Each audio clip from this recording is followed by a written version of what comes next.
Hello. So yeah, I decided to stream again today. Um, Yesterday we mostly just did level grinding, like we did one story battle, maybe you can count two, and we did some Colosseum stuff.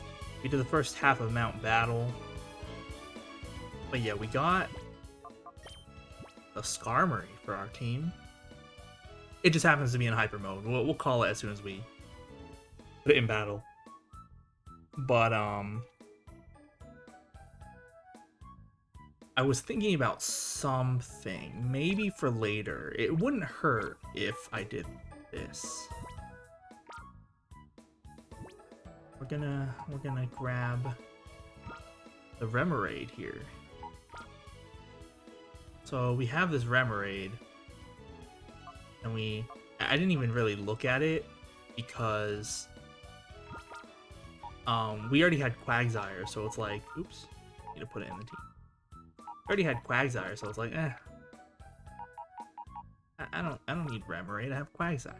It's fine. It's fine. But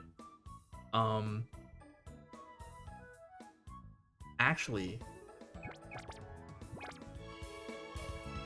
I'm gonna put Remoraid in the daycare. I was looking into, like, all the Pokemon again, and I did find out. Actually, while we're here, let me talk to the... Oh, it's up there. I was looking into my Pokemon's IVs. I checked the IVs for Typhlosion, Ampharos, and Quagsire. Ursim? Okay. So I checked the IVs for those Pokemon. None of them had good hidden powers. Like, maybe in a later game, they might have had decent hidden powers. Ampharos, I didn't check it completely, but I narrowed it down to two, and it was like one of them was bug and the other was poison or something, and it's like they're both physical, so they're not going to be useful on Ampharos. Quagsire, I found it has a grass hidden power, but its special attack is so low. And Typhlosion has electric hidden power, but its power is like 38 or something. It's just really low. It's like worse than a Thundershock. So no one else gets hidden power, just Heracross. So what I'm gonna do is I'm gonna give her the Remoraid.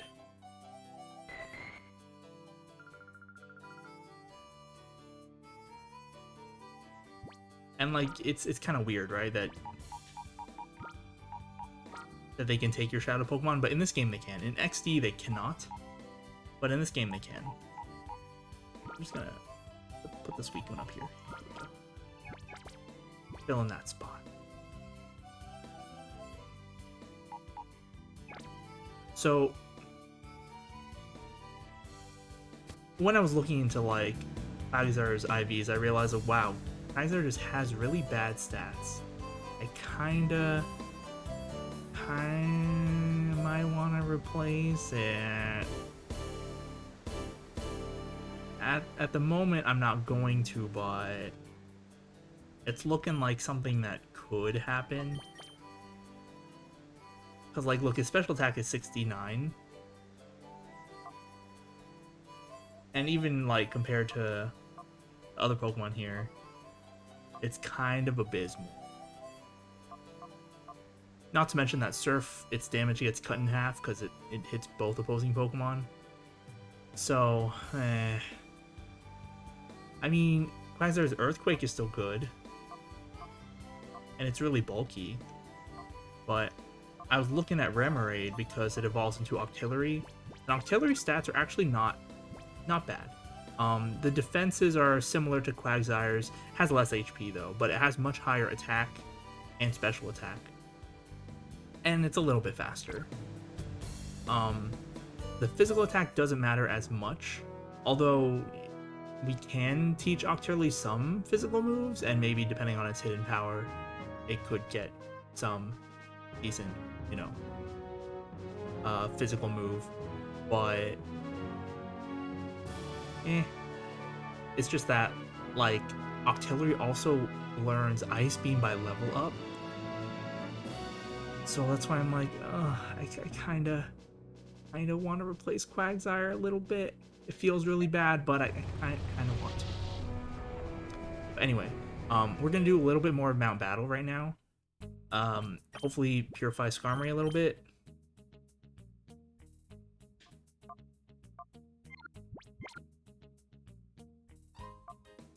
But just replace Quagsire already? I mean, I could.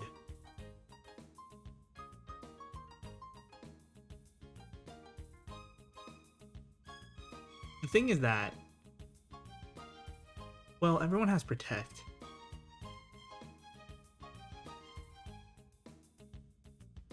Oh man, I'm probably gonna drop Quagsire. If it feels so bad, but that's probably what's gonna happen.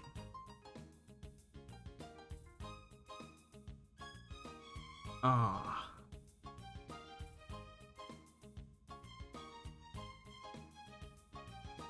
You already have Flygon for ground moves. I mean, Typhlosion even has Dig, as gross as that is.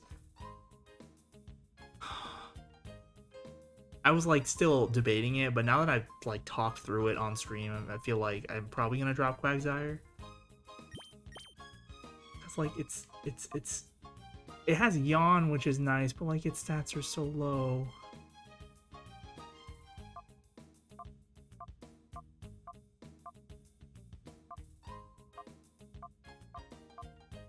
By the way, Octillery can learn like Fire Blast and stuff. It learns like Fire Blast and Sludge Bomb. It learns Psychic, Ice Beam. It's like, oh my goodness, all these good things. I feel like I need to use Octillery now. Dang it. Should I just grab the Remoraid already then?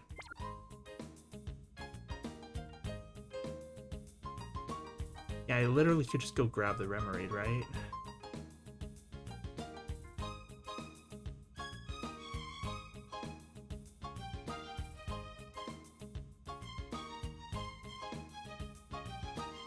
Man, why did I have to think of this right after I deposited it? I was thinking, oh, I'll just deposit it and maybe I'll use it later. And it's like, I kind of want to use it now. But what's better? Is it better for me to leave it in the daycare and then pick it up later? Or should I just... Oh, you know, it is probably better for me to leave it in the daycare for now. Okay, well, what we're going to do... I pretty much decided that I'm going to drop Quagsire, so we're going to put him in the back.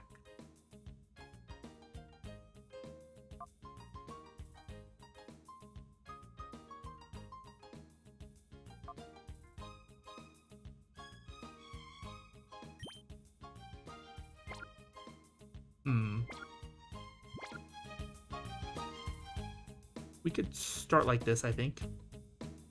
Wouldn't be bad. Alright, we'll save.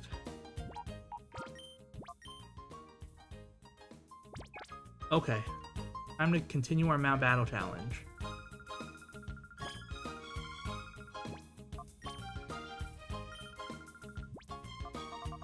Oops. That's not what I wanted. I didn't think it would loop around.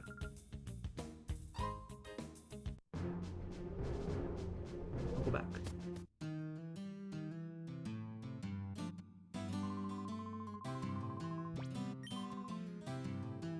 I hope I don't have to reset.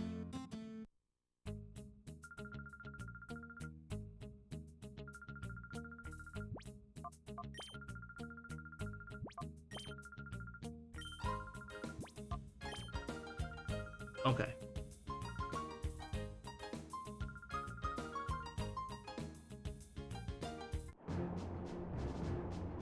Oh, it's still in the volcano.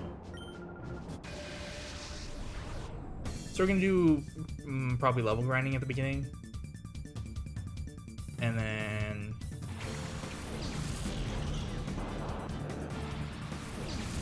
Oh, well, this will be easy.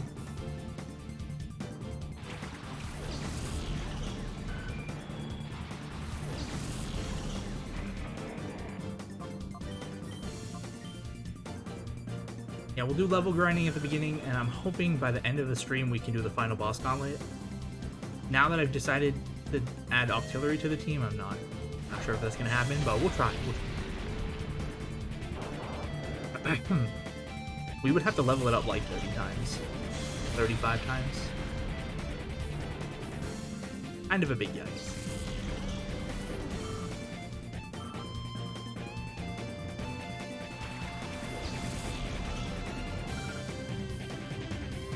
Oh, she had another Pokemon? Well, alright.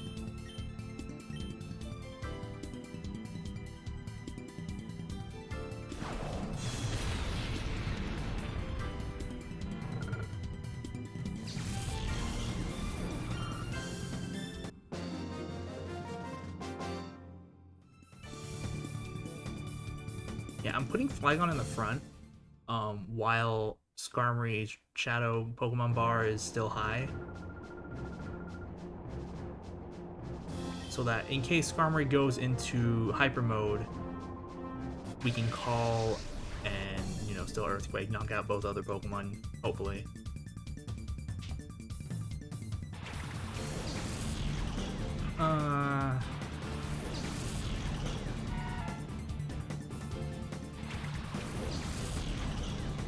Yeah, even only after like 2 battles, we've taken a decent chunk off the bar, so I think it should be okay. We'll do this.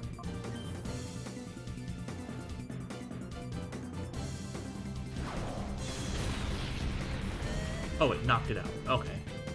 I thought it wouldn't because it wouldn't be very effective, but I guess it was good. Oh, the Vampy lived. What?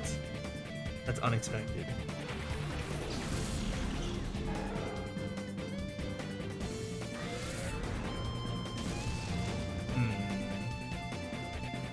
If I'd known, I would have attacked the Vampy.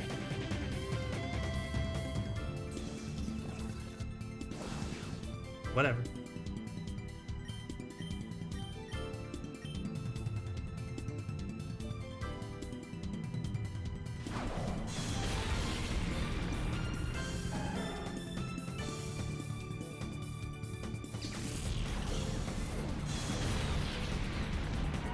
But yeah, streaming was like the only thing I really want to do today, or like playing this game, I guess.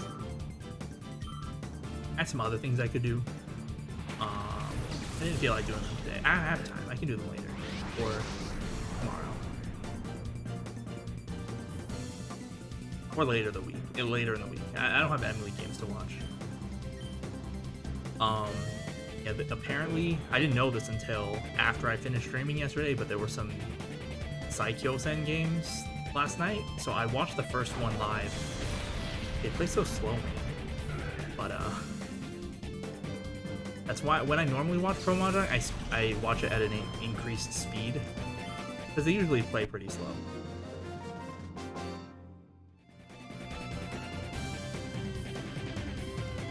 Like the first Hanchan, the one that I watched, it took like 2 hours and 20 minutes.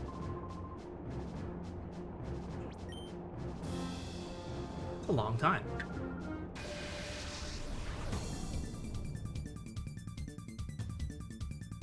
But anyway, so I just watched it live, you know, just because. Oh. And then after that, I went to bed.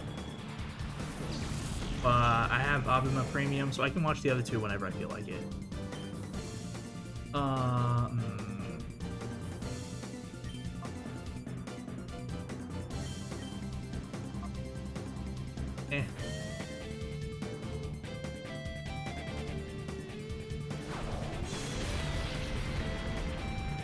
The Leap lived. It's not supposed to live. Aerial Ace? Yeah, you do that. Wait, why can't we have Aerial Ace? Why does everyone else have Aerial Ace? Where do you get the Aerial Ace TMs? Amnesia? That's fine. Well, it's not fine, but whatever. Call. Yes, Dragon Breath.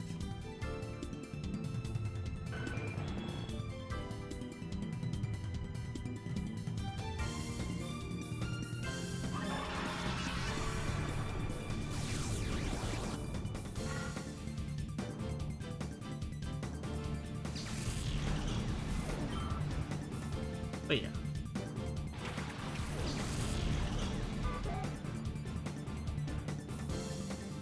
Oh, that's annoying. Armory? Okay.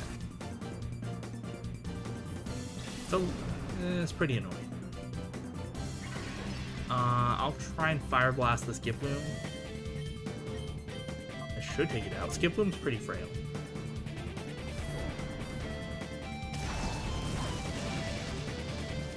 Yeah, it'd be just way too good to have an ice move, so I'm pretty sure, yeah, we're gonna go with Octillery.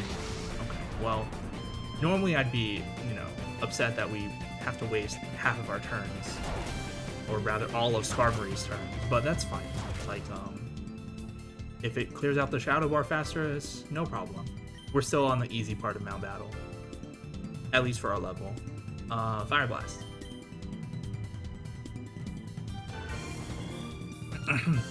And when we unlock, like, Air Cutter, that'd be good. Drill Peck is the move you get for Purifying, but we get Steel Wing and Air Cutter before then, so, oh, man. Even after Fire Blast, it lived. It's not supposed to live. Yeah, it's fine.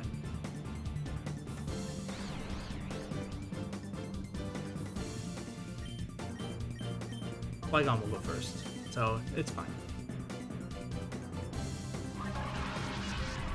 Yeah, I mentioned I checked Quagsire, Typhlosion, and Ambros's IVs for Hidden Power. I did not check Flygon because we already have plenty of moves that Flygon can use. So, like, it's not like we need Hidden Power for type coverage. We already have 4 different move types on Flygon, and we could add a 5th, you know, if we get rid of one of the 4. Flygon can learn Giga Drain. That's what I mean.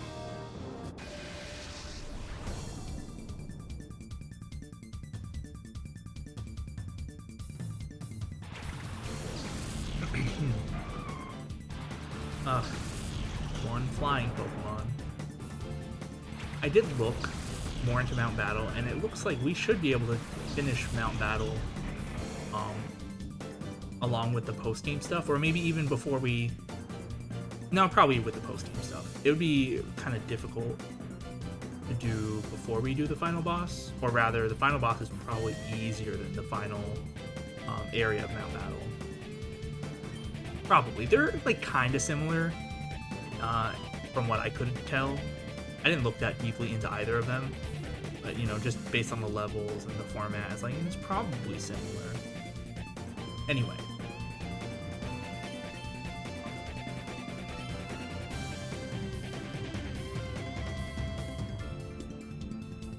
Yeah, we'll probably finish Mount Battle on stream.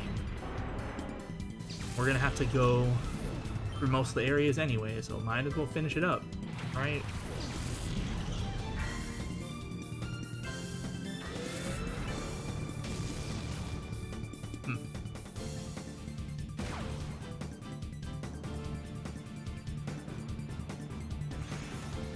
Wait, Delibird can learn Aurora Beam? It must be by breeding, right? Because it only learns 1 move by level up. And Aurora Beam's not a TM in this gen. I think it was in Gen 1, but, you know. Gen 1 and Gen 2, they're practically different games from, you know, Gen 3 and on. The way, like, Pokemon stats and everything were calculated, like damage and all that stuff, it was all completely different. Which is why you couldn't trade Pokemon from Gen 2 to Gen 3 when Gen 3 came out. And that's, you know, probably why they had to remake Gen 1, Fire Red, Leaf Green, and then Gen 2, Heart Gold, Soul Silver. But then, they must have figured out a way to do it. It only took 7 gens, because in Gen 7, they added a feature to the Pokemon Bank for when you played through the virtual console version of Gen 1 and Gen 2 games. You could transfer them to your Pokemon Bank on the 3DS, and then transfer those to Gen 7. So yeah, it just took them a long time, you know? How we doing? Still taking a little while. Other people need levels too.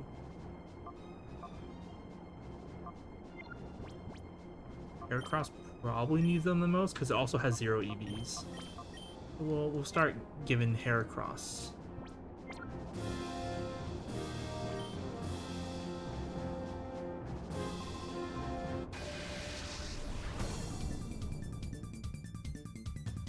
It's Dega, the shoe company guy. If you watch iCarly, you know.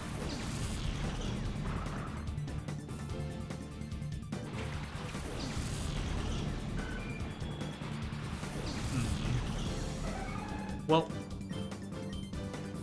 I've got my Brick Break, the Houndour.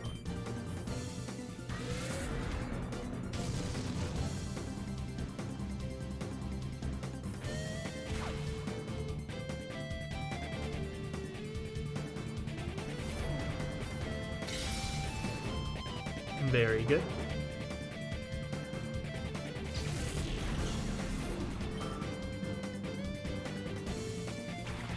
I did look and look through every single Pokemon in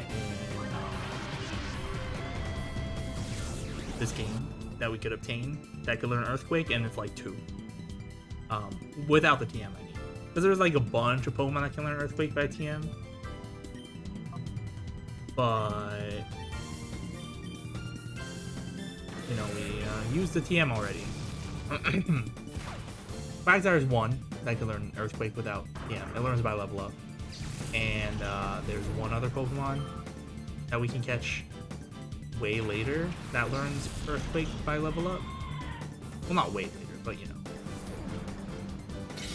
Not at any reasonable time during the main story.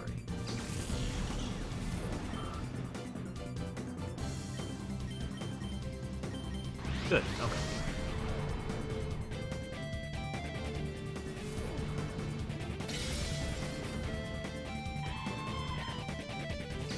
So yeah, it would be nice if we could, if we could buy Earthquake TMs from Mount Battle like we can other good TMs, that would have been great. But we can't, so. Honestly, I'm not sure what TM we will pick up. I'm not sure what TM we will pick up from Mount Battle, because we'll be able to pick up one. One good TM. Not sure which one it will be, but we can pick up one. It would have been Ice Beam, except Octillery can learn Ice Beam by level up, so we don't need to. Other options are Flamethrower, Thunderbolt, Psychic. But we don't need Thunderbolt. Ampharos already has Thunderbolt. Psychic, maybe. I mentioned Octillery can learn Psychic somehow.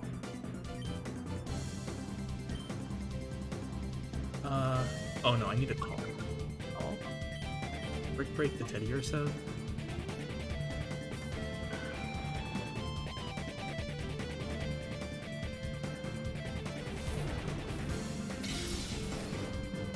Flamethrower. Octillery can learn Flamethrower, actually. Octillery can learn a lot of weird moves. It's kind of impressive. Octillery can learn Bullet Seed. Stun Spore. That's annoying.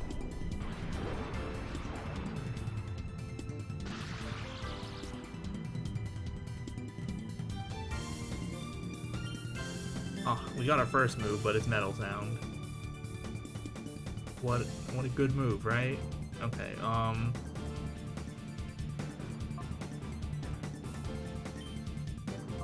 we're gonna switch out Heracross, just, you know, for my own, ease of battling. I don't want to fight with a paralyzed Pokemon. Let's see, what else can Octillery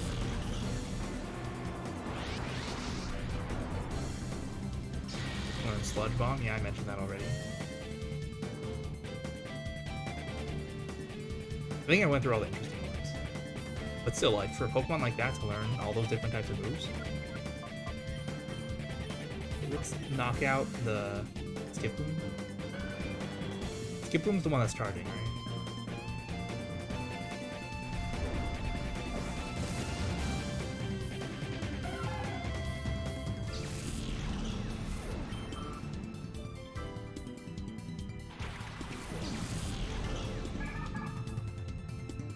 Oh no. Gust. Typhlosion looks like it was minorly inconvenienced by that gust.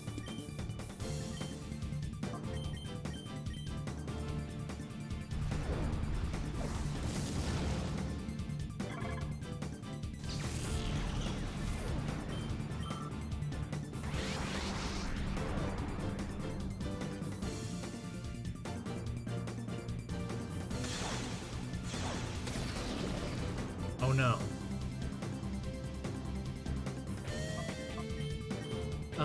We'll just blast it, I guess. It is whatever.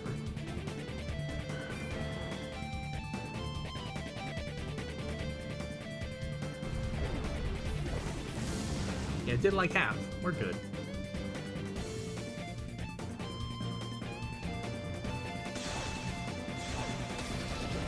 As long as we don't get confused. Dang it. Alright, Skarmory, please deal. Okay, Typhlosion. We'll finish it off the Clamperl. Very good. What stage was this? 40 or no, 56?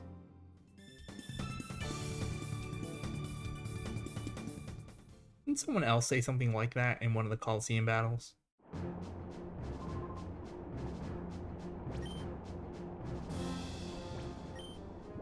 Still good like this, I guess.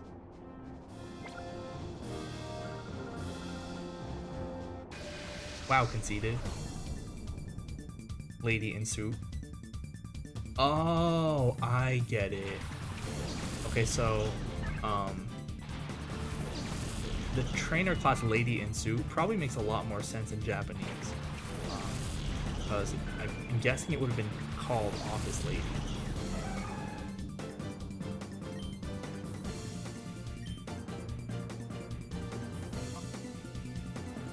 Hold on. I guess this is fine. Okay. Yeah, I don't know. Like, the phrase office lady is literally in English. It's such a common thing in Japan that, like, they use it to describe people pretty often in Detective Conan. Oh, she has another love disc? I mean, I guess. So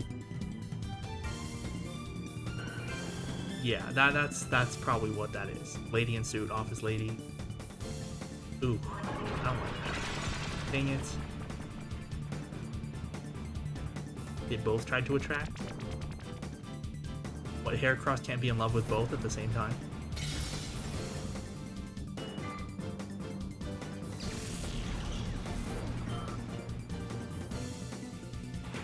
Is that two Bolin and two Love Disc?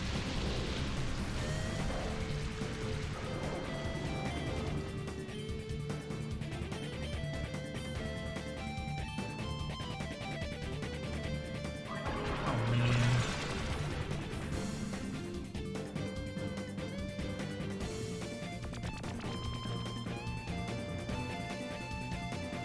So they're both in love with Love Disc. If we can knock out the Love Disc, then we're good.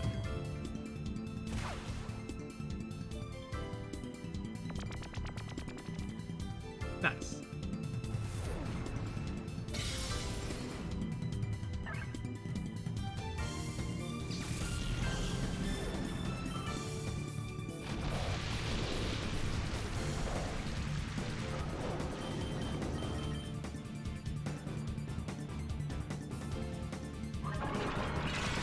This lady, man. This office lady. Ugh. That's fine.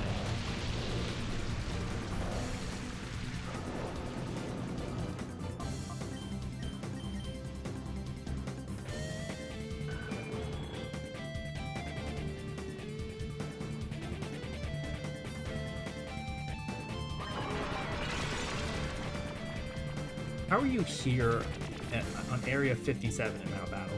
Shouldn't you be on like 2? You literally didn't use any damage dealing moves.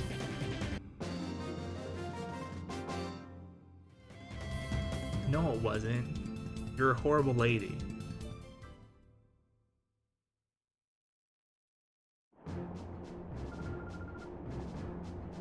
You're in a volcano.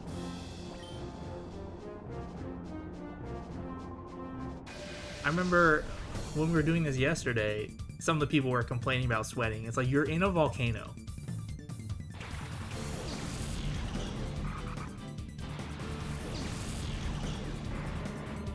Oh, I didn't think about it, but poison is another type that neither bug nor fighting would be good against. So our hidden power will actually be useful against poison, I guess. It'll do neutral damage, but it's fine. I don't think we could... We can't really use any hidden power that would do super effective damage. I mean ground, but it wouldn't work on Pokemon with Levitate like Coughing.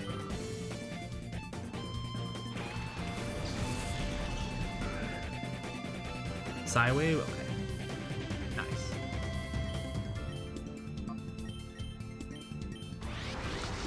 Whatever.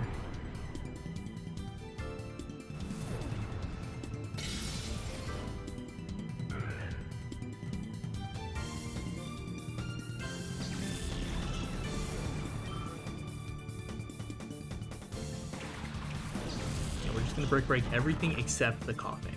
Shockwave. That's right, Coughing and Wheezing can learn a lot of different moves, which is why we used a Wheezing in Emerald. Call and break the Mawile. Wait, the Mawile didn't have Intimidate, so it must have Hyper Cutter? Yes, that's good for us.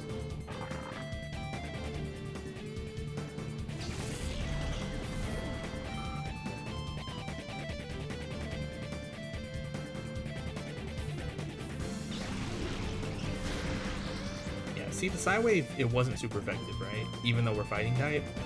Psywave does random amount of fixed damage. It's kind of stupid. Okay, hidden power. Psywave actually was not programmed correctly in Gen 1, and oh. Okay, no hidden power. Yeah, Psywave wasn't programmed correctly in Gen 1, so it caused a glitch if you try to use it in a link cable battle. Like, you know, you link your Game Boys together with the cable and you battle your friend or whatever. Yeah.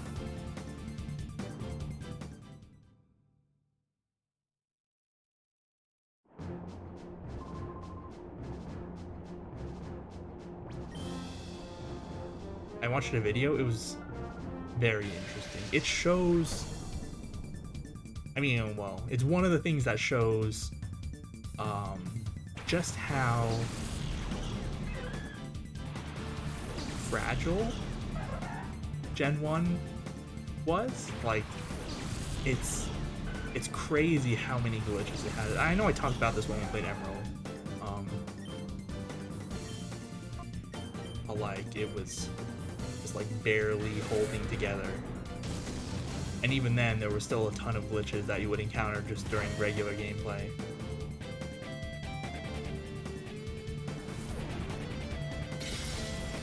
Crazy.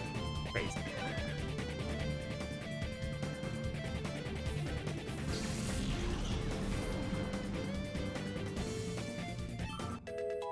$50?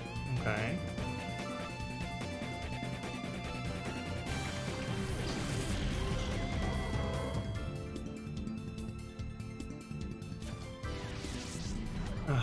These people.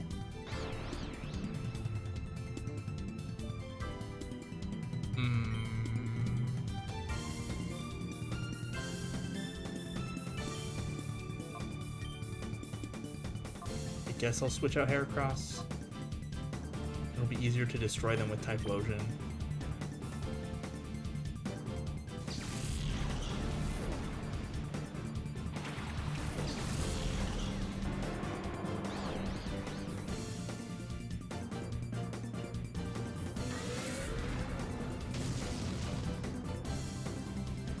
Well, our Our Shadow Rush went through.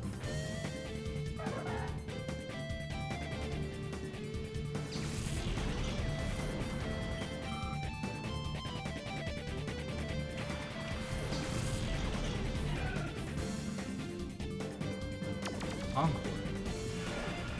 So now for the next 2 to 5 turns, when we attack with Skarmory, we have to use the move we previously used. So you see when I hit fight, we didn't even get to choose a move, because it's going to be Shadow Rush. Well, first.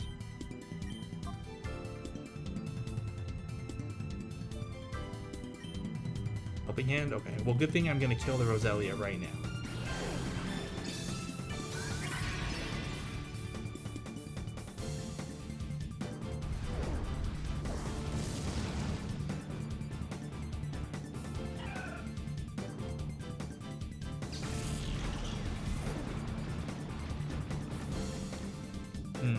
Well, I mean, we get healed after the battle. It doesn't matter.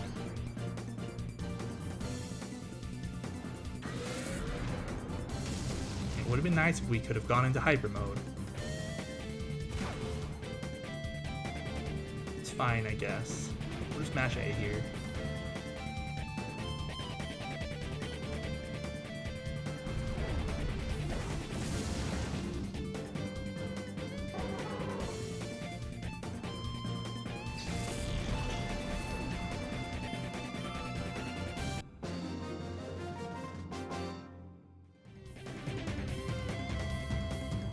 You're on Mount Battle. If you're not prepared to lose, then you're in the wrong the wrong place. Such uncouth behavior. Oh, this is 60 already. Okay, well. How did you hear about me?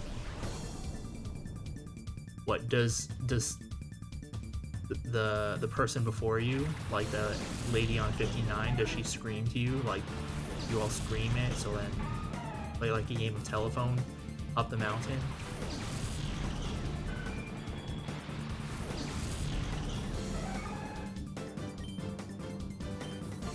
I was gonna say we probably don't need to have Heracross in the front anymore, but since we do.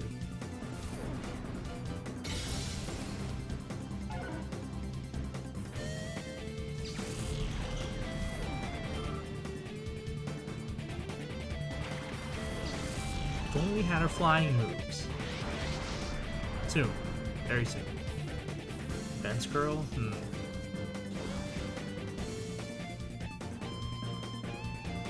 I'll call and then I'll Brick Break the Azumarill.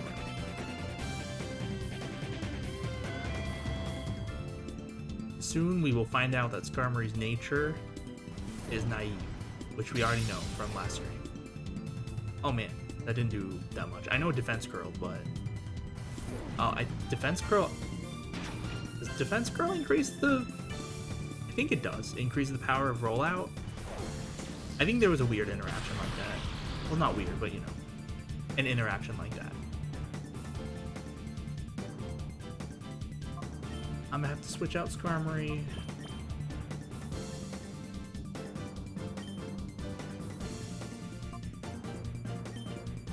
Okay, let's blast the Ariados with Hidden Power.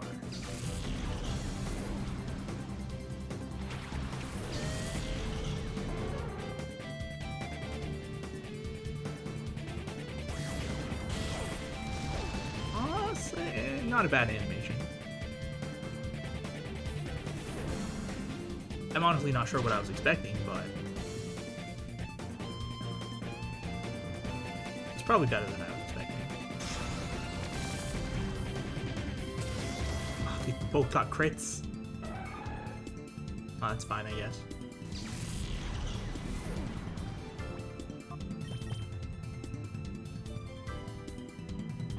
Typhlosion and Ampharos needed the levels anyway. Ampharos destroy Azumarill and Typhlosion destroy Ariados.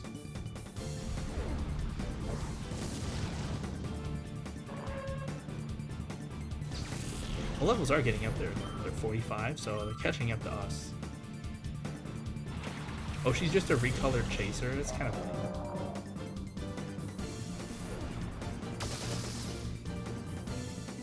Still don't know what chaser is supposed to mean.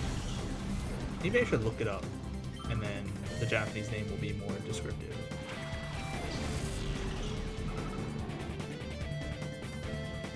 Anyway, the Thunderbolt, the Whalmer, and I don't know, Flame Wheel, the Wobbuffet, Chaser, Trainer class. Nope, in Japanese it's just Chaser.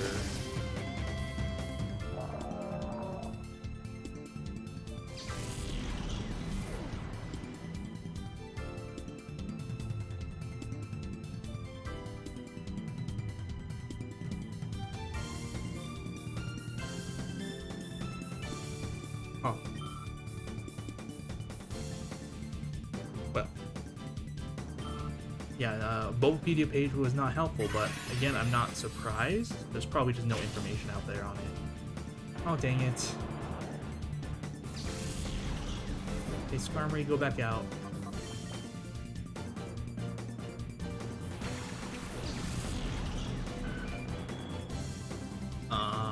Blast it. Never mind, don't blast it.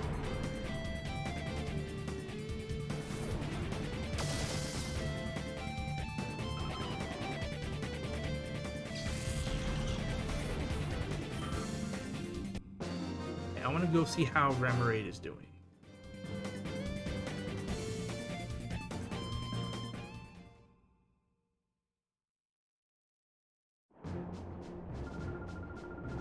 What a fun battle that was. Well, thanks, I guess.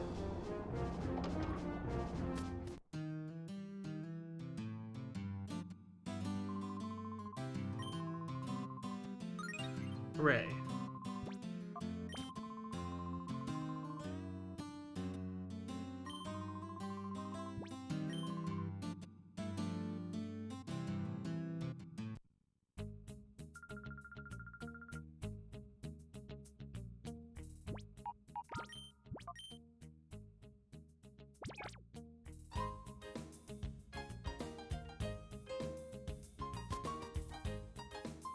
Okay, let's go see how Remoraid is doing.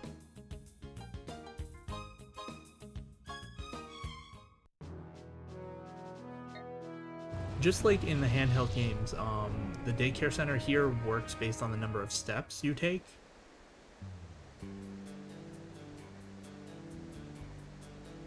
But it's not like you're on a grid like you are in the handheld games. You know exactly how many steps you take. It's kind of different in this game, I guess. I don't know.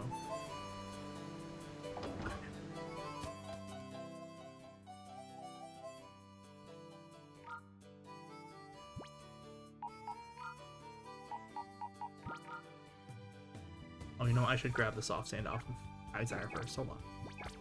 I might want for Flygon. You give me that.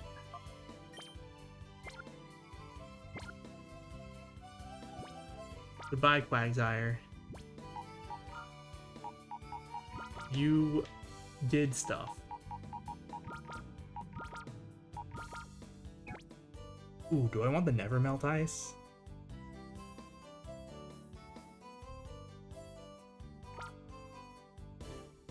Huh. Yes, I do.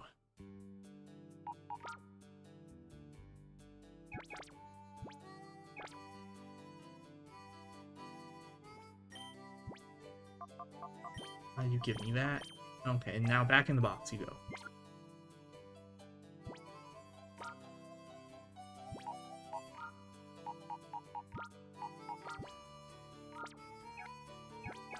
Very good. Okay.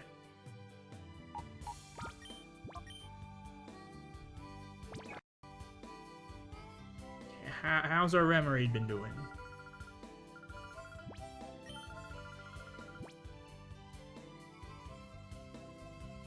$1,000 and 100. That means it leveled up 10 times. Or got 10 levels worth of experience while it was here. Which means we could purify it.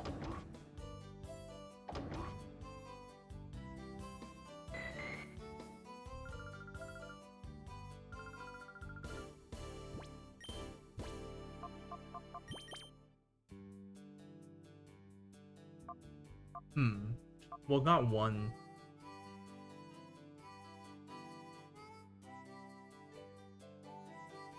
Hmm.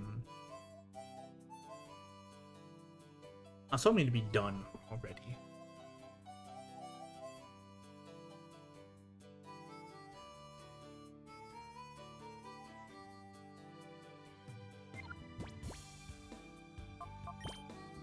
Here's what we're gonna do.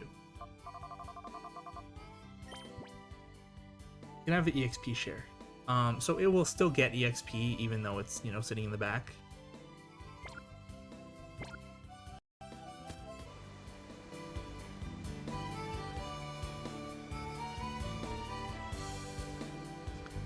It just won't, you know, show immediately.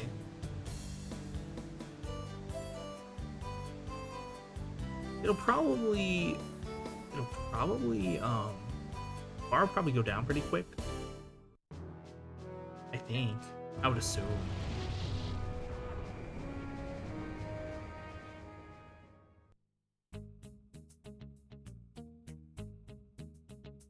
Maybe we'll do one more set of battles, and then we'll see how it's doing.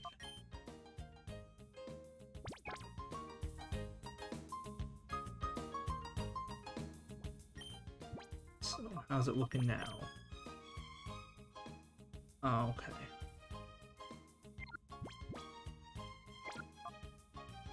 Does someone else want to be in the front? Ampharos, maybe?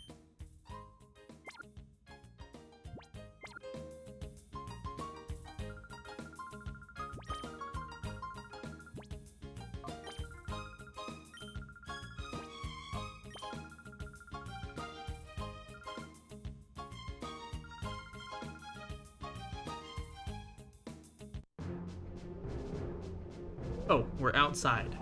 That's good. Okay, so I'm gonna take a short break and grab a snack to eat while I do these next challenges. You know. So yeah, I'll be right back.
Okay, I am back.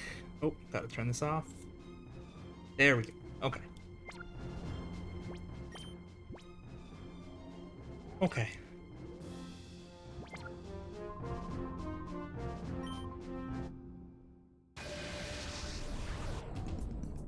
This child is threatening me.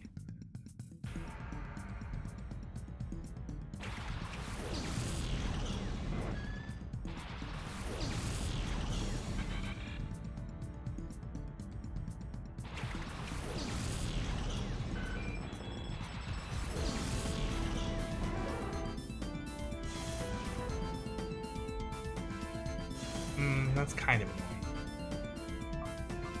Come on. Ball. Thunderbolt. The Yanma, I guess? I don't think either of them are particularly threatening.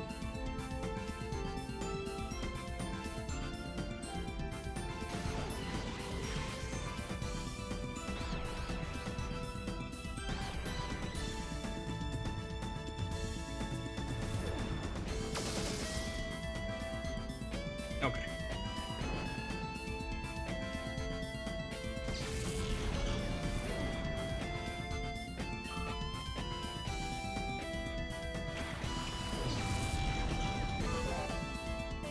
They're all bug flying.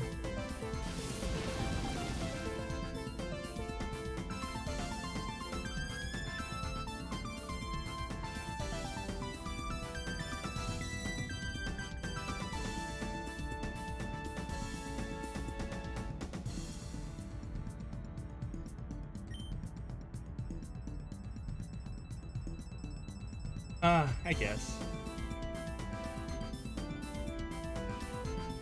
Well, I mean, we could just bring in... Yeah, we could just bring in, I blow again.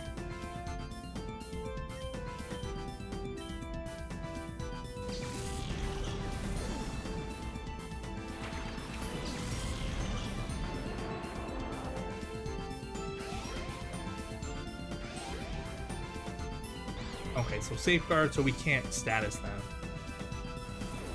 But that's fine. We'll just knock them out.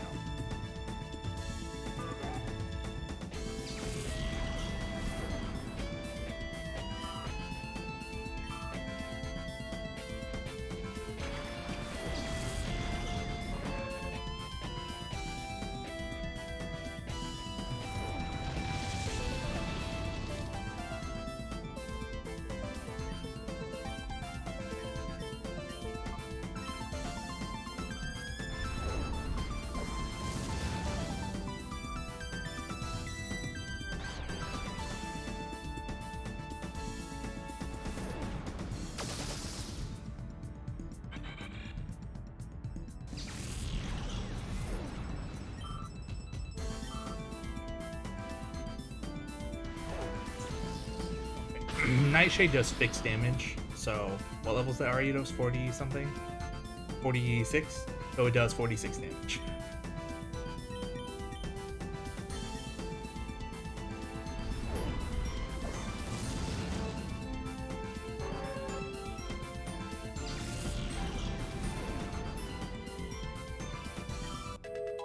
Cool.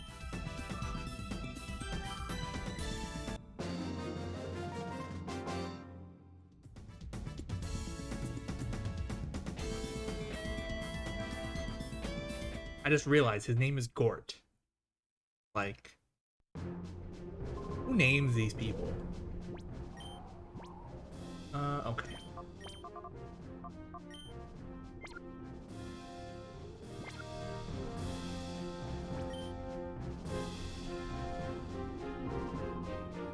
Really? Yes. That's why we're here, right? You're on Mount Battle, and I'm going through Mount Battle.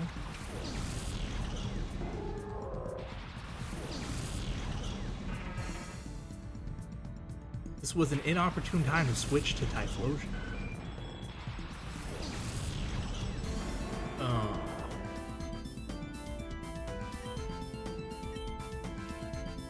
But what can you do?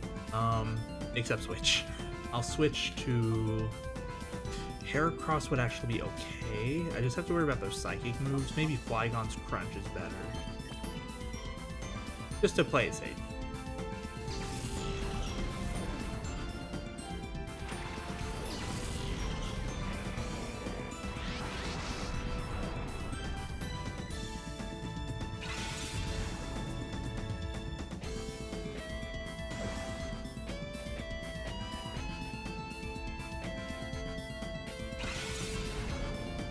They just both cosmic power. These people.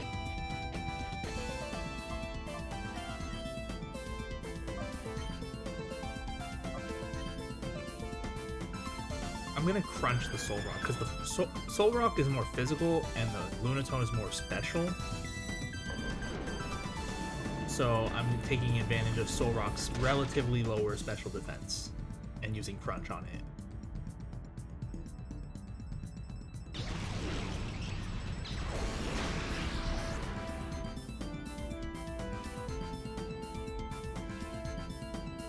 Double confusion.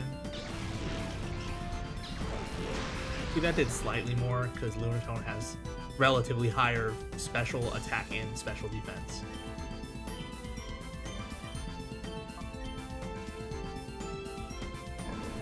That's why using, in this gen, that's why using Dark against Soul Rock would be better, and using Ghost against Lunatone would be better, because Dark is special and Ghost is physical, somehow. Dunsparce, okay.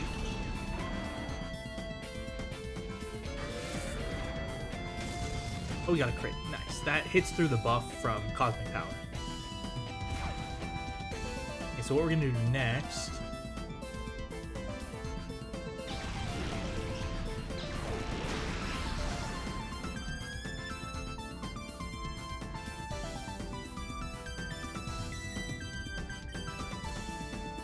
Shadow Rush the Dunsparce and crunch the Lunatone. And it's okay-ish that they got a crit. As long as the confusion didn't confuse, then we're good. We can just heal after the battle.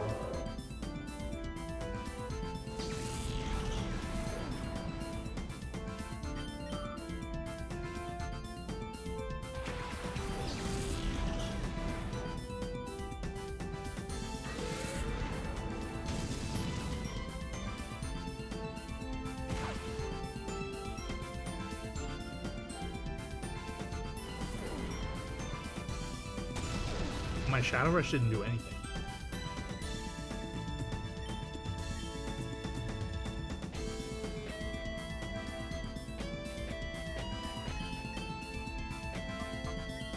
Now we can Earthquake.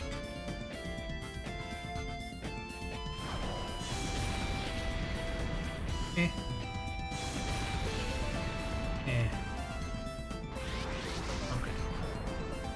Well, next turn's Earthquake. I was gonna say it will finish, but now Sand Slash defense curl, so it won't.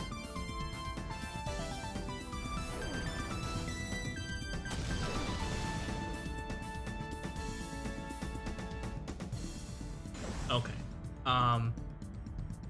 So Ancient Power has a 10% chance of increasing all your stats by one stage.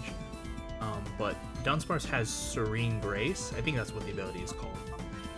And that doubles the chance of any of those, luck-based events happening for your moves. So that stat increasing 10%, it's actually 20%. You have a move that flinches, doubles the chance to flinch. Doesn't matter, but it's a very strong ability, but it's usually attached to very weak Pokemon because of how strong the ability is.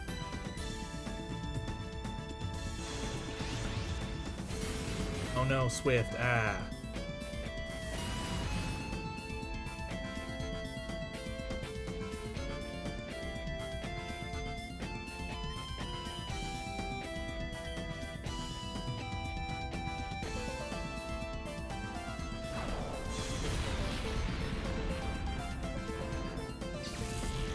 Okay.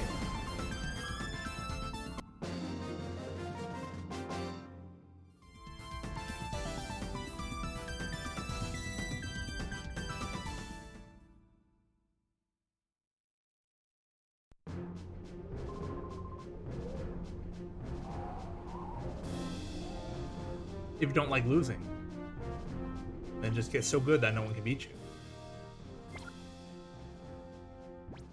I should check Remoraid. Been 2 battles? Nothing. Cool.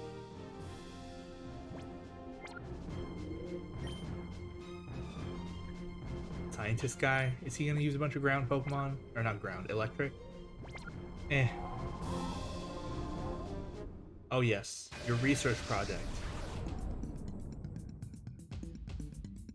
Yes. Oh, and what research project would that be?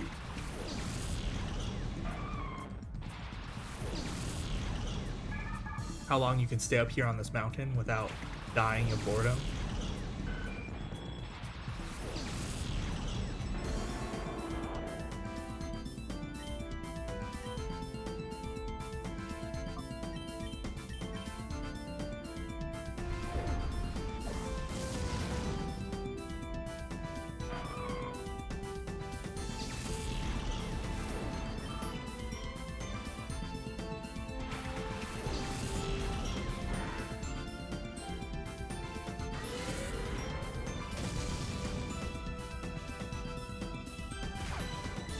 Did almost half. That's not bad.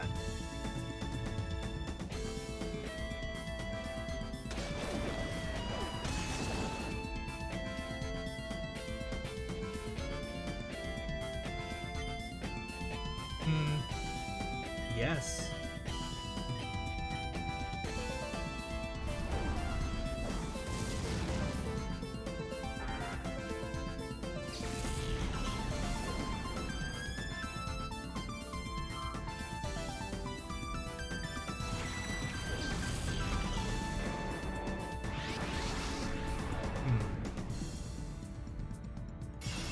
Iron defense sharply increases physical defense. Yeah.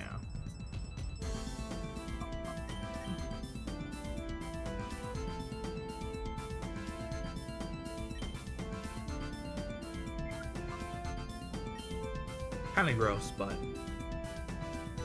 we'll do this.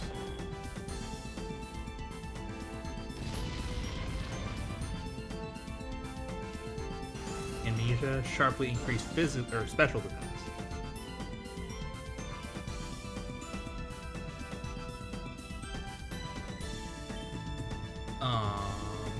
Okay. Okay, yeah, the dig didn't finish, even though it's 4 times effective. Dig is kind of a weak move, and Typhlosion's physical attack isn't nearly as high as its special attack. So we got him though. Lamp? That's water type, right? Yeah.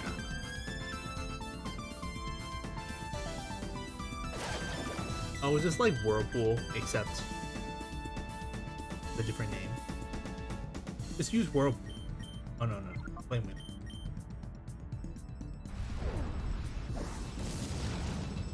Okay, it's barely alive. Not anymore.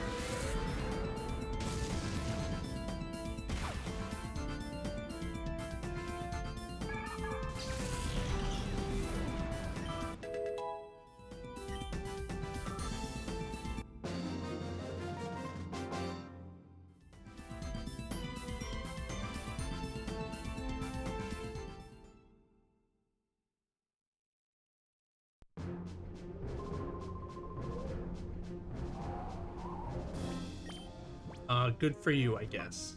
We'll put Heracross back in front.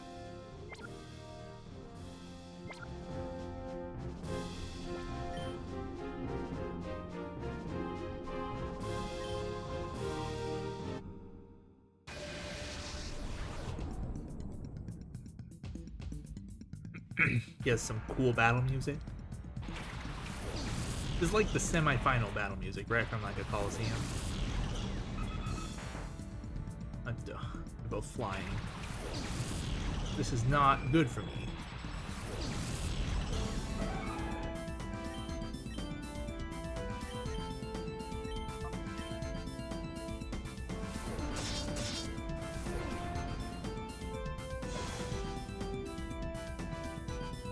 Heck? Well, we'll live probably, right? Yeah. Good thing it wasn't Drill Peck. short-lived. Oh, nice. I didn't realize ninjas kept that little HP. But that's good.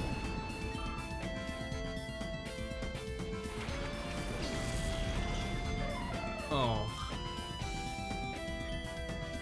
Well, I'm certain Heracross is gonna die, but in case it doesn't, actually, I could just protect.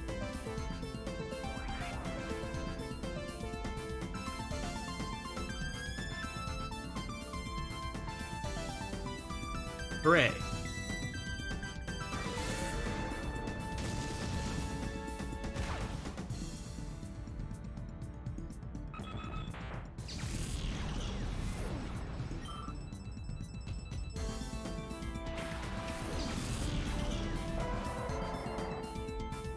Okay, now break Linoon. Yeah, you do that.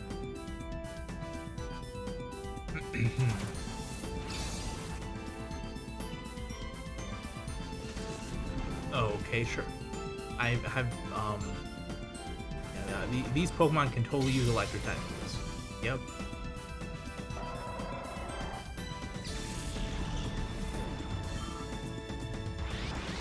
That's fine. That's less fine. Do I switch? Do I call and then switch? I mean, I'd like for Heracross to get the EXP. More the EV than the XP, but it doesn't gain EVs unless it gains the EXP, so.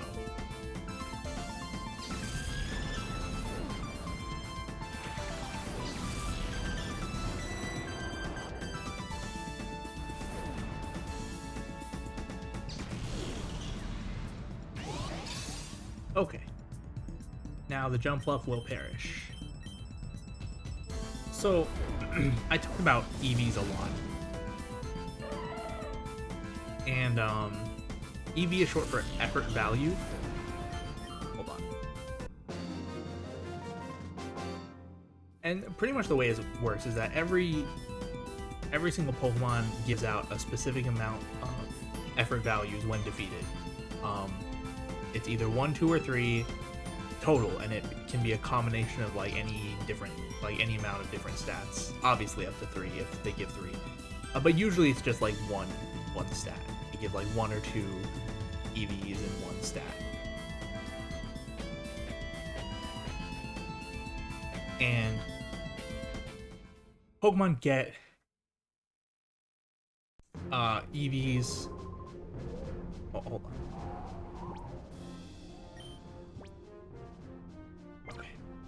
So like when you beat a Pokemon, like say in a single battle, and you just use one Pokemon, you get all the EXP for the Pokemon that did the battling, plus the EVs you get from the defeated Pokemon. And if you're in a double battle, or if you switch your Pokemon out or something like that, or using an EXP share, then what happens is that any Pokemon that gains EXP from the defeated Pokemon gains the same number of EVs that the defeated Pokemon gives out. So like let's say you beat a Zubat and it gives you 1 speed EV. Every Pokemon that got EXP from that Zubat's defeat would get 1 speed EV. The EXP is split up, but every Pokemon that got that EXP also gets 1 speed EV. Does that make sense? Hopefully it does. Oh, we get a chance. Here we go. Heracross, use hidden power on Mr. Evans.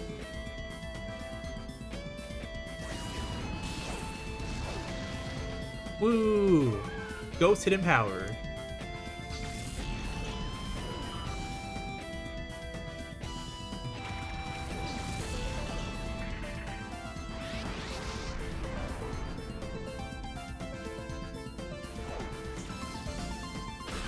I took 45 damage.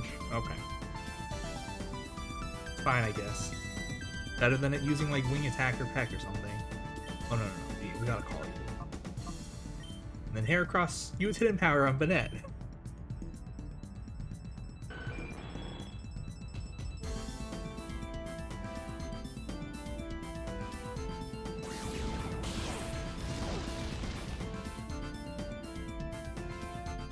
Amazing. It's so fortunate that we got Hidden Power Ghost on our Heracross. Okay, we'll kill the Banette, and then I'll break Murkrow.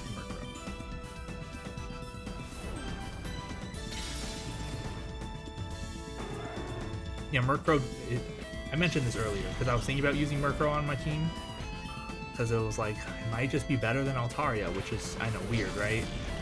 But Murkrow's attacking stats and speed are actually pretty decent. Its defenses and HP are like nothing, though. Anyway.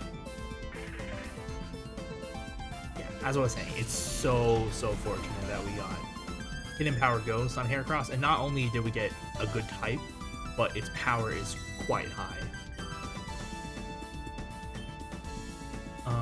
Sure. And we have to use Hidden Power here. Brick Break and Reversal won't hit. But yeah, it's just really nice that we got Ghost, because fighting does 0 damage to Ghost type Pokemon, fighting moves, and Bug is not very effective against Ghost type, so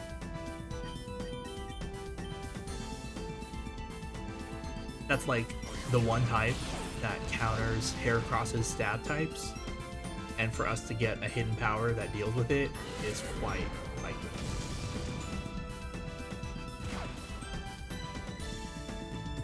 Even though the nature and the IVs are, well, the nature's bad, the IVs are kind of whatever, but you know, I think the hidden power more than makes up for it, because just the hidden power, the power could have been anywhere between 30 and 70, and the type could have been any of the 16 types, you know, not including normal, of course. There were 17 types in this gen, right? I think so.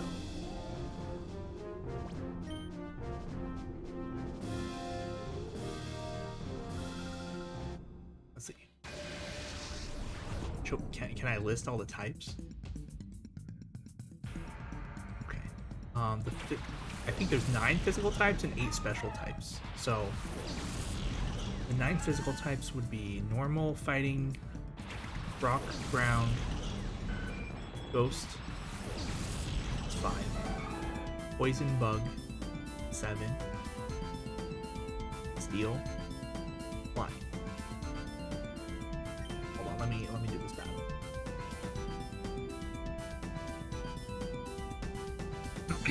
I'm gonna double target the Girafarig. Oh wait. Oh no, I can't use hidden power because Girafarig is normal psychic. So the fact that it's normal removes its weakness to ghost type. Anyway. Break will do neutral damage. The special types, the 8 special types are fire, water, grass, electric, dragon, dark, psychic, ice. That's it. And then, yeah, that's it.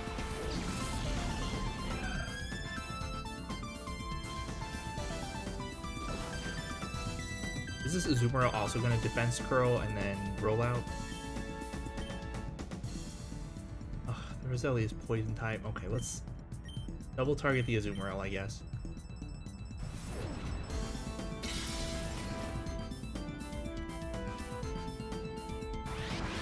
Never mind. Oh wait, we might get our next move after we call. And then we can more easily deal with the Roselia, probably.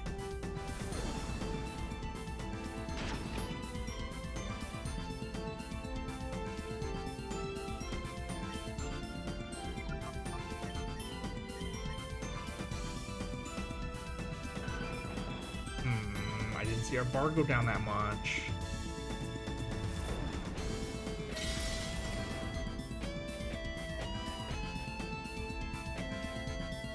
Giga Drain, that's fine.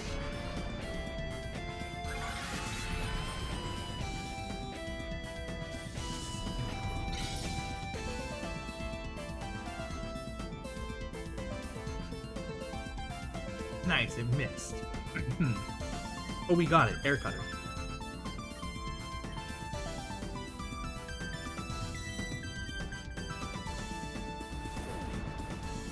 don't think Air Cutter would have knocked out Azumarill, so I'm just knocking it out with Brick Break.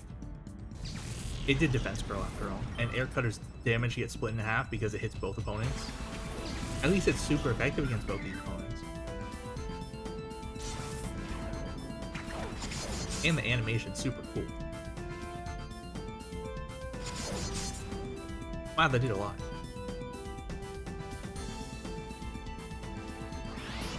Yeah, you do. For next turn, I'll Brick Break the Colosseum and then Air Cut. Very good, finally. Blossom.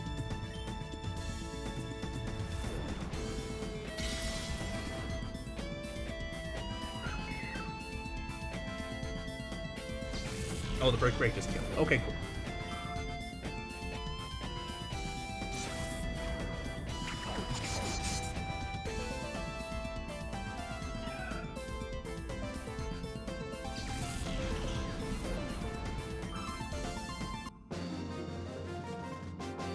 Lohisimos, we did it. Oh, thank you. Much better than the other office lady who was like... That's creepy. Like, how old is Wes? Like, do we know? Did nothing. I feel like we actually have to battle with the Remoraid, and I don't want to.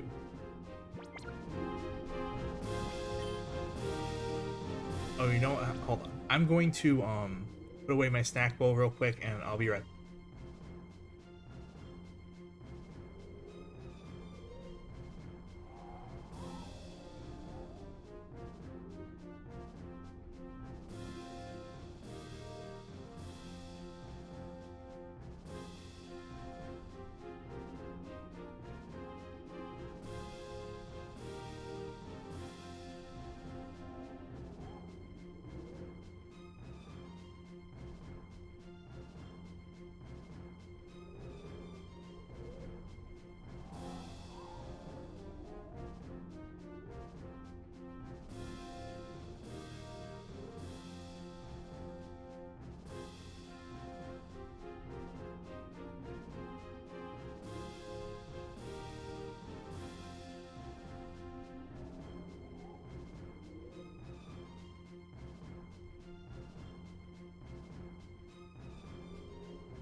Okay, I'm back. Are we good?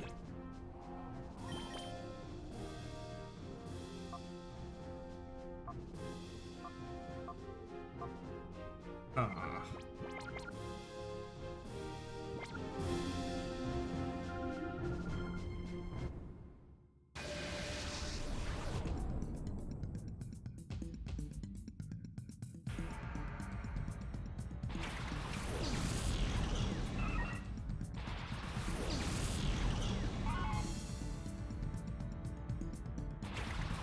Are there any areas where it could actually purify Remoraid more easily? Maybe, I guess, the first few areas of Mount Battle.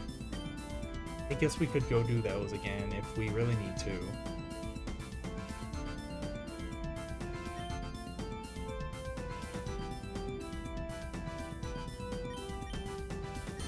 Oh my god, Heracross is just gonna die, right?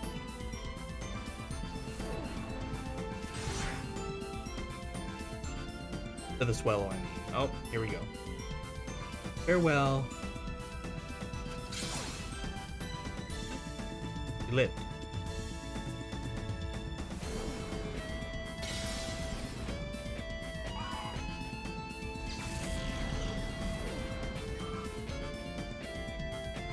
Giraffe again. Oh, good.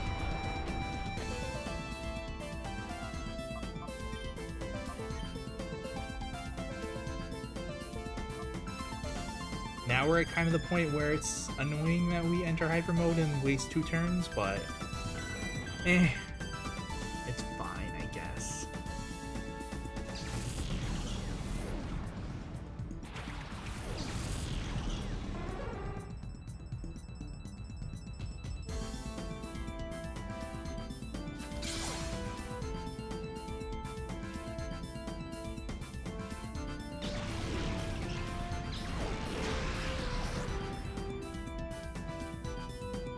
Okay.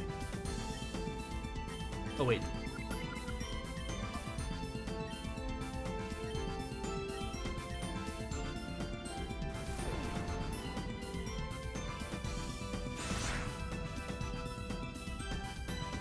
Swellow's just kind of weak.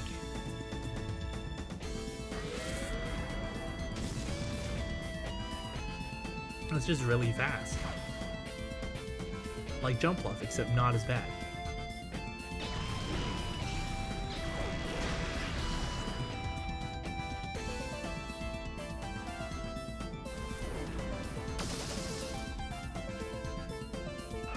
Okay.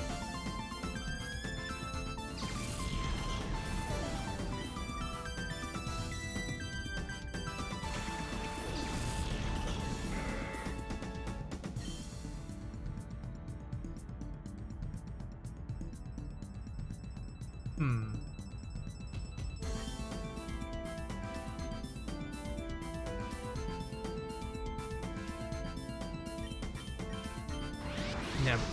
I was like, do I double target the Vigoroth? Make sure it just gets out of here? But... oh, it's just gonna scratch?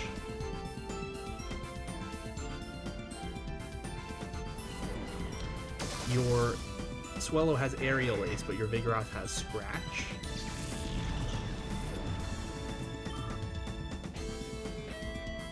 Call again.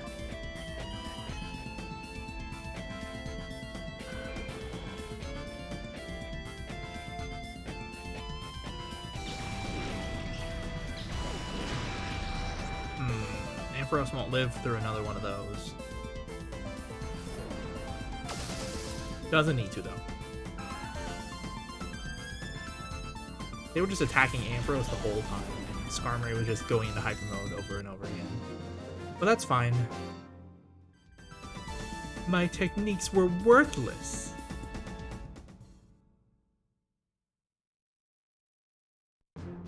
What techniques? I mean, she didn't really do anything special, right? Oh man, the Remoraid. Oh. It would have just been better at this rate to leave it in the daycare.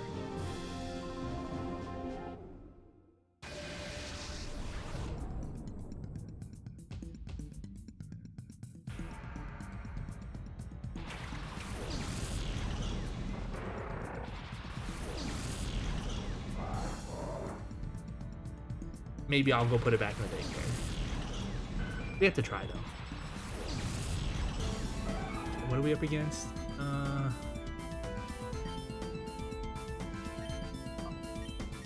Brick Break should kill the Sharpedo, right? Yeah, you do that. That just means I can't protect, but it's fine.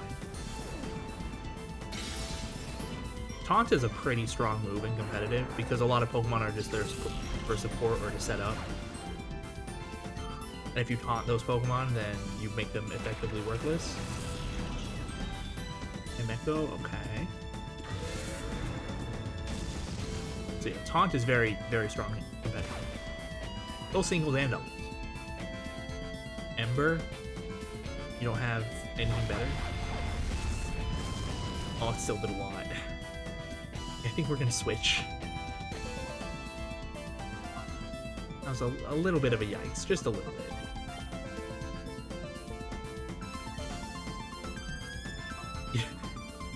Well, I probably could kill the camera. No, I'm not gonna risk it. We'll hidden power the Chimecho. I could probably Brick Break kill the camera, but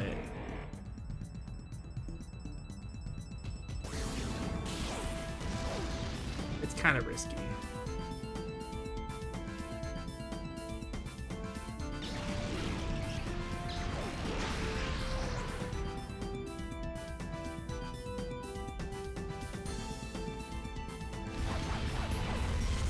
Ouchie.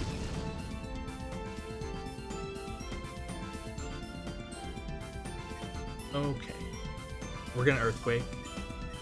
I know it'll hit Heracross, but Heracross resisted, so it's fine. Also, I can't use Protect. So, yeah.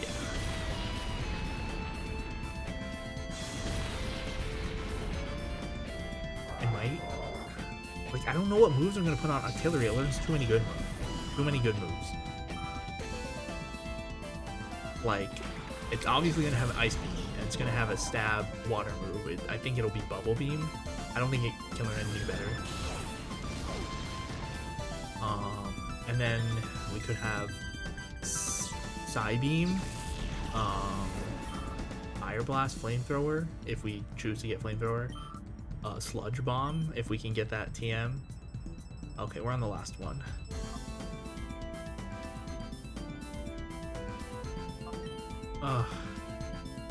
Oh wait, this is another good use for Hidden Power Ghost, because Medicham is Psychic Fighting. So Dark does neutral damage, which is why we're not using Crunch, but Ghost is super effective.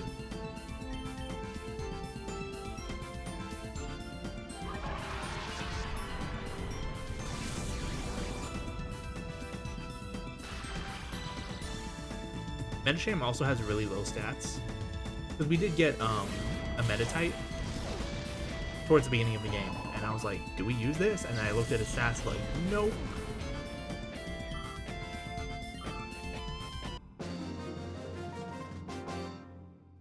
Its move coverage also isn't that good, you know, without move tutors and TMs.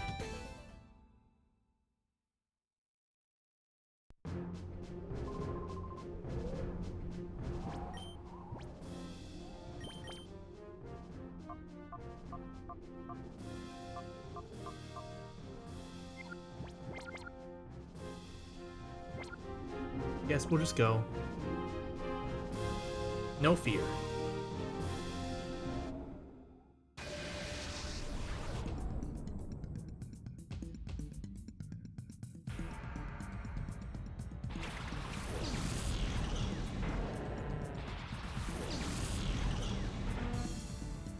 Who do I want to Brick Break first? Or whom do I want to Brick Break first? Because whom is the object of the sentence.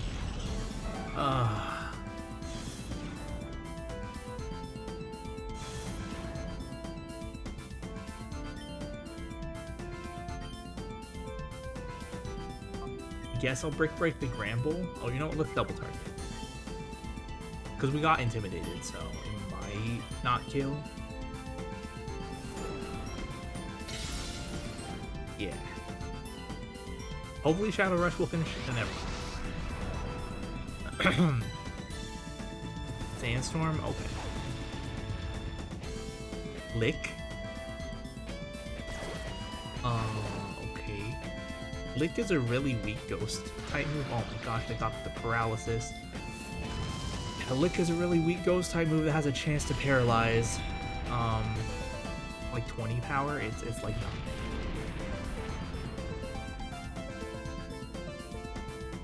Call Skarmory. Okay, this time I'm going to break the Pupitar. The Granbull will die from the Sandstorm, and if it just wants to keep licking Heracross, that's fine. Scary Face reduces speed. I was already paralyzed. Paralysis cuts your speed by 3/4, so we're at 25% speed, which got halved again by the Scary Face because it went down 2 stages. So it's like silly that they would do that, but you know, it's the AI. Okay, now we'll Shadow Rush. And yeah. We'll let the Granbull die to I mean I could probably just switch honestly. But we'll let the Granbull die to the Sandstorm. Very scary. Yeah, you keep doing that.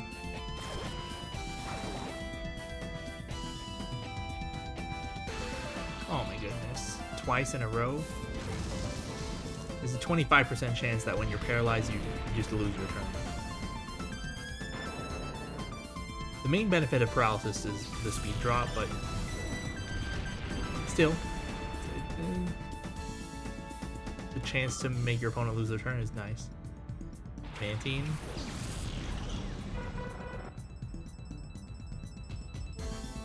Do I just switch? To whom?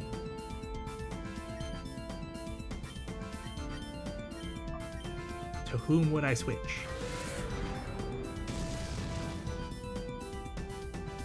Flygon, I guess? Wing attack. Okay. Mantine was another water Pokemon I was looking at to use. Oh.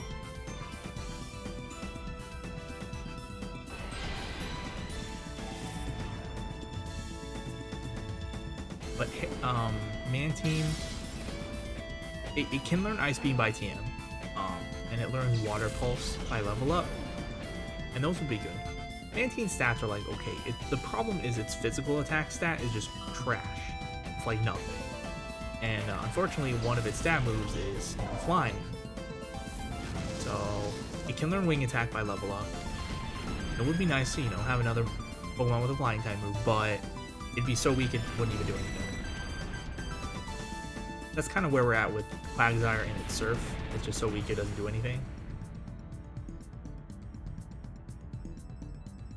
Okay,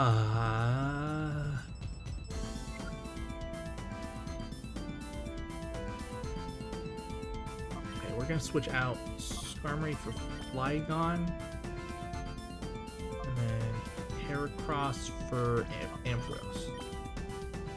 And I switched in those positions specifically because I'm expecting the Mantine to Wing Attack Heracross, so by putting Ampharos in that position, it won't take as much damage. Because electric resists flying.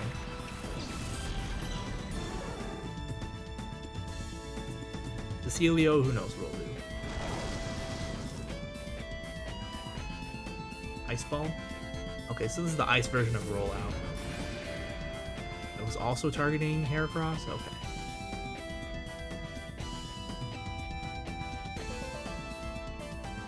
Now... Dragon Breath the Celio, and then I'll Thunderbolt the Mantine.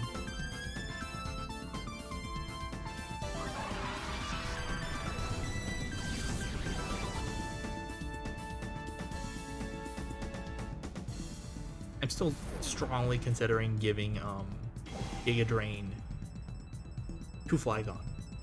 I just don't know what I would drop. I'm not dropping Earthquake, obviously. Fire Blast is too good. Like, I'm thinking maybe Dragon Breath, but the thing about Dragon Breath is that it's our stab, and we don't have that many Well, at the moment, we don't have any moves that are good against Dragon other than Dragon Breath. We will get Ice Beam on Octillery. Like, at that point, maybe? But still. Dragon Breath's Paralysis chance is also really nice. Because when I end up dropping Quagsire, the only status move that we'll have on the team is Ampharos' Thunder Wave. And we can't use that against ground type Pokemon. So it would be nice if we can, you know, Dragon Breath, 20% chance to paralyze. Yeah. Share your youth with me. That's not weird at all.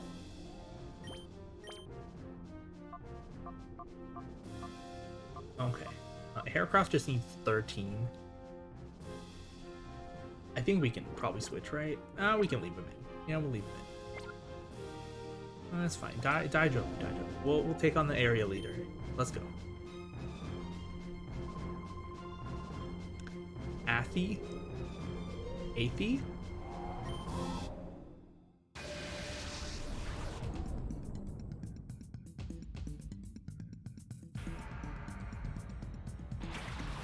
His hat looks kind of weird.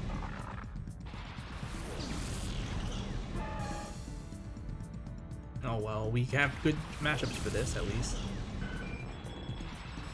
Okay, Heracross is gonna break the Mawile. Oh, this Mawile has Intimidate. That's unfortunate. Air Cutter and Break. We might have to switch just to get rid of the Intimidate. Oh, well, we critted, so that's nice. Crit ignores your stat debuffs, so we just got our normal physical attack stat there. Quagsire, okay. This is where the Giga Drain would be nice on Flygon, but you know. Wow, super effective. Does like a 6th. Low kick.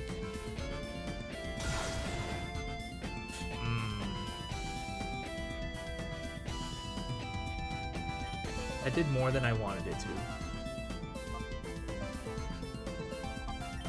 Let's double target the Machoke. Got another crit? Wow.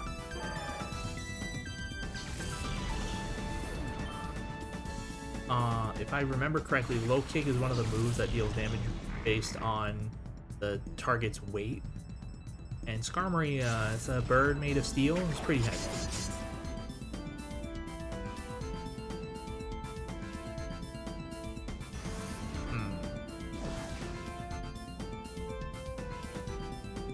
I'm gonna switch out Skarmory because it's not doing enough. I'm gonna Hidden Power.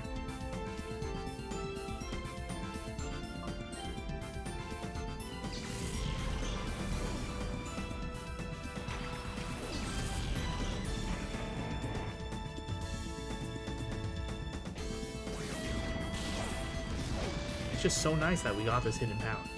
Dusclops is pretty bulky though. And we did get intimidated. What shot? That's fine. You keep doing it.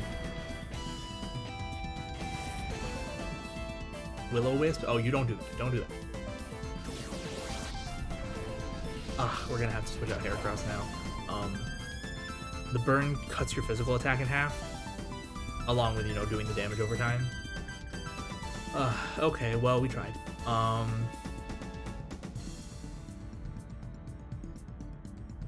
Crunch the Dusclops and then switch. We don't have any. We could switch back out to Skarmory. But if we switch back out to Skarmory, should we just Earthquake? And we can Earthquake next turn. It's fine. We'll see how much the crunch does.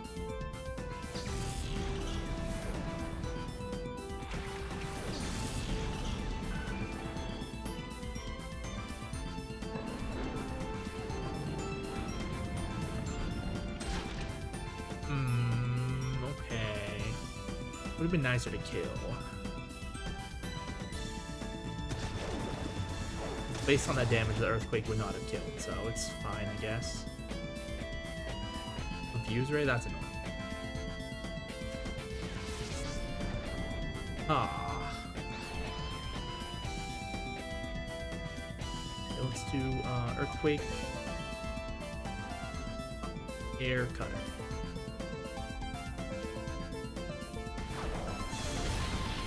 Ah, okay.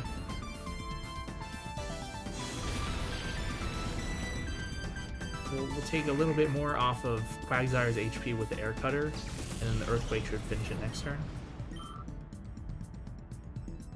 Arya? Oh, that's unfortunate. Well, we could hit the Altaria with the Dragon Breath, but Altaria is pretty bulky.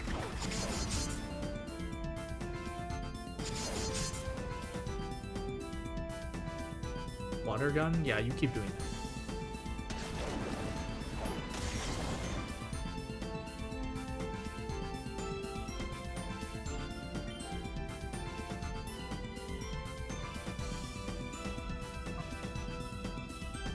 You know what? Let's Dragon Breath, and then we'll Shadow Rush the Quagsire.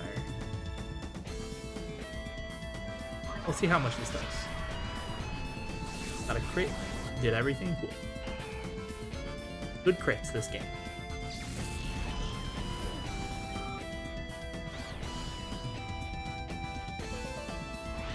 Okay. It's confused. It went into hyper mode. Well, that's actually good. We can call this Armory and then finish off the Quagsire with an Earthquake.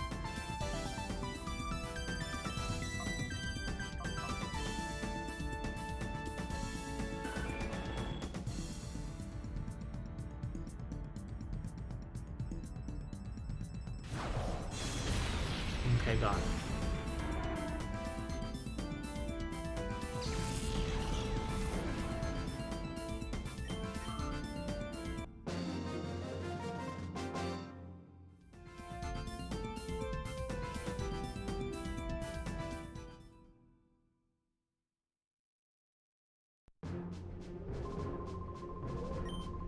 Why would I want to become a Mount Battle Trainer?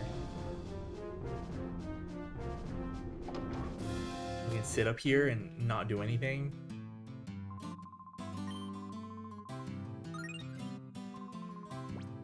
I think I'll stop for now. Yeah. How many coupons have we gotten so far? Let me check.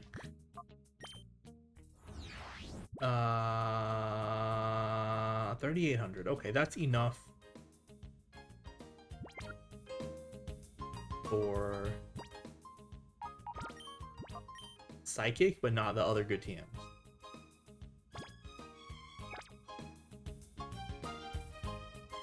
Oops.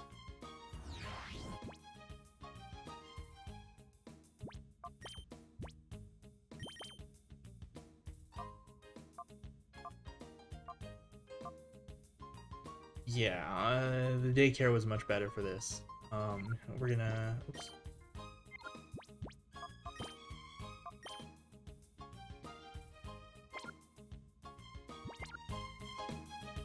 Guess we should put Remoraid in the daycare. Can we do another Mount Battle challenge? I feel like if we do Mount Battle, we won't be able to, like, if we do the next area, we might not be able to finish it. And I don't want to do the under Colosseum yet.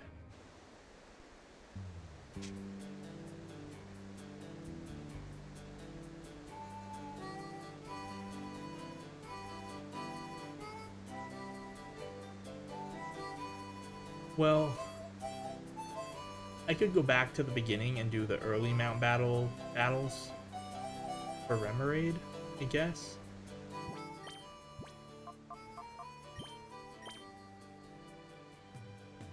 Yeah, we might.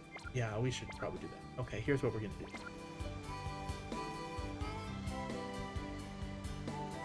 Back to Mount Battle.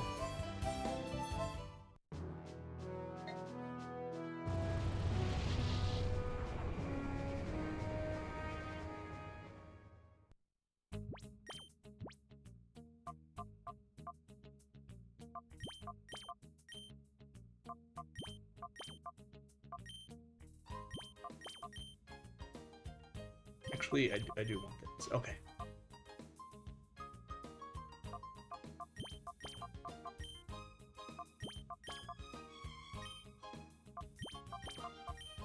And then Ampharos will get XP share. Okay, here's the plan.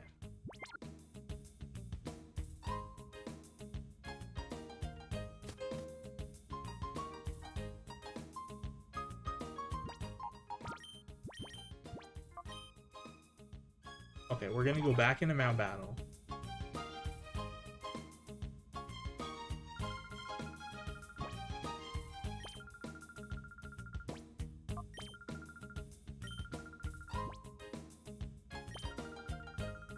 Reducing the Shadow Pokemon's gauge is more about the sheer number of battles rather than the level of the opposing Pokemon. So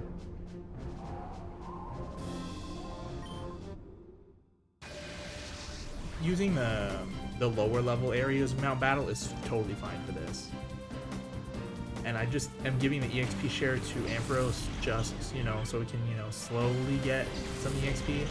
Oh, these are both flying types. This ruins my plan.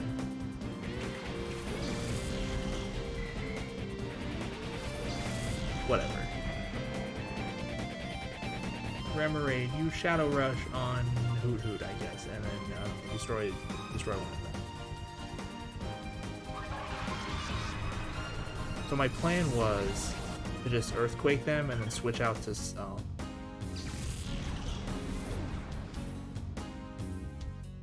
yeah, hold on. Oh, this is fine, I guess.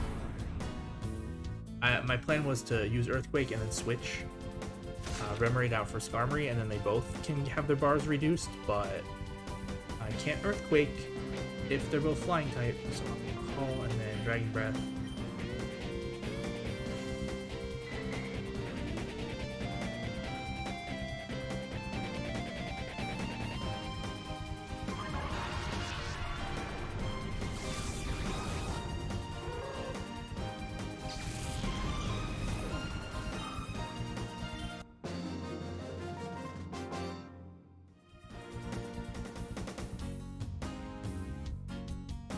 It's nice that they let you like beat all these guys up over and over again, I guess. But there's no wild Pokemon, so I guess they had to kind of, yeah, that opened it a lot. Yeah, there's no wild Pokemon, so they have to kind of do that, let you do that. I was thinking, what would be a nice hidden power if I give one to Octillery? Electric? Electric would be nice. Would I need Electric? Electric would be nice. Maybe ground. Ground would be good. Oh, ground. Rock. We don't have rock. Oh, the Hoppip is flying. Dang it.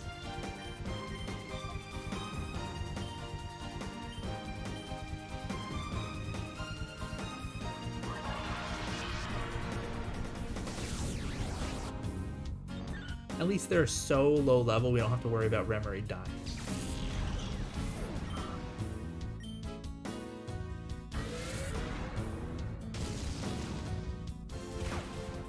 I should probably get the IV calculator set up for Remoraid.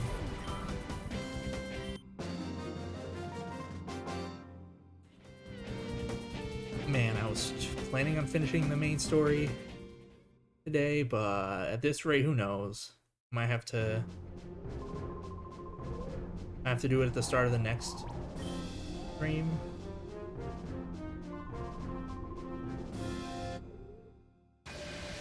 Like if this stream is entirely level grinding stream, and then we just do the final battles at the start of the next stream, the final boss gauntlet, and then the post game stuff. Next stream, that would be okay, I guess.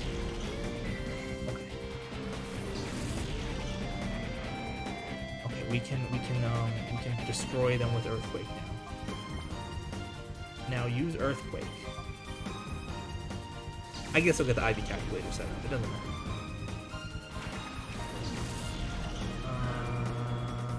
This one.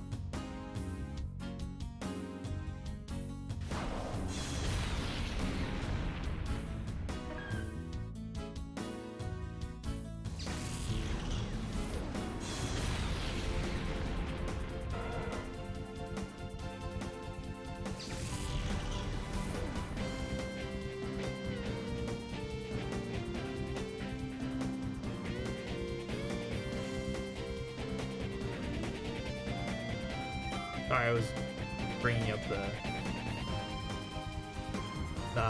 calculator. Okay.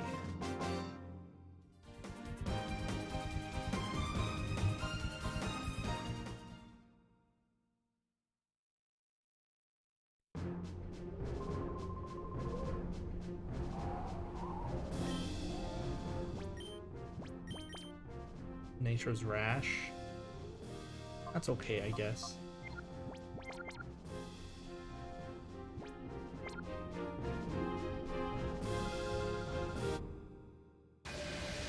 What does Rash do? Rash is... Oh! Special attack up, special defense down. That is actually acceptable. We will take that. It's not a bad nature for a Remoraid.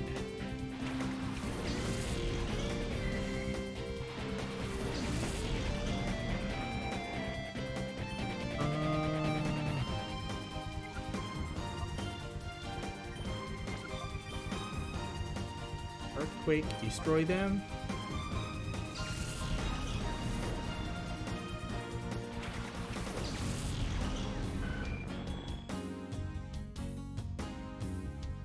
Very good.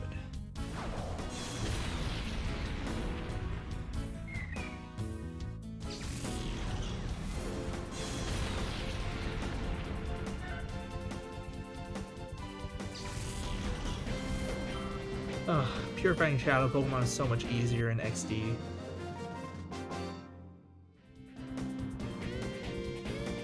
have to purify a few on your own, but then you get this machine, or you don't get this machine, but you get access to this machine that purifies the Pokemon for you.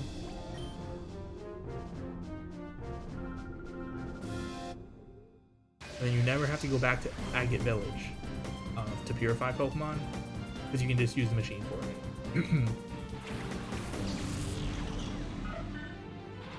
I doubt we'll ever play XD on stream, but it's alright. Like I like Colosseum more, but XD's okay.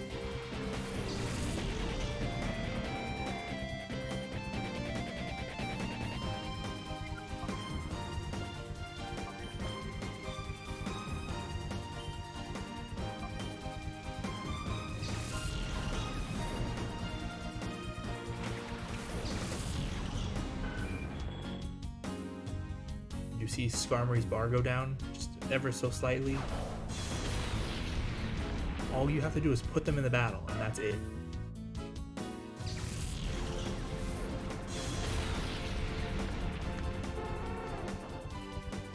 It doesn't have to defeat other Pokemon. Doesn't matter how many turns it's on the field. If you put the Pokemon in the battle, the Shadow Pokemon in the battle, its bar goes down.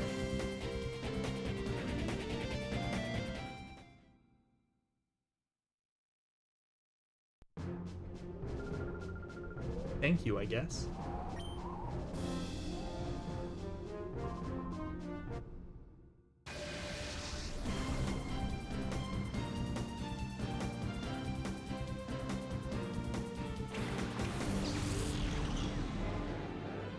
Ah, the Zubat's flying.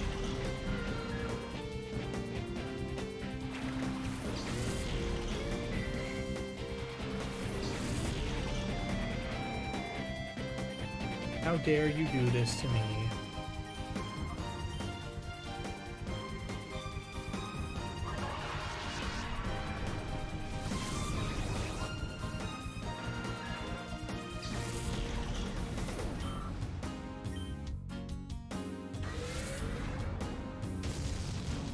Woo, got a crit, woo, yeah. Amazing.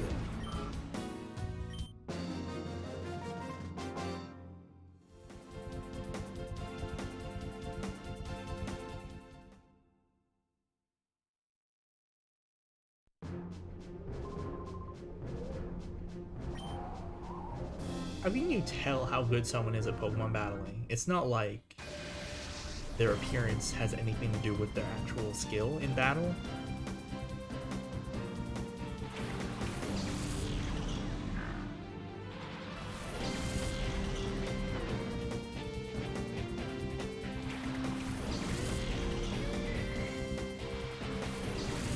getting there. Oh, switch. Armory. Earthquake, destroy everything. Again, I'm not sure what I'm going to put on Remoraid or Octillery. I kind of want to put Protect on it, but it learns so many good moves, like Flygon, that... Oh man, this Swinub's going to live. So the Swinub used Endure. It's a move that, when you would be knocked out by a damage dealing move, you just live at 1 HP.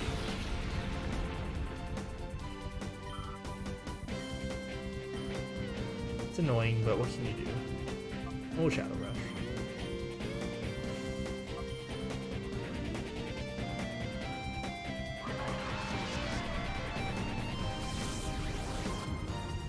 You'd mainly use Endure to trigger certain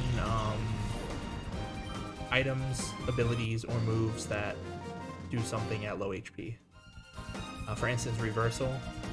It's a fighting type move. We have it on Heracross. It does more damage the less HP you have.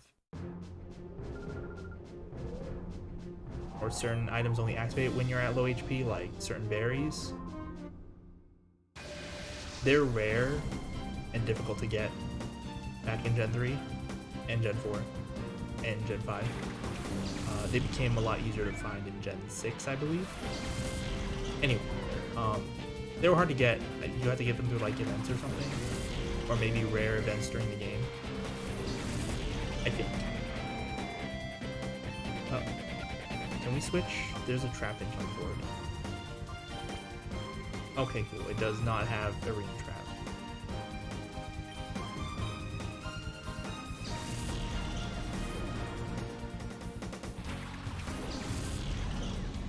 So, yeah.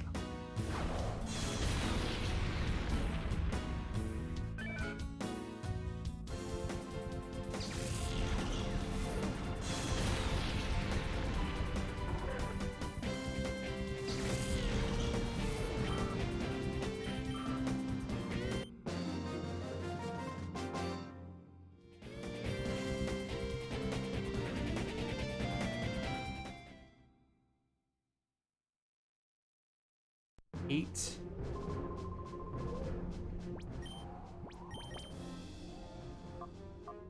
Might have to do 1 or 2 more areas.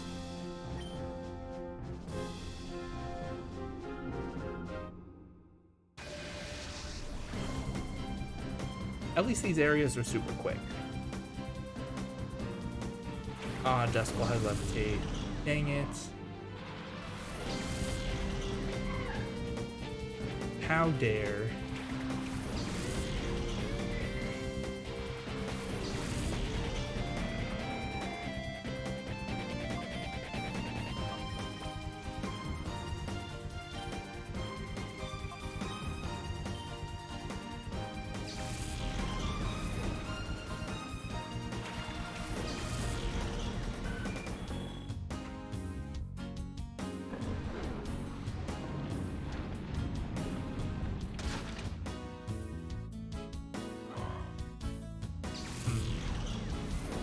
I'm just thinking, even if I only have, for instance, 4 options of types. Hold on. For Octillery, I mean, I'm obviously going to keep a water move and an ice move. Bubble Beam, Ice Beam. For sure, like 100%, those are going to be on the moveset. The question would be a fire move. Probably Fire Blast over Flamethrower, just because of how difficult Flamethrower is to get. Even though I could buy one with the coupons we get from Mount Battle, I don't know if I'd want to. And then either Psybeam or Psychic. Again, we could buy a Psychic PM with the coupons we already have from Mount Battle, but I don't know if we'd want to. Like, Psybeam is good enough, right?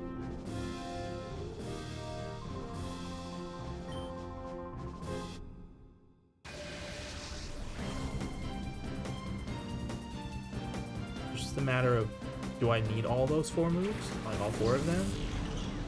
Or can I drop one for protect?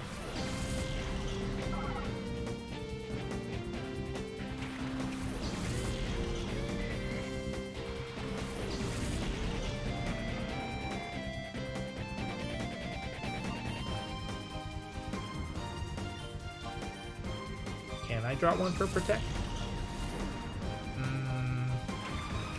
I mean, Side Beam would be our only psychic move on the team, which I would want to have. I don't think we would need Fire Blast. We already have Fire Blast and Flygon as well as Flame Wheel on Typhlosion. I don't know if we need a third Pokemon with a Fire type move, although Fire is a very good offensive type, so it wouldn't be bad. Fire's good against what? Grass, Bug, Steel, Ice. Is there anything else? Oh, we got Steel. Nice. But we're gonna Earthquake these fools. I guess I can check. I'm on Cerebi, or not Cerebi. I'm on Bulbapedia. No, I was right. It's only 4. Okay, maybe we'll forego getting Fire Blast in order to have Protect on Octillery.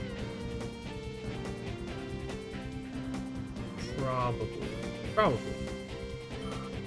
Because the thing is, we're gonna Steel Wings, right? Yeah. Okay. The thing is that after taking Geyser out of the team, the only Pokemon we'll have on our team with Earthquake is Flygon. And Flygon happens to also be one of our flying or levitating Pokemon. So the only other Pokemon on the team that wouldn't be affected by Earthquake is Skarmory. So unless Skarmory and Flygon are together on the field, we can't use Earthquake without Repercussion. Unless we have Protect on our Pokemon.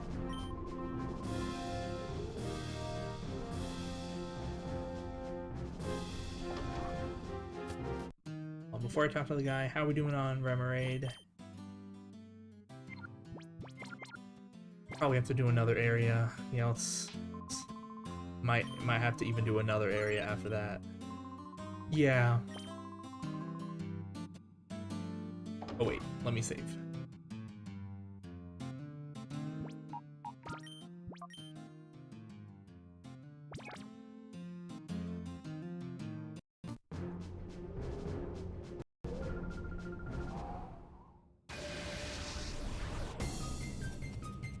Did you tell me to prepare to lose? I wasn't paying attention. Oh man, I can't switch now. That means no Earthquake. Unless I destroy the Why Not first. Which is not that hard, honestly, but it's enough. Okay,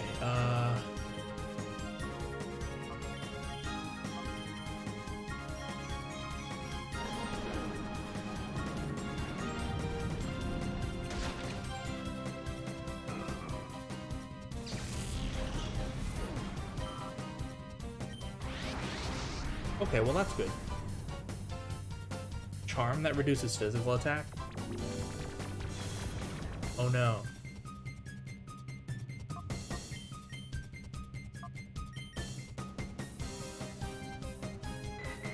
Okay, we should have gotten another move from that. I think... Is it Aurora Beam? I may have the moveset pulled up, hold on. It's Side Beam. Either way, I'll take it.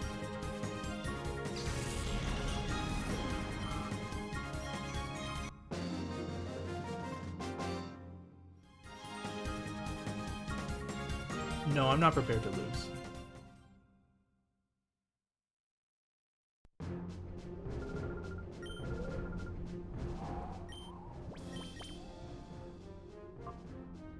Yeah. Okay, we're getting there. We're getting there. Soon, TM.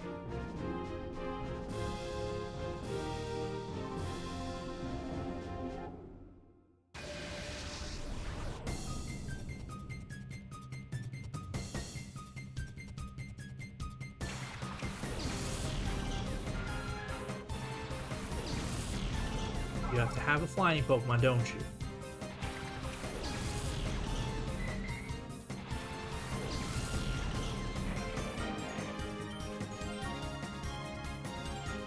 It's fine, I guess.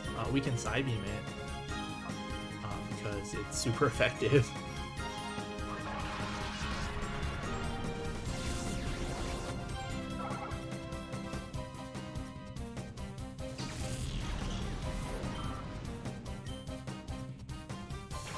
Primer? Okay.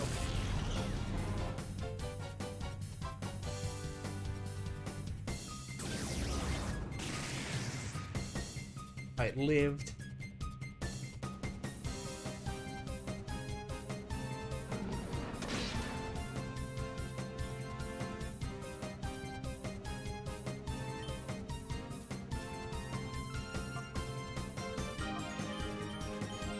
Fine.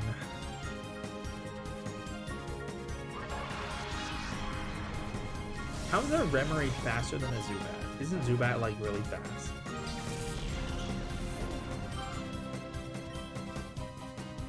Whatever.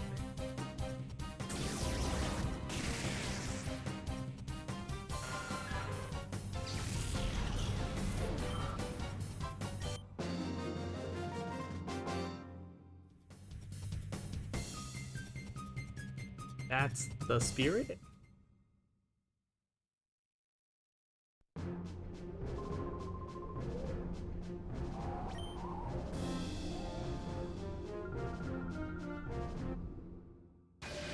If you want to work up a little sweat, just go into the volcano.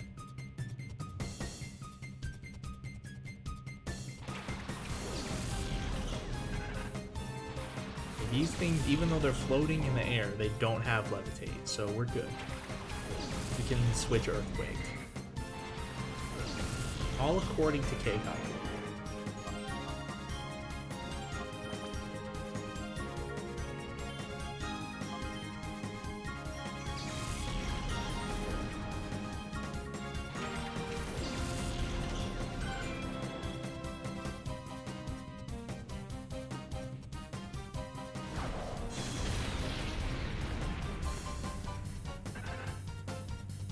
And it'd be really nice if we could get a Beldum.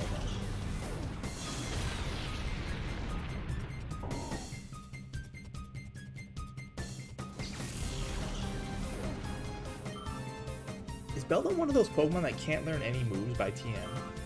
Because Beldum only learns Takedown. And like it has to evolve to Metang to learn anything. I think. It might be one of those Pokemon that can't learn anything. I guess I go to check. I'm on Bulbapedia still.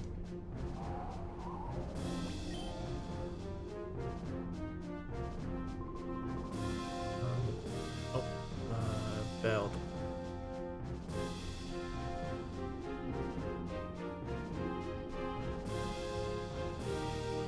This Pokemon learns no moves by anything. No TMs, HMs, breeding, or tutoring. Yep, it only can learn Takedown.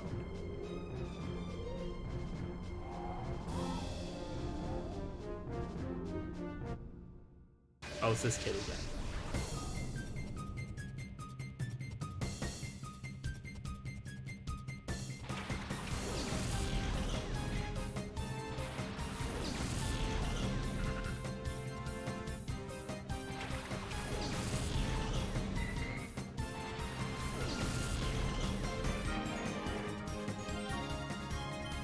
Okay, this is gonna be a Switch Earthquake.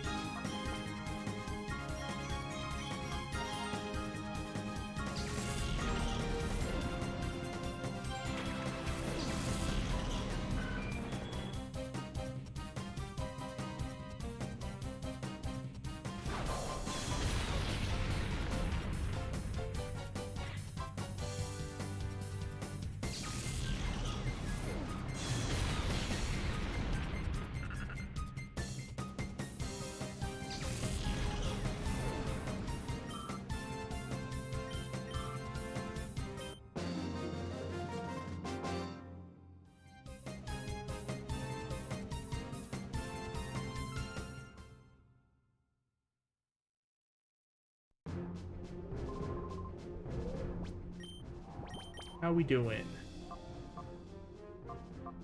Getting there.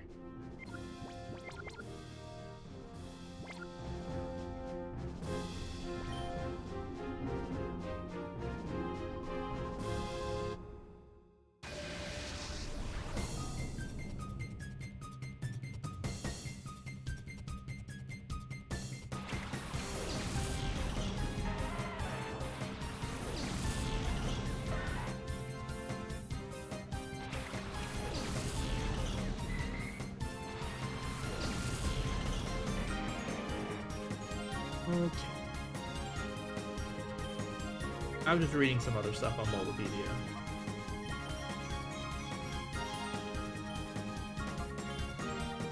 Not like I have to pay attention to these battles.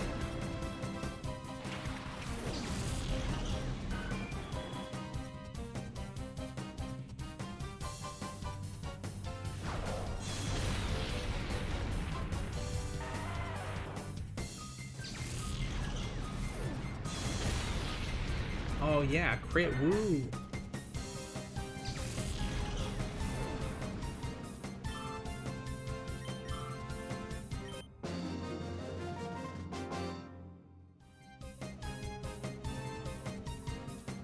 We're pretty much going to be just doing this until we can purify Remoraid and hopefully Skarmory at the same time.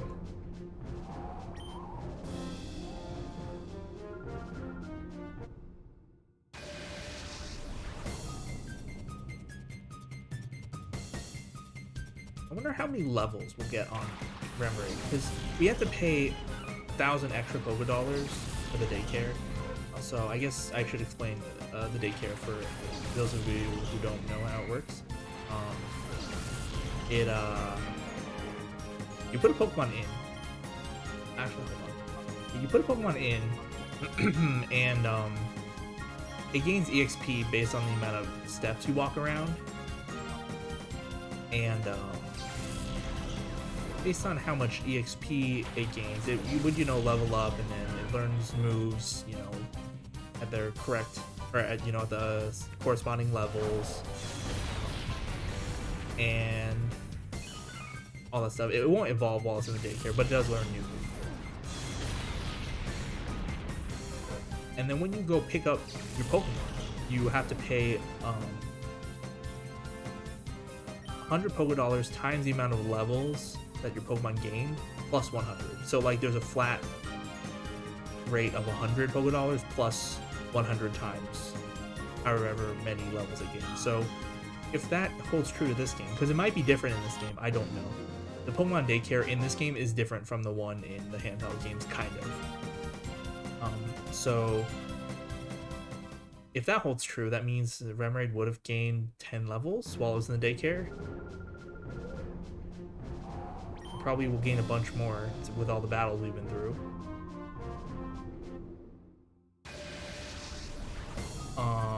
But yeah, I don't know if that changes because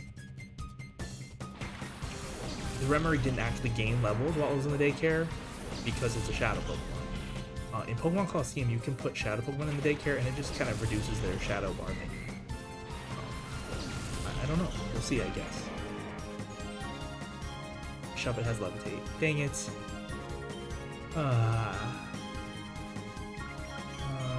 Shuppet.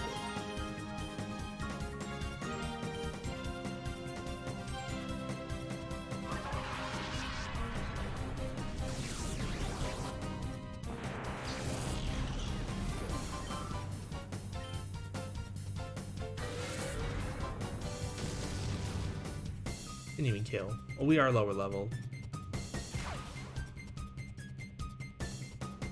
Knock off, okay. Oh no, my black glasses.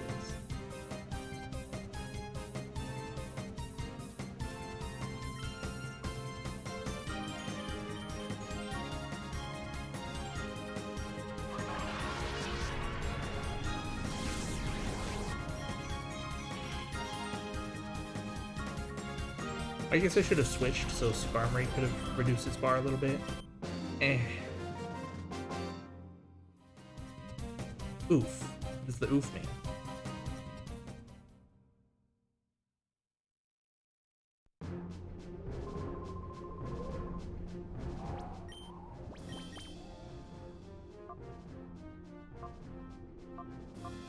Yeah, Remoraid will probably be done with its bar before Skarmory.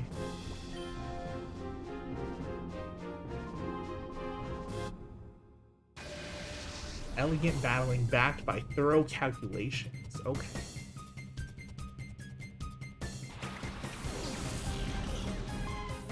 How many EVs does your Mareep have then? What are its IVs? Surely you calculated all that, right? Oh, this is a Switch Earthquake, and he has a third Pokemon. I saw that. There's a third Pokemon. So we'll have to deal with that next turn.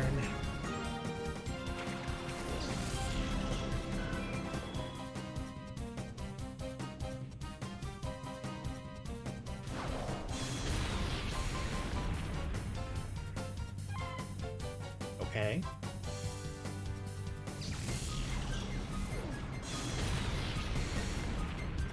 Very good.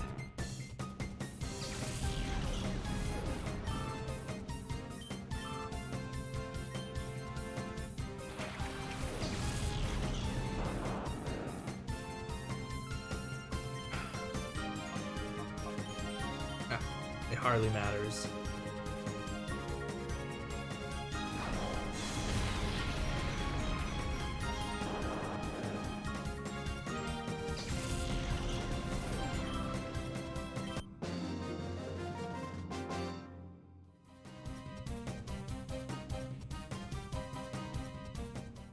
I guess your calculations weren't thorough enough then.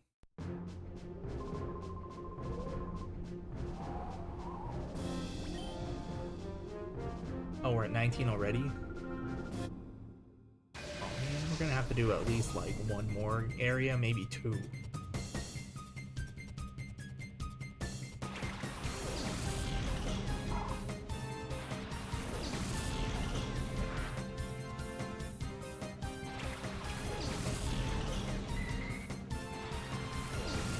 Carbonis Field. Okay. That means we can switch Earthquake.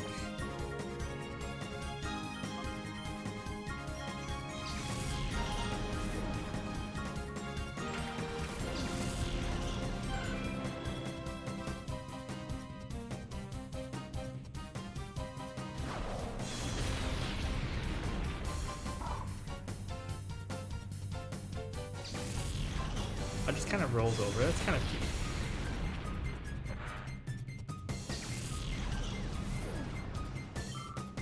Carvana just flips over like a dead goldfish. Oh good, Ampharos level. After all that. I guess I give the EXP share to Typhlosion now.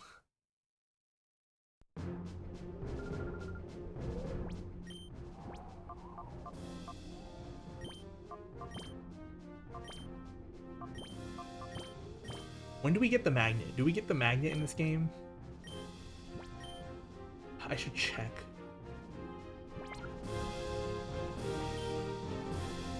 Alright, time to pull it up on Bulbapedia. Okay, Arth, let's do battle.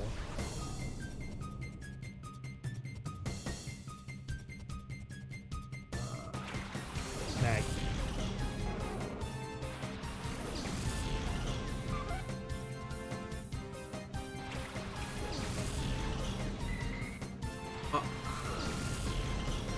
Dang it. Why don't we get a magnet in this game? What in the world? This is literally the only game where we can't get a magnet. This is inexcusable. Unacceptable.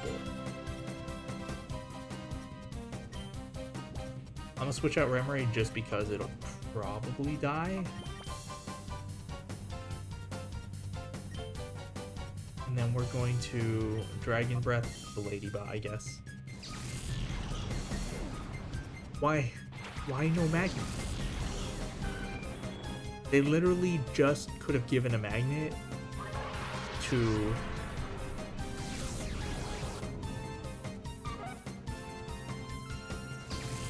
They could have just given a magnet to Flaffy.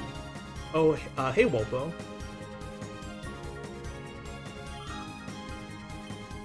I was just complaining about how we can't get a magnet in this game. so we don't have an item to give our Ampharos.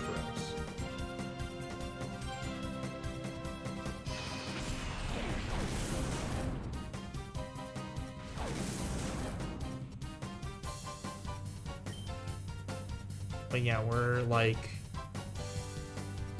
pretty much at the end game. So I'm just doing a bunch of level grinding and catching a couple Pokemon up so that we can do the final boss gauntlet, the equivalent of the Elite Four in this game. The Pineco lived. Well, at least I use Air Cutter. We're a level 51 Flygon, and the Earthquake didn't kill a level 25 Pineco. Disgraceful.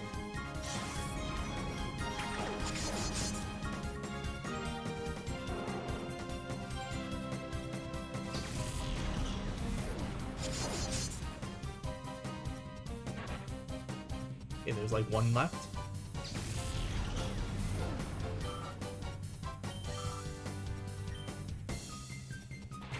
And a okay.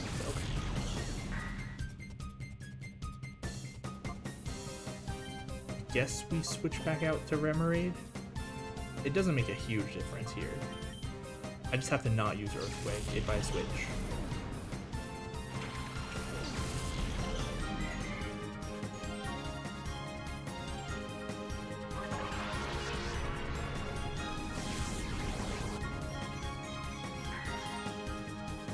Okay, so we're done with this area. We're probably gonna have to do one more.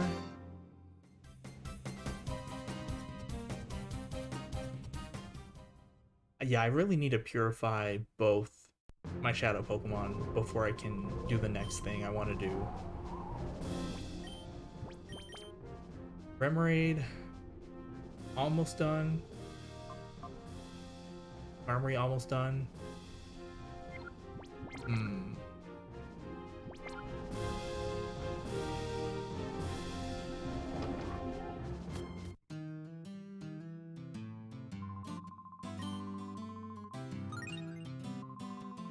And now we have enough coupons to buy a good TM. Not sure which one we're getting. Unfortunately, Mount Battle is the only way we can get the TMs for Ice Beam, Thunderbolt, Flamethrower, and Psychic. And Double Team, but we don't want that one.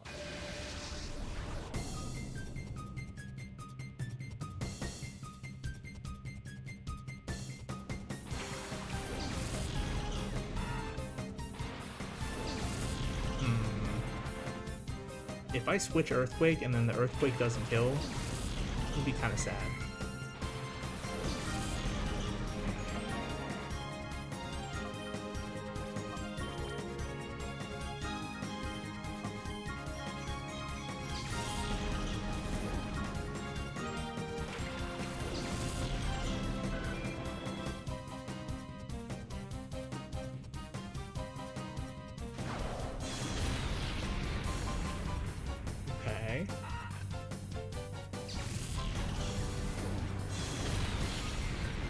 Okay, good.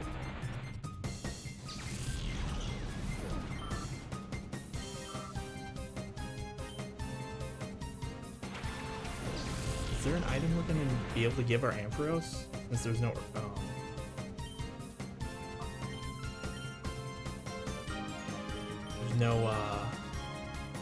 magnet in this game. What would be good?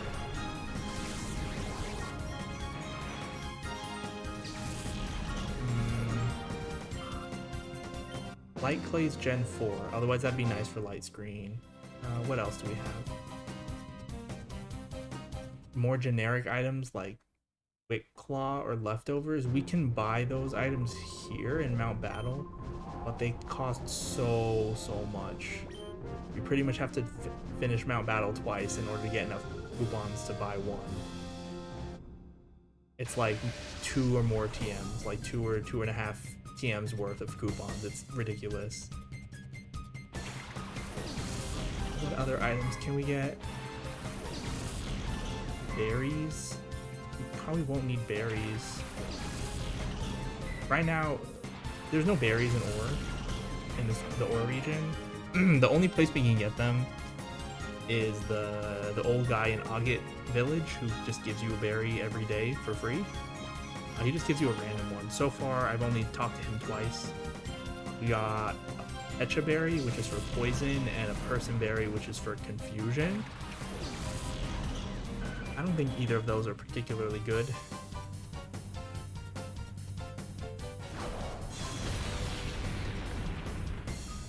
And Ampharos only has an electric type move, so any other item wouldn't really do anything. Oh, did the Curlia Trace levitate? Oh, that's annoying.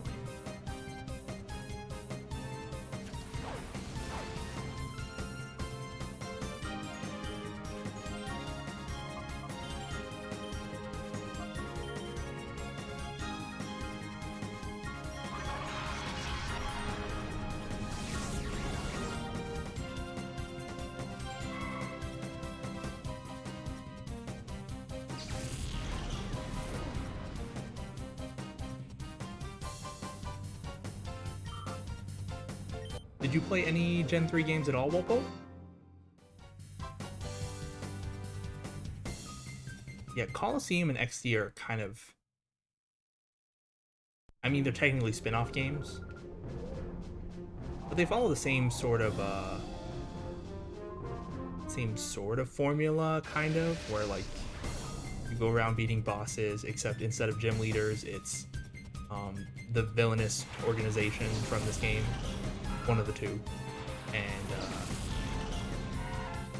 and instead of an Elite Four, you just fight like a gauntlet of trainers before the final boss. Oh, you skip Gen 3, okay.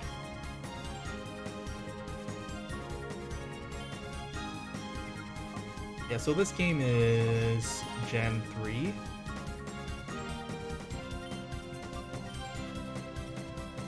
This game and its sequel, Pokemon XD Gale of Darkness, they're really, like, I would mention they follow the same, like, sort of formula, but the story and everything, and yeah, the story and, like, the new game mechanic are really dark, because in these games there's these things called Shadow Pokemon. They're Pokemon that were experimented on to have the, like, door to their heart artificially closed. Okay, let's switch back out. So, like, these ones with the purple borders, like the Skarmory and Remoraid, they're Shadow Pokemon.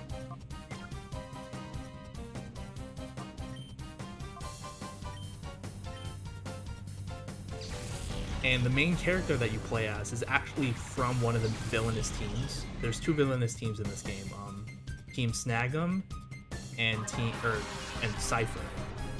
So Cypher is like an evil organization, and you play as an ex-Team Snag'em member, this guy with the blue cloak, and he steals this machine called the Snag Machine, which allows you to steal other people's Pokemon. So the whole point of the game is to go around and you steal the Shadow Pokemon that Cypher creates, and then you are supposed to, like, you know, save them and purify them, turn them back to normal.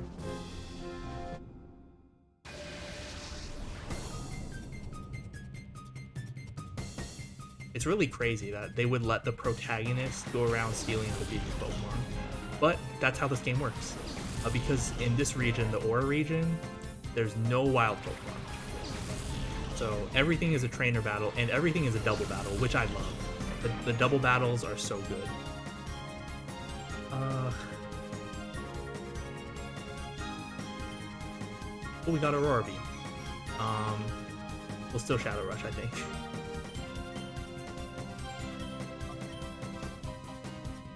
Yeah, you can't do that in other games. Only in Colosseum and XD.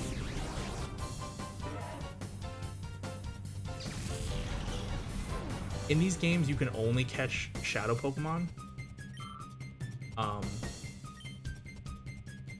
because like if you try and catch non-shadow Pokemon, um, she's not with us right now, but like you have like a partner that, you know, follows you around and helps you kind of, I guess. Not really, but call and Dragon Breath. Okay. And she'll be like, hey, don't catch that one, it's not a shadow Pokemon. Because she's the one who can tell what Pokemon are shadow Pokemon. She has this magical ability to see the dark aura that surrounds shadow Pokemon.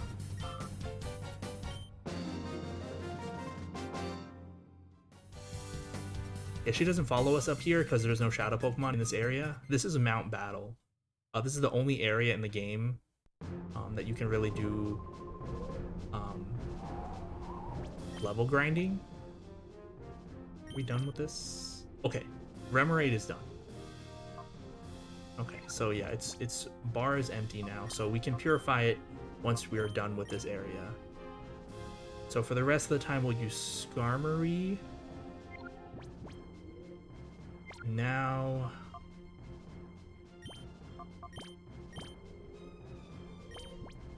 take the EXP share back from Typhlosion and put Typhlosion back in the front.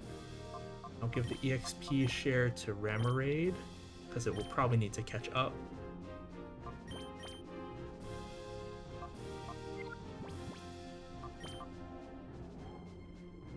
No, that's fine. It's fine.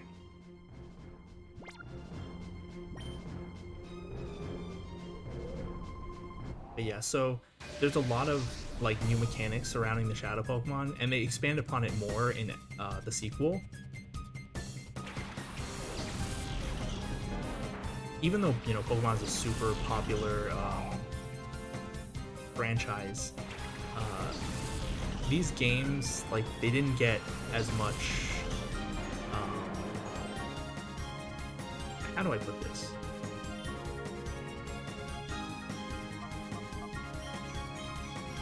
Like, if you wanted to look up information about any Pokemon game, like any mechanic from any Pokemon game, you'd be able to do it very easily. But the shadow Pokemon mechanics in this game, they're not as clear. Like, you can't find information on them as readily. It's kind of strange. But that's kind of how it is. Like, it's made clear in the game that depending on the shadow Pokemon's nature, certain methods of purification are better than others, but like no one bothered to look it up or to do data mining to figure out which is which, or like which purification method corresponds to which nature. So like you just kind of have to guess. I don't know. It's weird. And I was also looking to see how the daycare handles shadow Pokemon, but there's no information about that either. Wait, there's shadow Pokemon in Pokemon Go? I didn't know about that. It's honestly very surprising. I'm gonna Shadow Rush the Houndour, I guess? Shadow Pokemon and Pokemon Go, really? I kind of figured they would just never mention Shadow Pokemon ever again. Oh good, Hyper. Okay, yeah, so in Colosseum,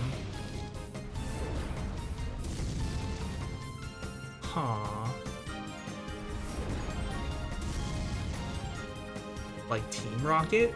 Like Rocket as in Team Rocket?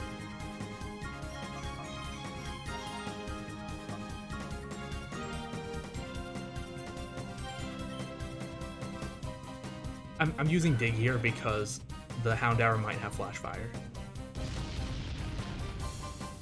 Yeah, because Team Rocket had nothing to do with the Shadow Pokemon in these games. But I mean, I guess if they just never want to mention Cypher or Team Snag'em again, they could just be like, oh yeah, Team Rocket made Shadow Pokemon.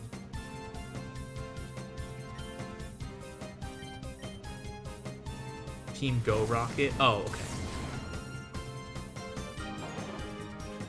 Huh. I literally had no idea. Interesting. But yeah, since they never touched these mechanics again, I kind of figured that, you know, the Pokemon Company would just be like, well, we're never gonna bring up Shadow Pokemon ever again. That's interesting though. Oh, but yeah, so as I was saying, in Pokemon Colosseum, all Shadow Pokemon have this move called Shadow Rush. It's a powerful physical move that has 90 base power and 100 accuracy, but it deals recoil. So that makes the Shadow Pokemon in this game kind of difficult to capture, because, you know, they could knock themselves out because they literally all have recoil moves.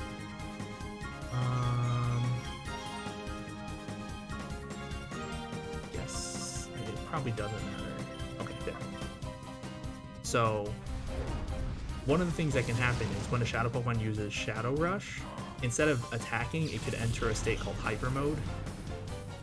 So that skips its turn, and then you have to call it to get it out of Hyper Mode. Otherwise, you suffer like a bunch of downsides.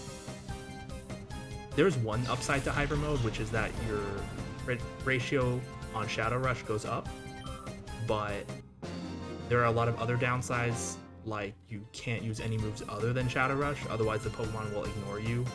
It'll like skip its turn, or attack your other Pokemon because it's doubles. It'll attack your ally, or it'll attack you, like the trainer. I mean, that effectively just skips the turn. Or it'll just, you know, jump back into its Pokeball, and then you have to send out another Pokemon. You also can't use items on Pokemon in Hyper Mode in battle.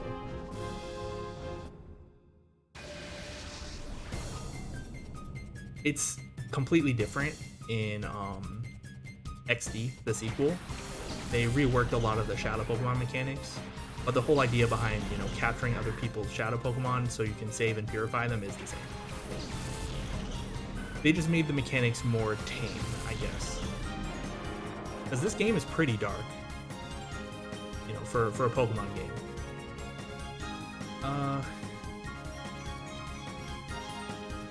Guess we'll Steel Wing.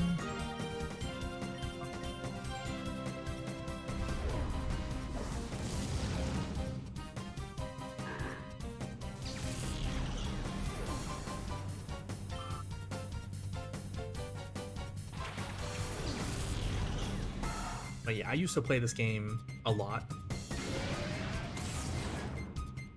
It was very difficult. It's like more difficult than, you know, handheld Pokemon games. Mainly because you can only catch a very limited set of Pokemon. Because there's no wild Pokemon, you can only catch the Shadow Pokemon that appear in the game. And there's like, obviously your starters. You start with an Espeon and an Umbreon, and then you get gifted a Pokemon during the game, but it's really bad, so you just don't use it.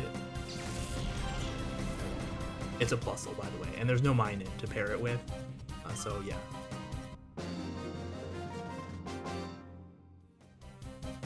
So the limited choices for Pokemon to use, as well as the limited TMs, like you get no HMs in this game. There's no HMs, which is nice in the fact that you don't have to carry around a Pokemon that has all your HMs on it. But it's unfortunate because, you know, a couple of those HMs are pretty good, like Surf and Waterfall. And it'd be nice to be able to teach those to your Pokemon, but you can't.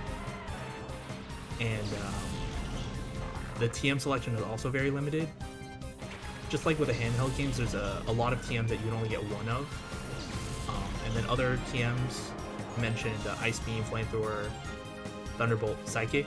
You can buy those here at Mount Battle, but they cost so much.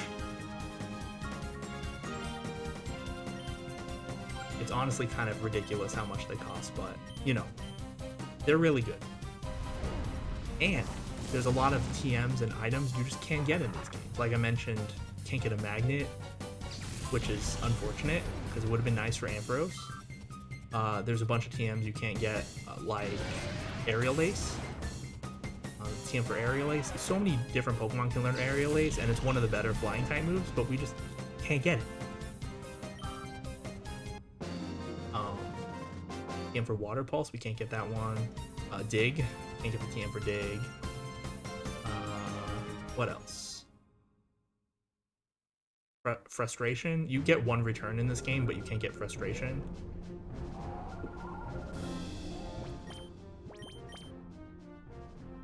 No Fly, you can't get, no HMs at all.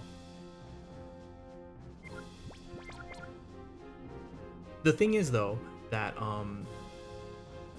Shadow Pokemon, usually, they'll end up having a moveset that's like better than what that Pokemon would normally have at that level.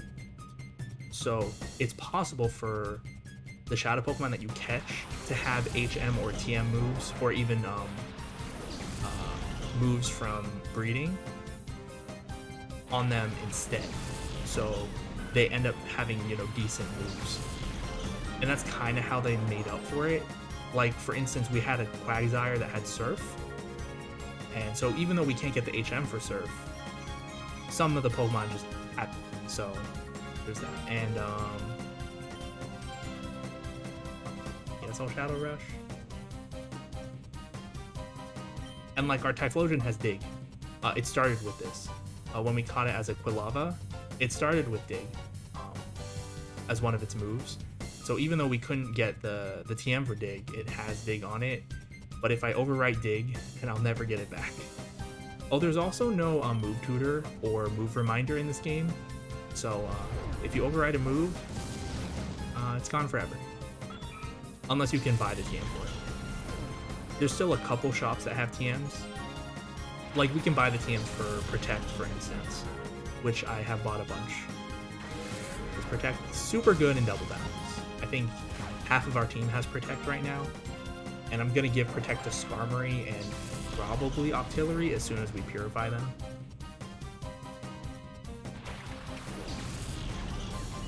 Yeah, at least there's that.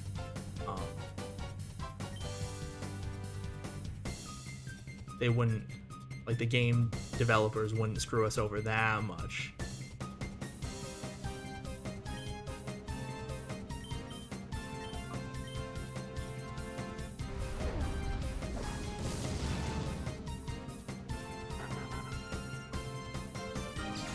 Could you imagine those? Like, we're just having to go through the entire game with, like, Water Gun and like Peck and stuff like that. That'd be horrible.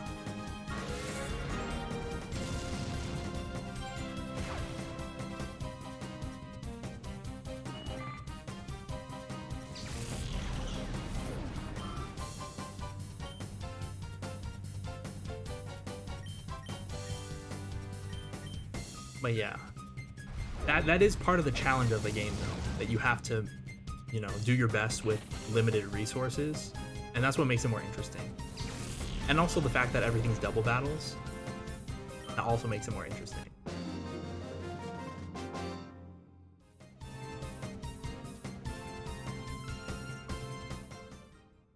And it's nice, because I remember complaining during Emerald that for double battles, the UI, the menuing, was just really bad, but that's mostly because they didn't have space on the little GBA screen.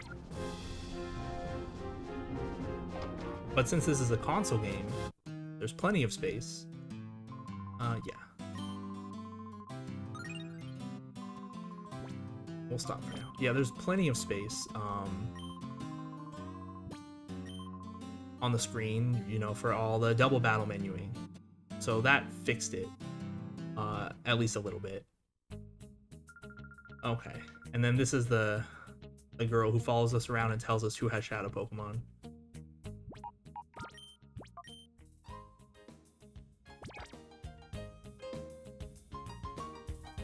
Okay. We're gonna go purify Remoraid now.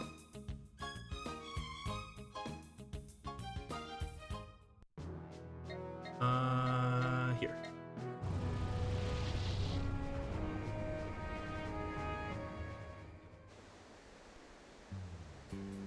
But yeah, if you've never played this game before, I would highly recommend it.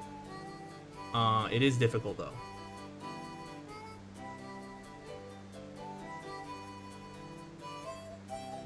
Very, very difficult. Like if you're going through this game without ever having played it before and with no information, you might not be able to beat it without overleveling. It's just difficult. Or well, I guess you could just use the legendaries because you can catch some legendaries in this game.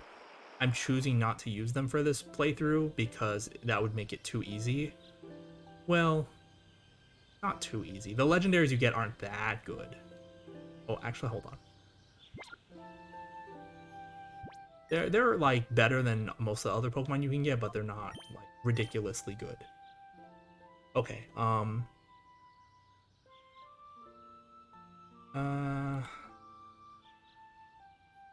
this is 20.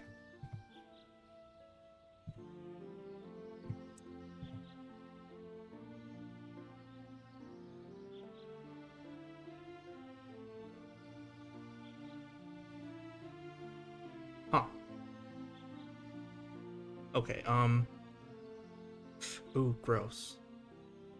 Well, I don't really have a choice now. Okay, I was just typing in Remoraid stats into an IV calculator. I'm not I'm obviously not gonna like do any like stuff like resetting. We got the Remoraid like way long ago. But I do want to know what its hidden power is.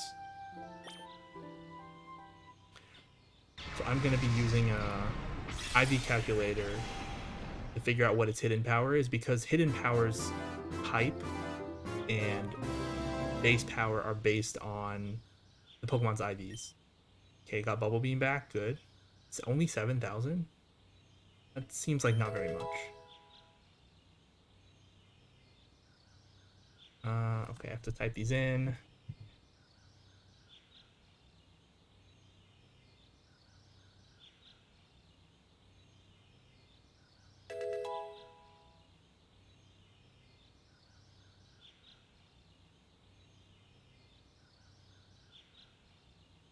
Mm, 52.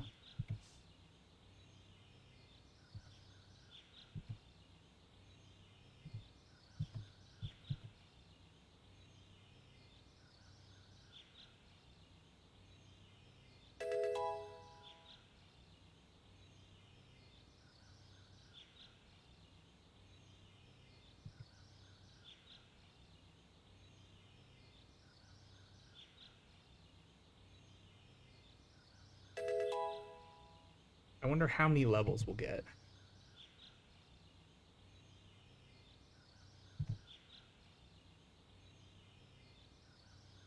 And I guess I could explain. As you're seeing now, we didn't get any levels as a shadow Pokemon. What happens is that all the EXP that you would have accumulated over that time as a shadow Pokemon just gets given to the Pokemon once it gets purified. Oh, it was only 4 levels. That's not very good. Anyway, check. Hmm.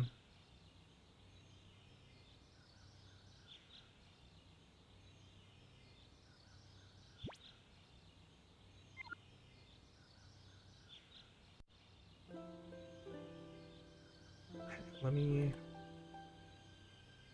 I'm just checking its. I have a spread of 3. Checking what its potential hidden powers could be.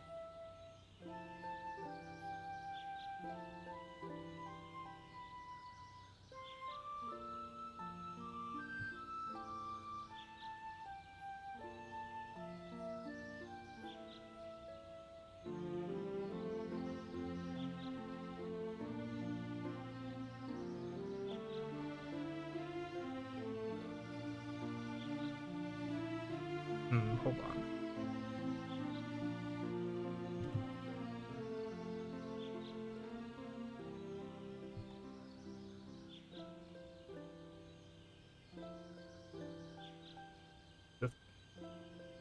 Yeah. I don't think we can do the Skarmory yet. Not yet.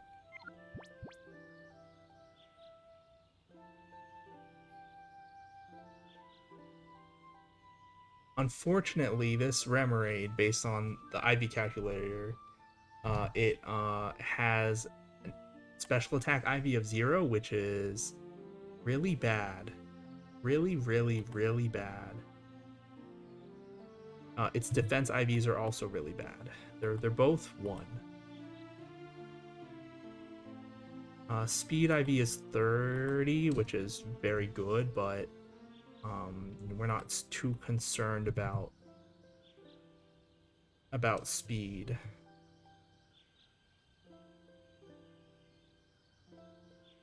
Okay, well, this Remoraid's not the best, but it's what we've got. Okay, so its hidden power is unfortunately water type, which means it won't be useful, but that's fine. Skarmory will take a little bit more. I wonder if we can just use the cologne case on it. Do we have the cologne case yet? Okay. I believe there's someone in the town who gives you a cologne case, and it's an item that lets you oh.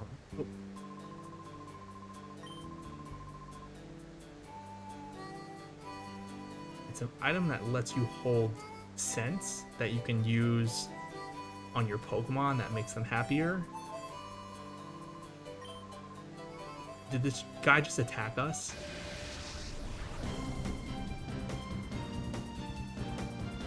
I was going around looking for the person who gives me the cologne case, and he just attacks us.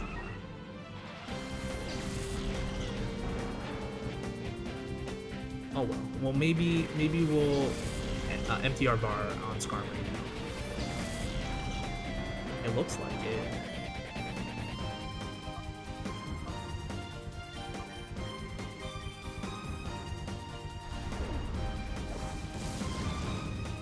Okay.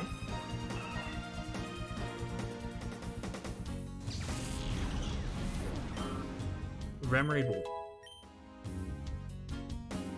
will take a lot of catching up.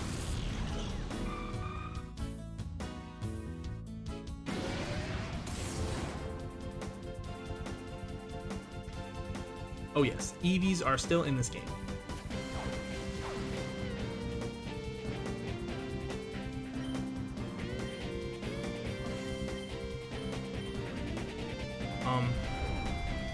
The nice thing is, well, I was gonna say the nice thing is that Shadow Pokemon don't gain EVs, even though they gain EXP. It's kind of nice for our purposes, where we can, use the several level ups to check the IVs reliably. But it would be nice to just have the EVs. But now that Remoraid is purified, it will start gaining EVs like normal. So all these 3 Pokemon we beat, it gained their EVs because we have the EXP share on it.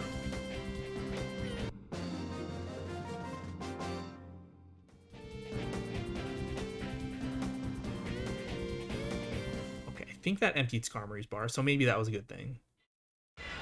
Oh no, you cannot evolve. I forbid it.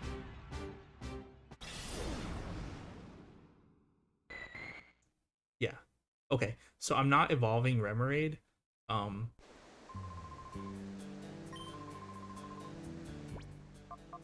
There's 2 reasons why I'm not evolving Remoraid. One is that we don't need what's the move called? Let me look at it. It's called Octazooka. When you evolve a Remoraid at level 25 into an Octillery, it gains the move Octazooka. It's just a worse version of Bubble Beam.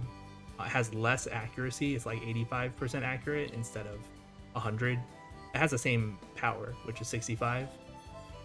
But it reduces accuracy as opposed to Bubble Beam's reducing speed. And I'd rather not risk missing just to reduce accuracy. Second, Remoraid learns Ice Beam by level up at level 44. We can learn Ice Beam as an auxiliary by level up, but it's at level 54, and I don't want to wait as long. We're not going to use Remoraid in battle anyway, because, you know, it's level 25. But, yeah, okay. But yeah, so that's why no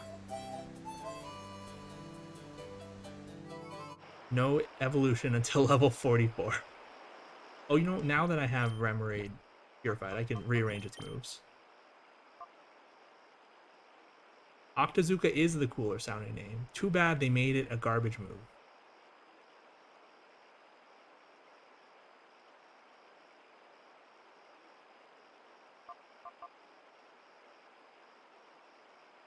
Okay. Oh, you know what? Do I have a Protect TM on me? I bought a bunch. I only have one left. Okay. I'm gonna teach Protect to both to both Skarmory and Remoraid.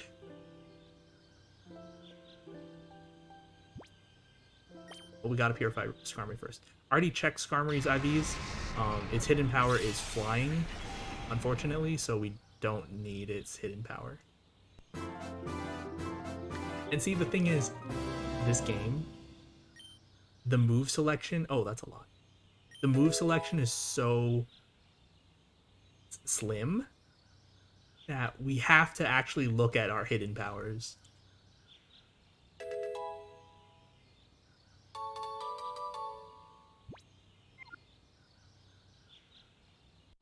Oops. Okay, we got Drill Peck. Drill Peck is a move that Skarmory can learn by breeding. It's very good.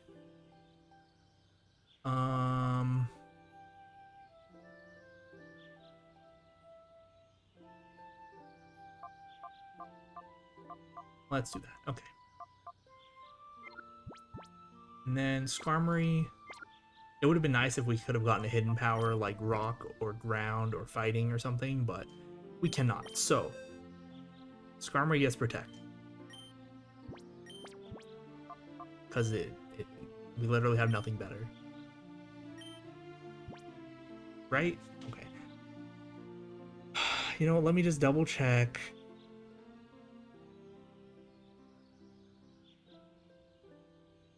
Gen 3 PMs.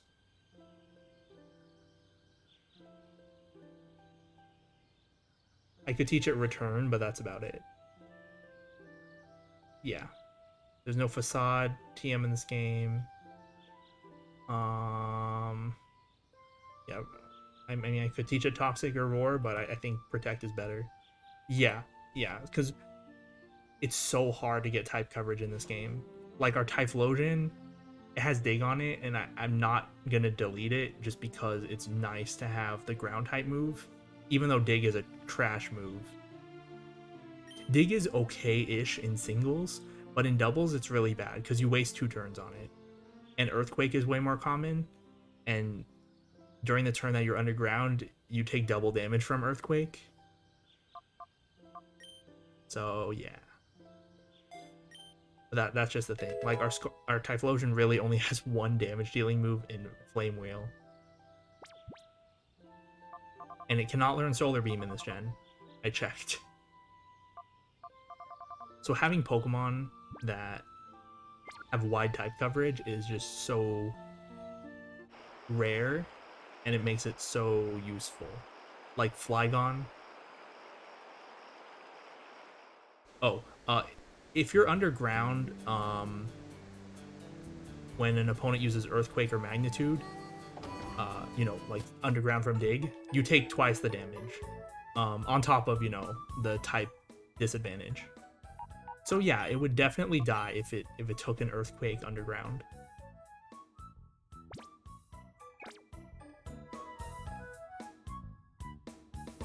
And there are moves that do that for like flying or bouncing Pokemon, like I think Thunder. Yeah, I think Thunder and Twister can hit Pokemon that are in the air from Fly. You know, they have all those little those neat little what do you call them, like mechanics?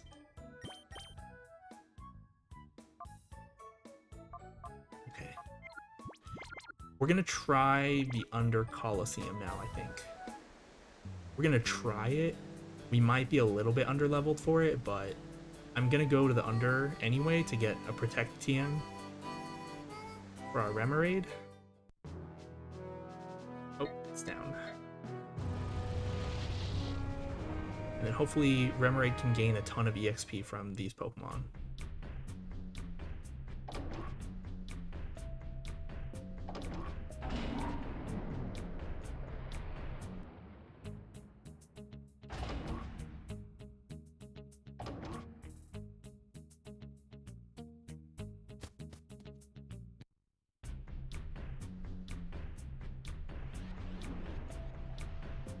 Yeah, so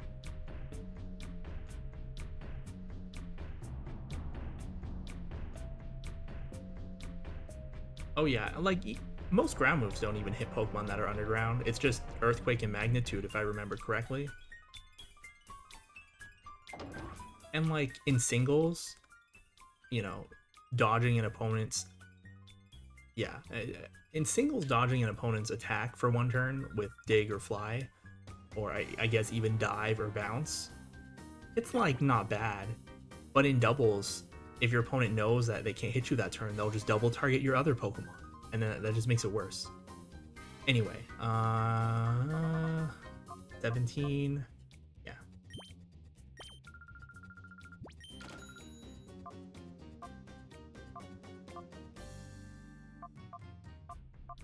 While we're here, I'll pick up some full restores. Only some, just some.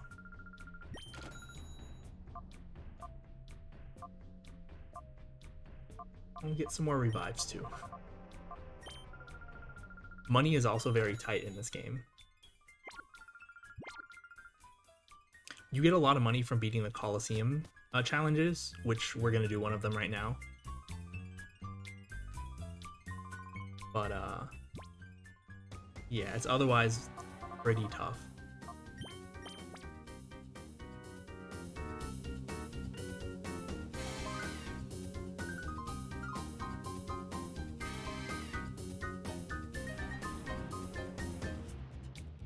Okay, so this is the what is it, the third Colosseum? We did Fennec Colosseum and Pyrite Colosseum. And this is under Colosseum. And this one, the Pokemon are like mid to high 50s. So we're at 49 to 51, low 50s pretty much, around 50. So this might be tough. We'll give it a try.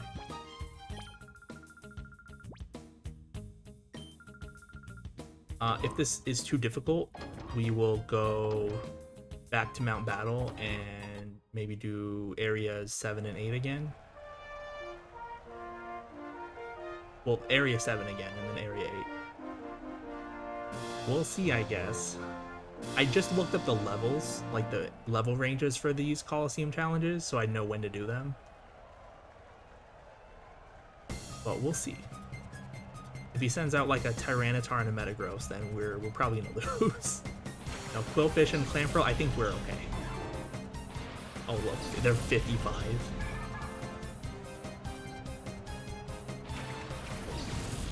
Okay. So we're gonna Drill Peck. Okay, so even though it's bad, I have Dig for this, because Quillfish is poison type as well, so the Dig will be super effective. Hopefully the Dig will knock it out. Mudsport, that has the power of electric type moves.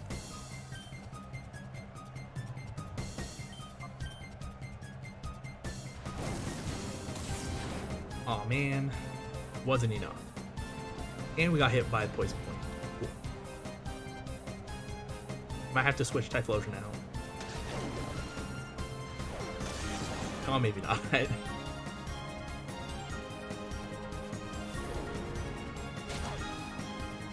That did enough, I guess.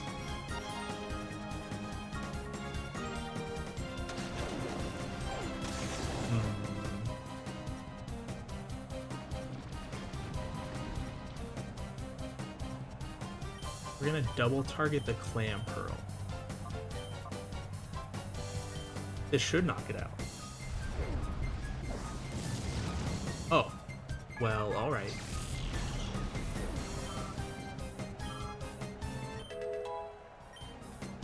I'm gonna have to stop Remoraid from evolving every single battle.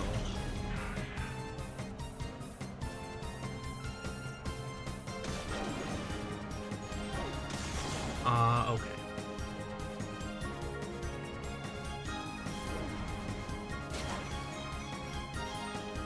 Well, at least the Typhlosion will get the EXP from the Lombre before it goes down.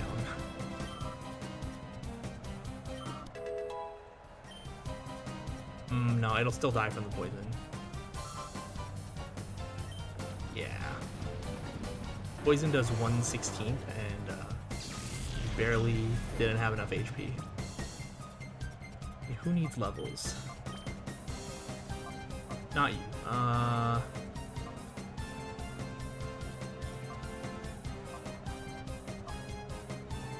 Sure. I know they mud sported, but like, we're on the last one. But yeah, this Skarmory having Drill Peck, it's like, I absolutely need to use this Skarmory because of that. All the other flying Pokemon we get, or at least that we've gotten up to this point, they either have Fly, or they don't have good flying moves. And actually, I shouldn't even say that Fly is a good flying move. They just don't have good flying moves. We get a Mantine that learns Wing Attack, but Mantine's physical attack is so low that it might as well not have any physical attacks. So yeah, this Skarmory is like our savior for flying type. Oh no, you're not evolving.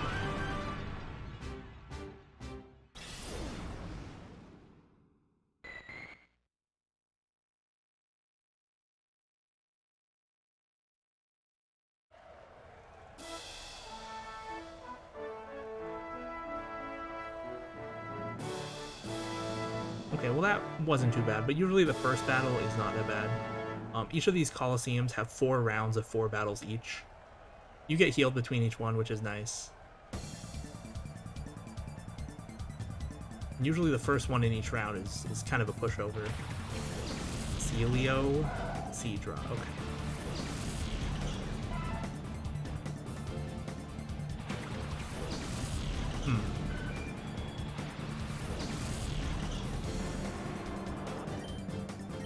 Gonna double target the Seadra.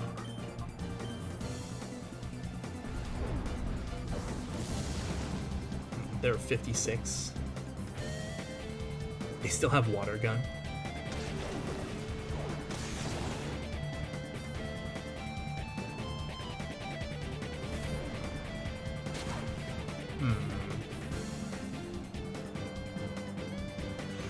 We might just be a little bit under leveled for this. Just a little bit.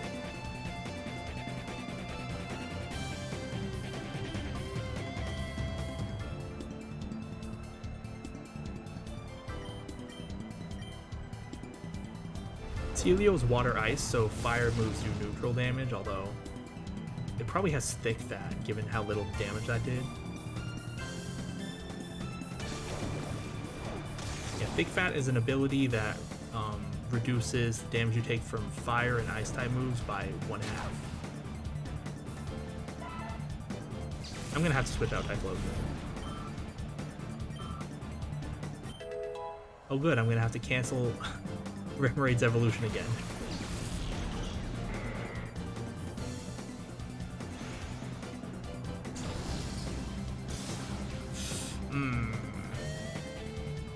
Actually, do I just leave these guys in and let them kind of get knocked out so I can switch in other Pokemon safely? Probably, right? Double target the Vigoroth.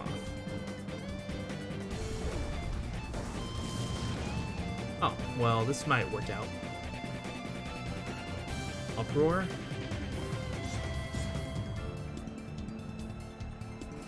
Why would you use it on the Skarmory? Anyway, Uproar is a normal type move where the user has to use Uproar for 2 to 5 turns in a row, and while it's happening, no Pokemon can be put to sleep. It's a weak move in general, it's like 50 power. Oh, okay, well. You knocked out 2 Pokemon, Skarmory, you did your job.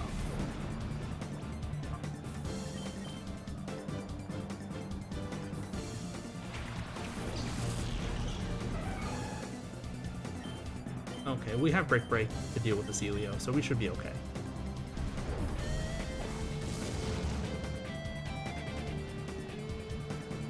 But yeah, so we do have Hidden Power on our Heracross. We got super, super lucky. Because Heracross, it's fighting Bug, right? So we have Brick Break, which we got from the start.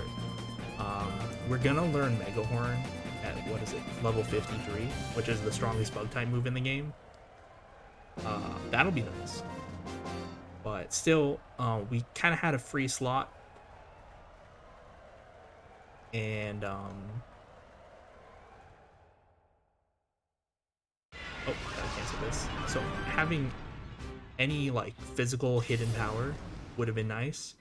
And we just got lucky and we got, Hidden Power Ghost. And in Gen 3, Ghost is physical. And Ghost covers the ineffective, like, how do I put this? Both Fighting and Bug don't do damage against Ghost. Well, Fighting does 0 damage and Bug is just ineffective against Ghost. So having Hidden Power Ghost to deal with that Ghost type is amazing. So we just got super, super lucky. And the power just happened to be very high as well. It's 68. And the max hidden power can be in this gen is 70.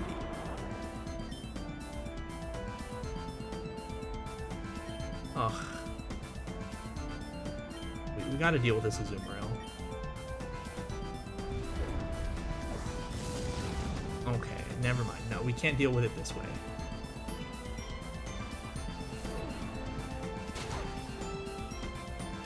Alright, I'll switch in Ampharos. Oh man. This lady using double team. Oh, he's peeved. I'm gonna complain about this every time because this is just bad game design.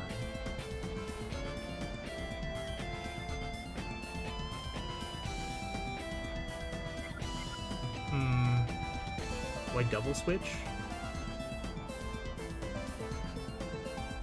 No.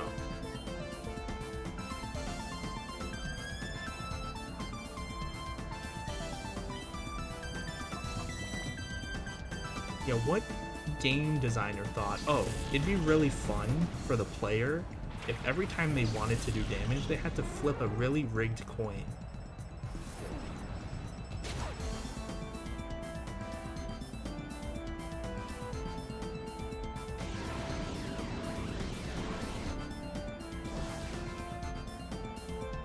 If you want to put this move in the game, fine, but don't make the entire gimmick of multiple opponents' teams to just abuse the evasiveness mechanic.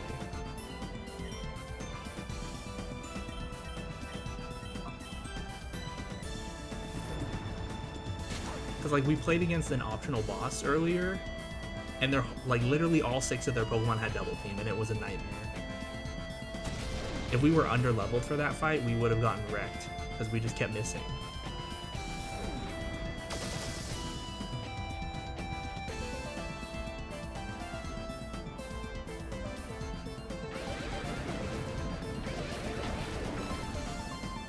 Okay, so Skarmory's faster than Noctowl.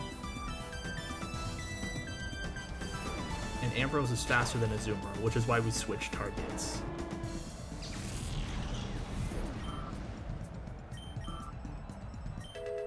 Oh good, I have to cancel Remerade's evolution in this battle too.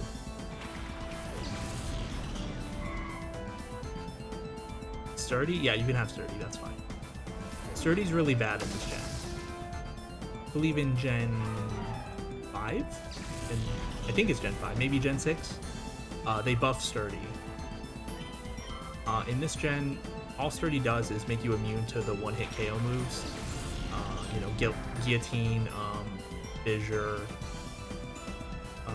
Horn Drill, and Sheer Cold.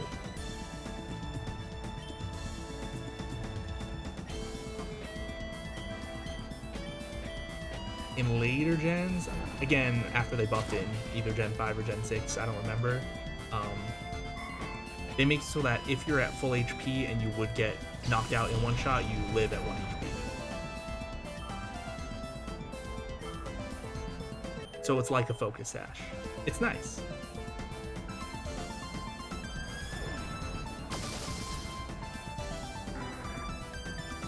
Alright, we got him. Didn't let him use double team.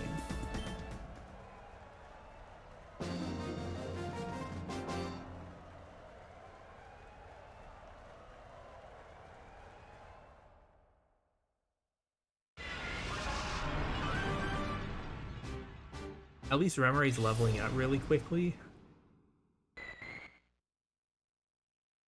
One day we'll get to level 50 something and then we'll be fine. 44 to learn Ice Beam.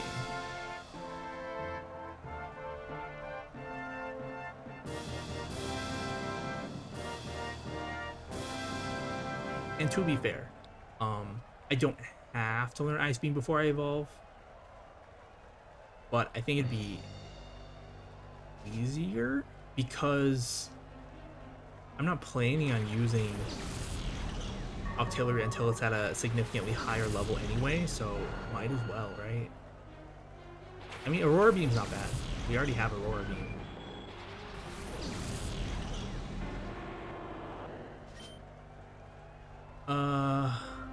We're gonna double target the Vile Plume, because I don't think just one move will kill it. It's way higher level than we are.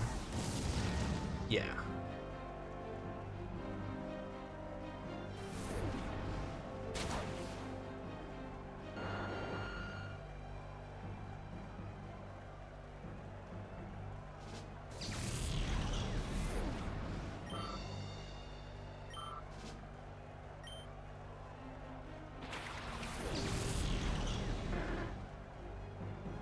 Yes, one day Remoraid will evolve into a beautiful octopus. Today is not that day. Well, maybe it might be. We'll see. We'll see how long this takes.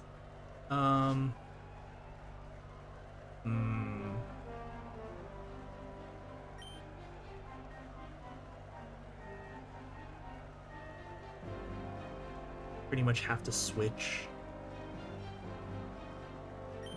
Okay, here's what we're gonna do. I'm gonna Drill Peck the Kecleon, and we're gonna switch Typhlosion for Ampharos. Ampharos should be able to take out the Gorbis.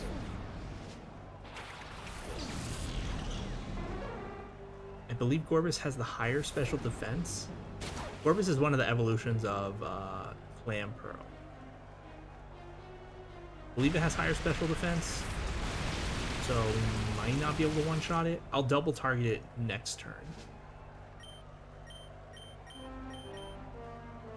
And then by hitting the Kecleon with a Drill Peck earlier, it turned its type to Flying, so that way when we use Thunderbolt on it, it will be super effective.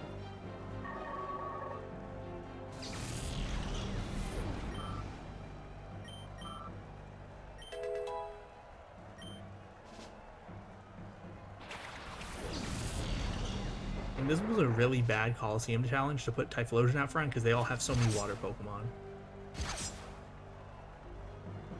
Okay.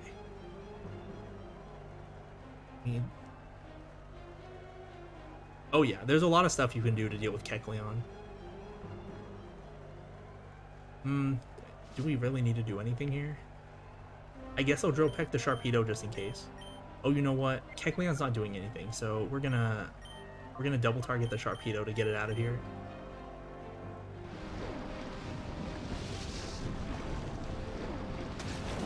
Ooh, that did a lot. Okay.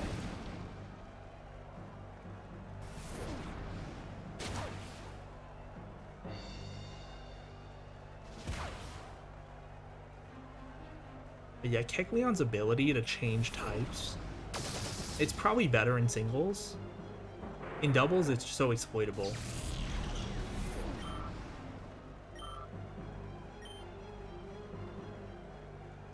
Oh no, if it hits... Okay, we lived. Cool.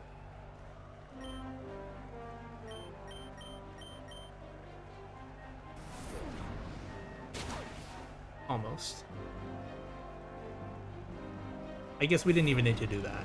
But hitting it with the drill peck in the first place, since it made it flying type, it ended up not having stab on its fury swipes.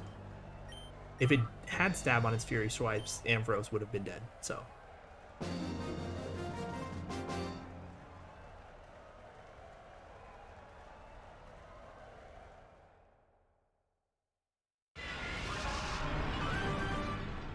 I got hippie.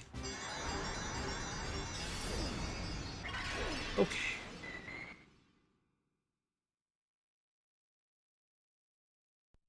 Can't evolve until you learn Ice Beam. Okay, what TM do we get? That's not that much money. We got way more money from the other challenges. Whatever. 37. It's 37 Sandstorm?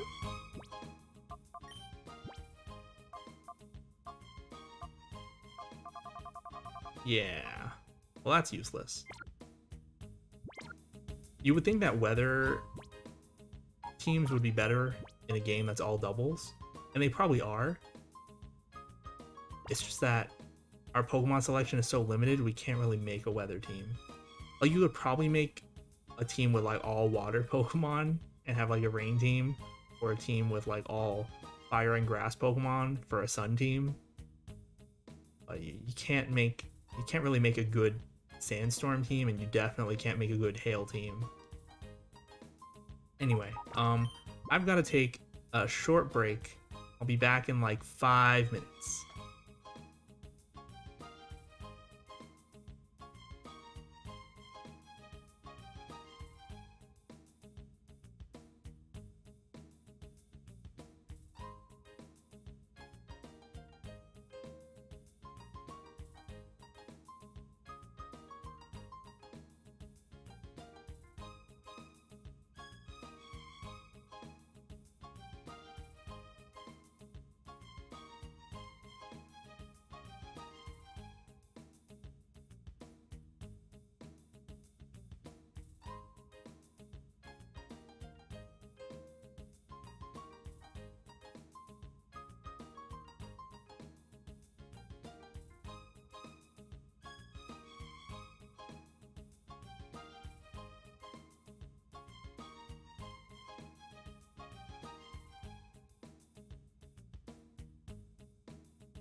Okay, I am back.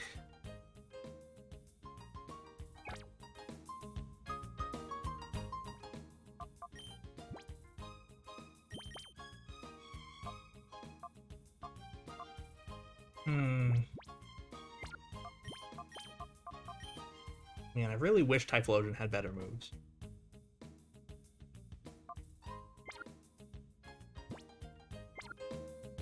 I guess we'll do the next one.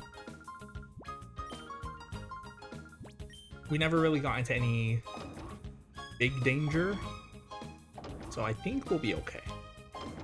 The difficulty of the Colosseum challenges from round to round doesn't go up that much. It goes up a little bit. And obviously the last round is the most difficult, but it's not going to be that much more difficult from the first round. On Pyrite, they were all obsessed with Mirror B, and in this game, they're all obsessed with Venus. Or in this Colosseum, they're all obsessed with Venus. Do they even know she ran away?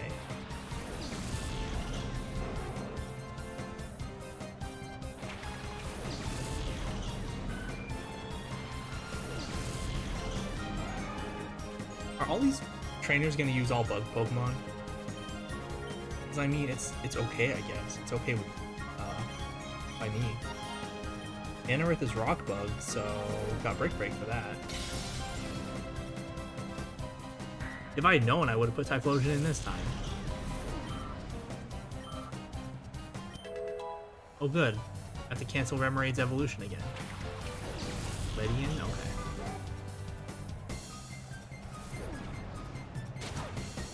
I lived. That's fine. Takedown? It won't do that much. Yeah.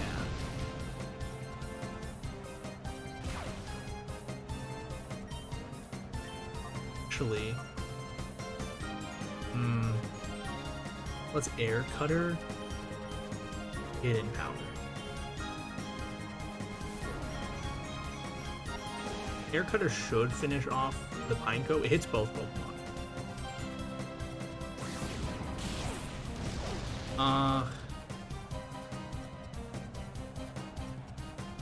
Yeah.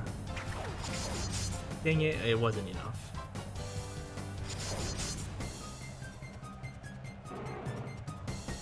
It's okay. Remoraid can wait. Wait, 13 more levels.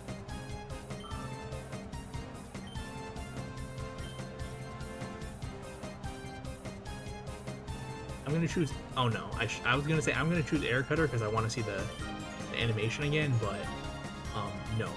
Air Cutter has 95% accuracy. I don't want to risk missing.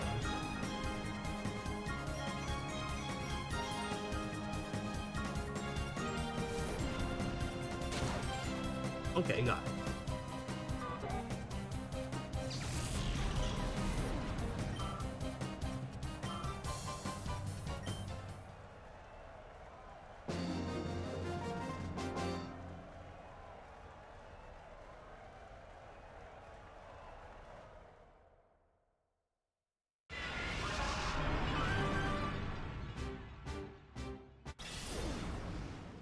Only we can have an Everstone, but we can't.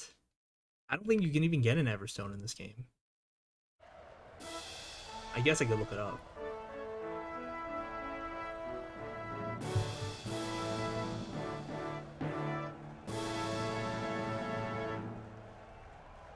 Nope. No Everstone in this game. One of the many items you cannot get in Pokemon Colosseum. I guess you don't need it for breeding, so it's fine.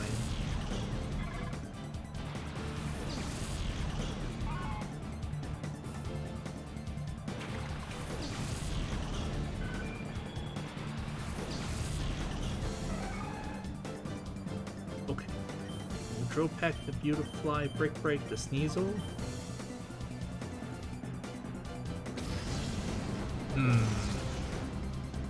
That's not good. Oh wait, it was... I thought it was Supersonic. That was Screech. It was fine. Screech is fine.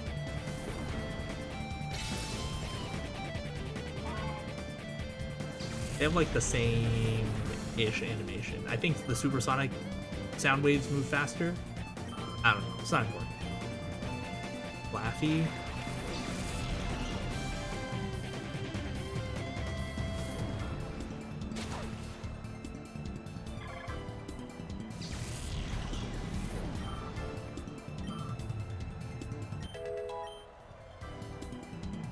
Ilumise, okay.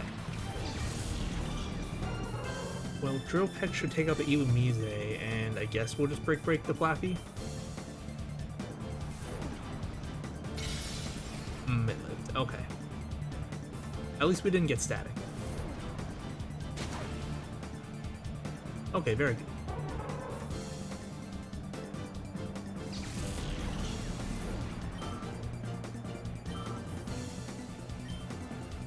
Shockwave.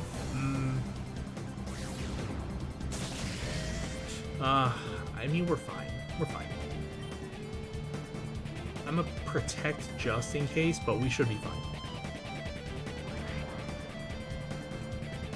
In all my other playthroughs of Colosseum, like when I was a kid, I never used protect.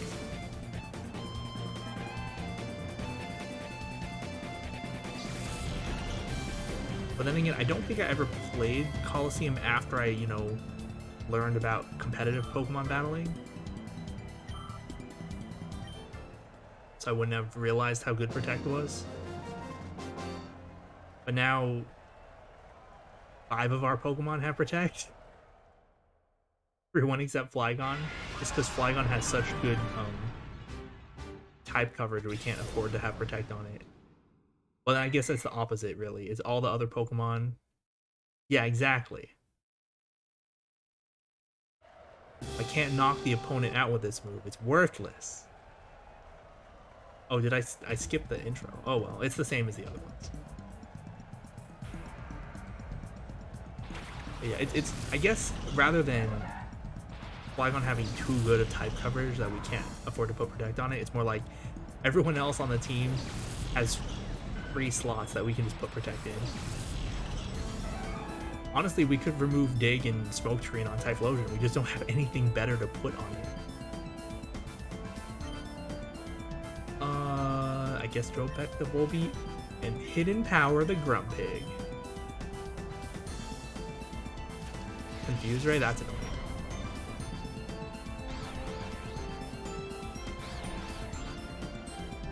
Dang.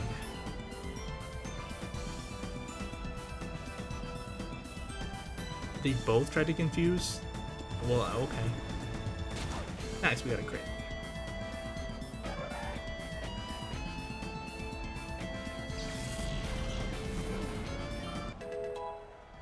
Good.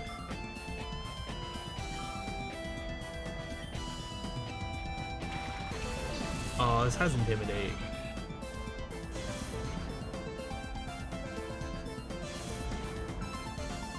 Well, I'm still gonna Drill Peck the Masquerain. Heracross is confused and intimidated. It's we're gonna switch to Flygon.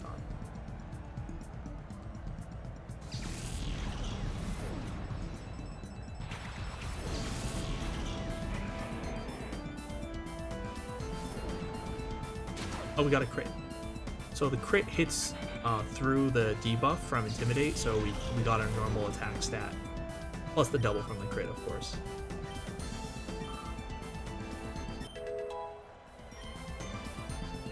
Nope, nope, nope, nope, nope. No Focus Energy. Focus Energy bad. Extrasensory? Extrasensory is a relatively strong Psychic type move. It's like one step down from just, you know, Psychic. Alright, well now we can double target. Drill Peck is stronger, and Crunch.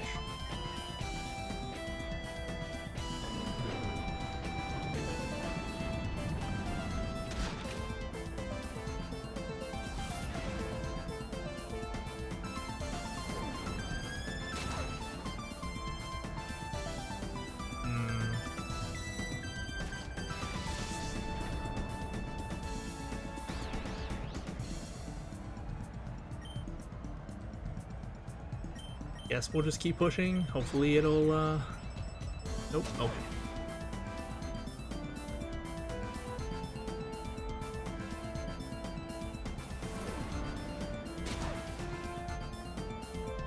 Taunt.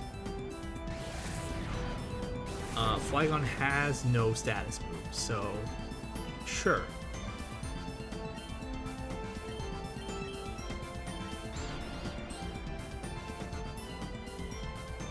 Yeah, Taunt is a super strong move, but in the story it's probably not as useful. Unless you know exactly what you're going up against and you're like, oh, like this boss character is using this Pokemon to set up, let's taunt it. Unless you, oh wow. Yeah, unless you're in that sort of situation, it's usually not worth it.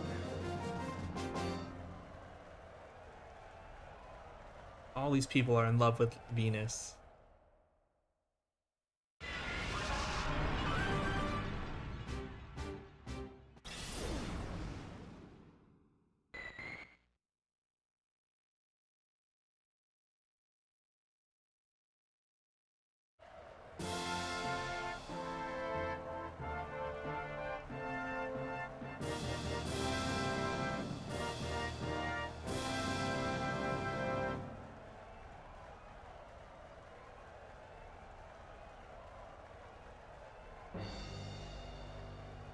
Is this the final? I wasn't paying attention. I guess I'll be able to tell by how many Pokemon she has. I think if it's a final, she'll have 4. This sounds like the final music. It was final, okay. Yeah. Because there's different music for each battle. It sounded like the final music, but I wasn't paying attention. Anyway. Ninetales might be a problem, but... Well... You know what, we should just ignore the Ariados, because it's not going to be a problem. Let's double target the Ninetales. Oh, well, if it's going to use Fire Spin, that's fine. What? That did way too much for a Fire Spin. Fire Spin's power is like 15.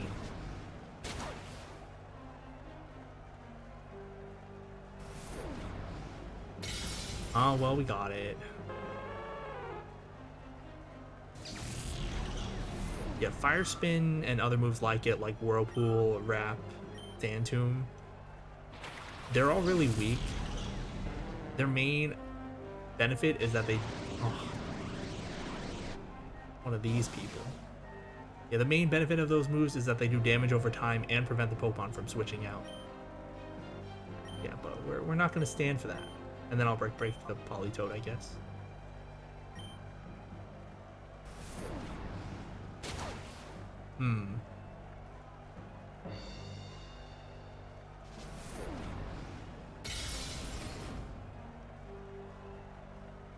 Waterfall on whom? Oh, well. I was gonna try and figure out if I could Air Cutter next turn, but I guess it doesn't matter.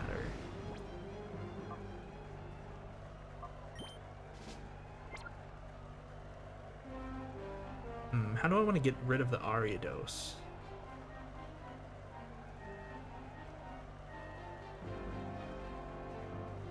If I had Mega Horn, it'd be easier, but I don't yet. All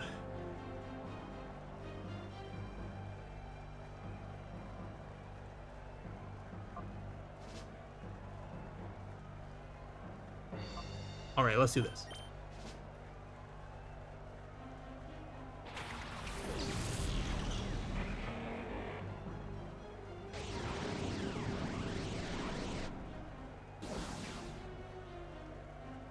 We're gonna Earthquake, and I'm actually gonna still attack.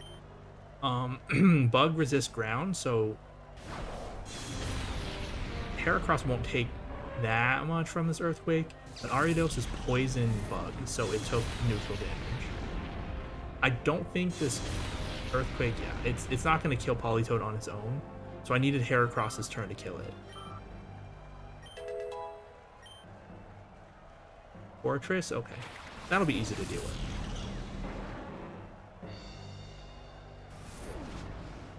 Okay, we got it.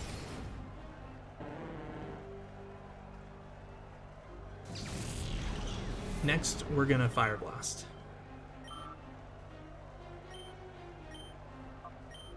The Fire Blast should kill, but just in case. I mean, it's 4 times effective. Alright, good.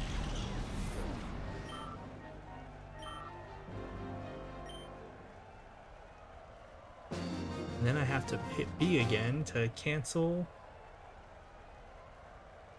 the evolution. So I guess these Colosseum battles aren't as bad as I had feared. The levels are getting up there. Like they're getting to be like 8-9 levels above us, but we're still only losing like maybe one Pokemon per battle, so it's fine. 36. What's 36? I don't remember. Sludge Bomb? Oh, that's good.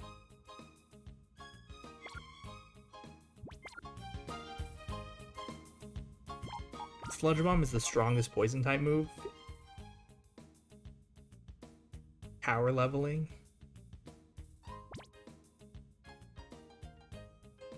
Oh, hey, Iron Butter. It's been a while. We're on Pokemon Colosseum now. We're actually towards the end of Pokemon Colosseum now. I'm doing some of the Colosseum challenges before I do the final boss gauntlet for the main story. Oh yikes! 5 a.m. to 2 p.m.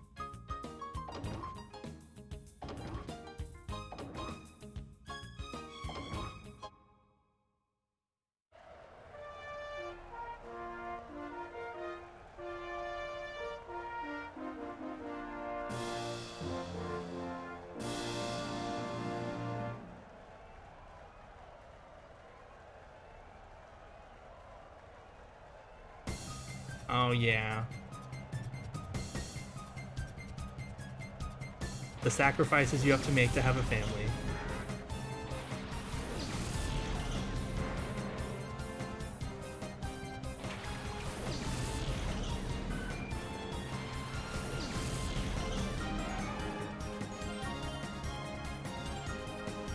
Oh, should I have kept Heracross on the front?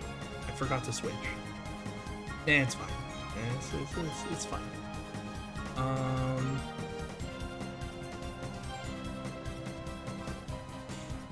Guess we'll drill check the Dustox.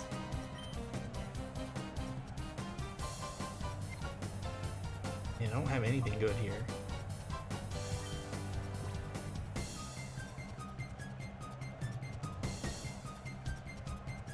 I mean, I could just brute force it with Ampharos, I guess.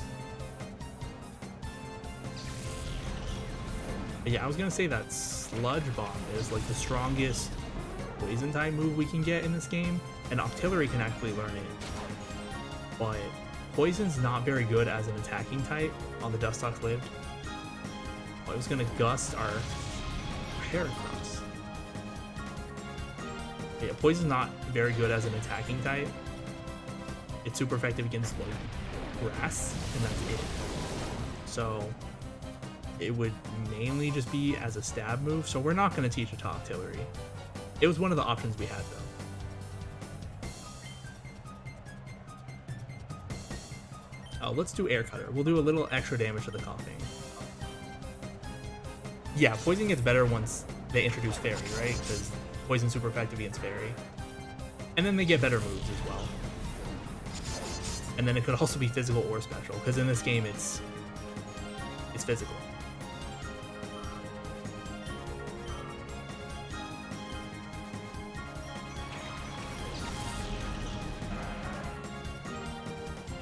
Which Octillery's fine learning physical moves, because its physical and special attack are actually equal.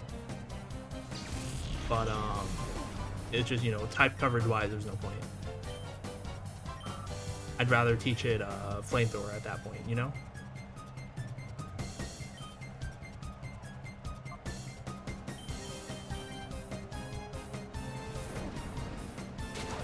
Oh, I don't know about any of the new Pokemon.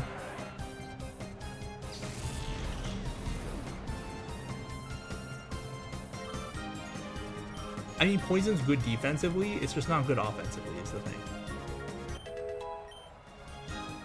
Oh good, we're gonna have to cancel Remoraide's evolution again.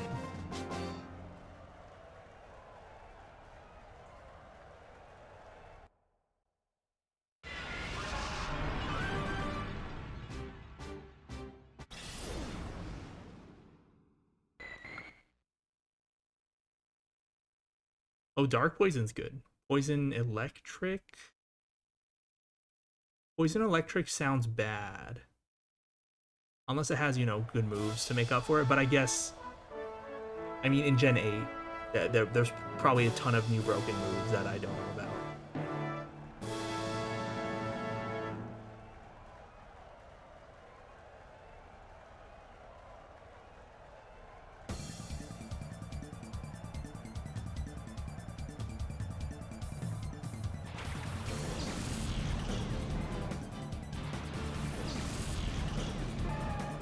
Okay, well, we got Drill Peck for the Macho.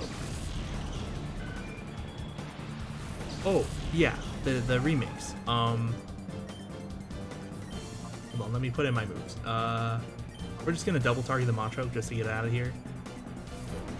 I am considering getting one of the Sinnoh remakes. I mean, we didn't really see that much about it other than like the art style, pretty much, and I think it's fine. It's like, it's whatever.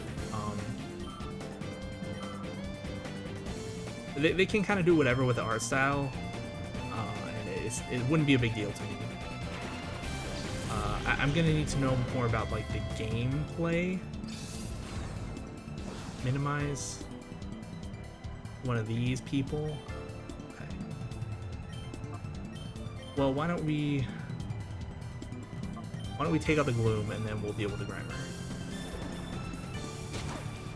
So I might get one of the remakes because I liked playing Platinum. That was the only Sinnoh game that I played, so I wouldn't mind playing it again. And I only played Platinum once when I was a kid, so I wouldn't mind playing it again, but I'll have to wait and see. If they start adding a bunch of gimmicky stuff, like from Gen 8, that I don't care for, then I might just not get it. Got crit. And poison, nice.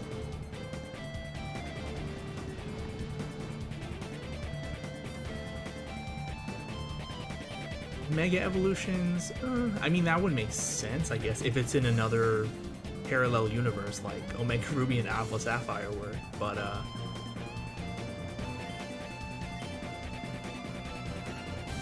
think I have to switch.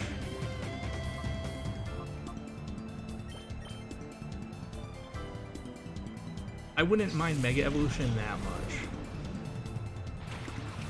I personally don't like Mega Evolution, but it's not as much of a gimmick as like the newer stuff is, in my opinion.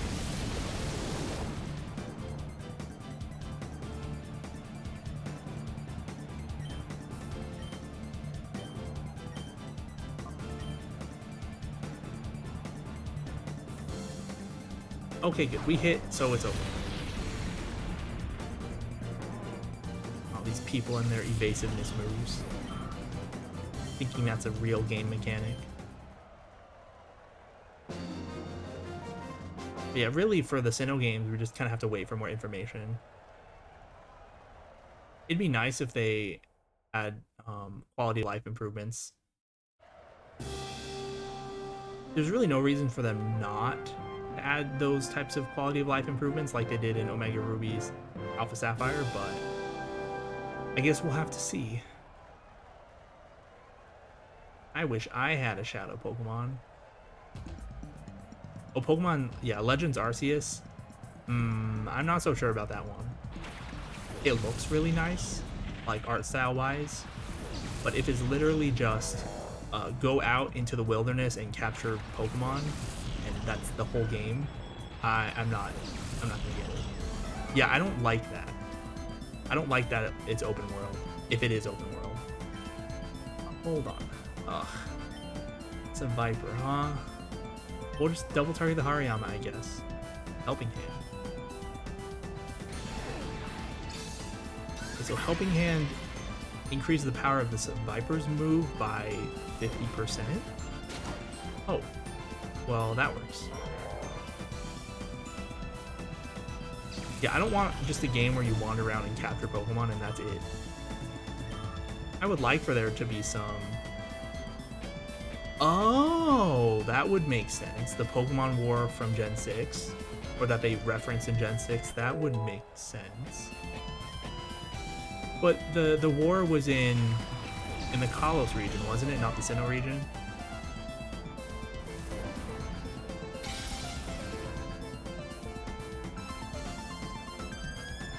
Frustration.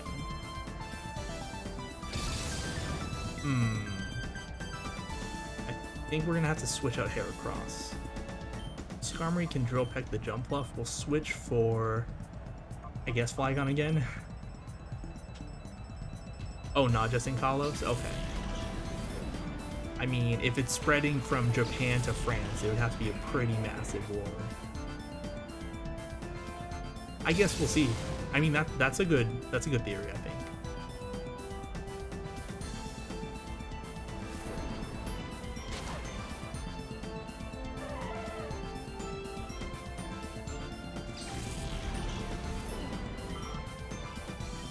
But yeah, for Legends Arceus, definitely need more information. Not nearly enough from what little gameplay they showed us, at least for me to decide if I want to get it or not.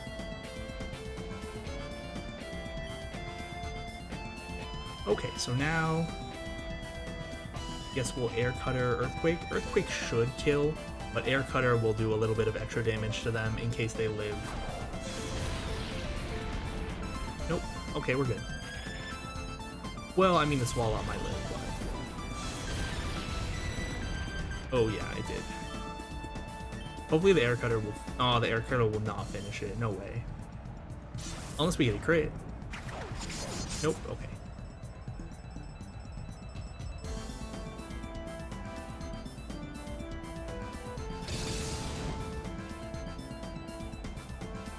But yeah, like, I don't know, new Pokemon games I'm not super into.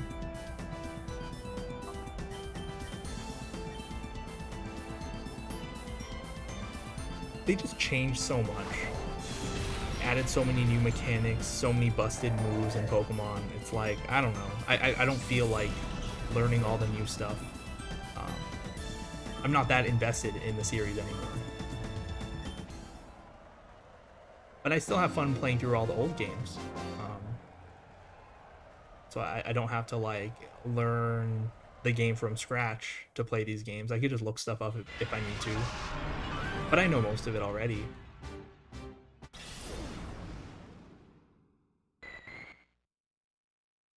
The war is supposed in Kanto. Oh, I think I have a vague recollection of what you're talking about.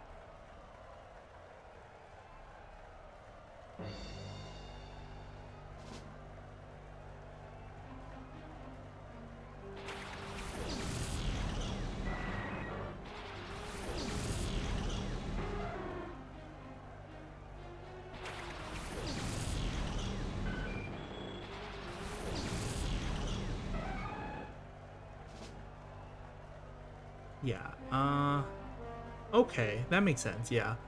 Like, I knew Johto was connected to Kanto, but yeah, I guess Sinnoh is technically in Japan as well, so yeah, that would make sense. Okay, what do we do here? I'm gonna double target the Murkrow, and then Heracross will probably go down. Use Bite. Okay. Yeah, Bite's not going to be very effective against either of our Pokemon. Aerial Ace, oh, here it is. Yeah, I figured that would happen. It's okay. We can bring on our Ampharos now.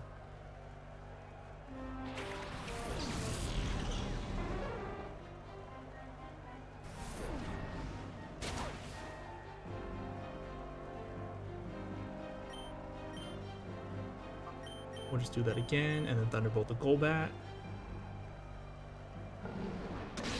Okay, just don't flinch. Don't flinch. I know you're going last, but don't flinch. Ah.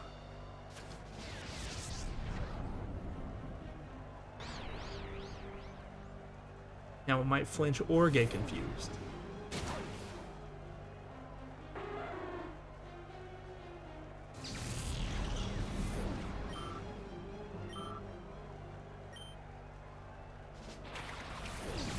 Stantler. Oh, it would have been nice to have Heracross for this one.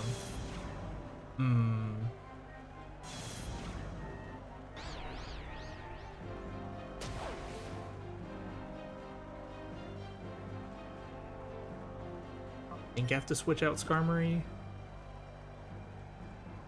No, no. I refuse. I refuse.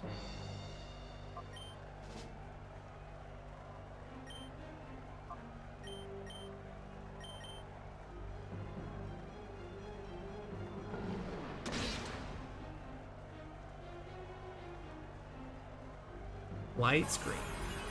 Stantler can learn Light Screen? Interesting.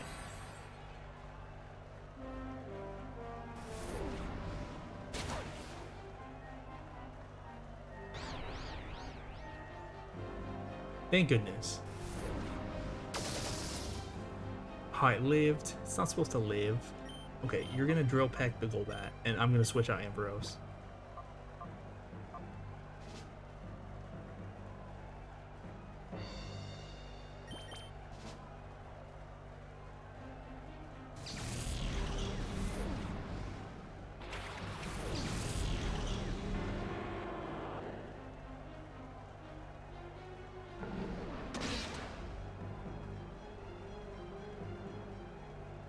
Down.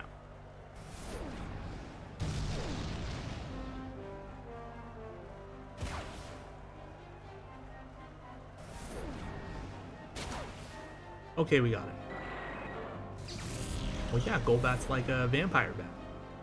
But yeah, the animations in this game are really good.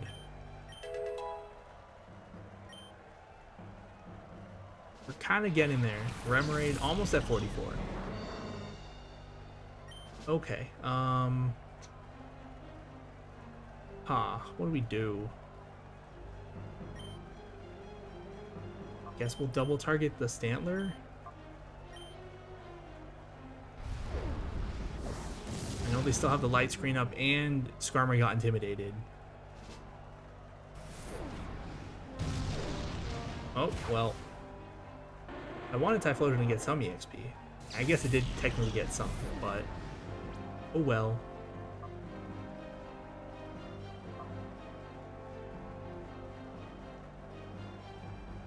I guess we just put Ampharos back in and brute force it. The Weezing's levitating, so don't really need to put Flygon in. Okay, now it's 2-on-1, so we're fine. This was the third round, right? I know it was the final of the third round. Yeah? And I'm so jealous of these AI opponents. They can just have all the nice TMs they want, and we can't.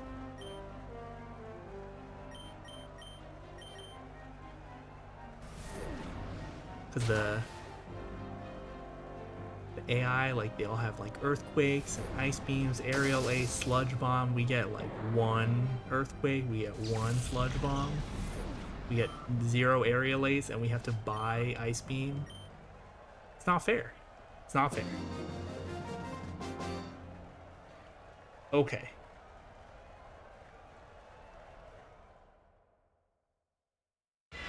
Oh no, you don't get it.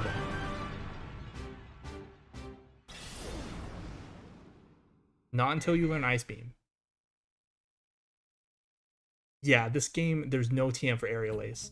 I was talking about it earlier, but a lot of items in this game you just can't get. If the Weezing had self-destruct, it could have just won, or, you know, knocked itself out and let us win the battle, I guess. 30,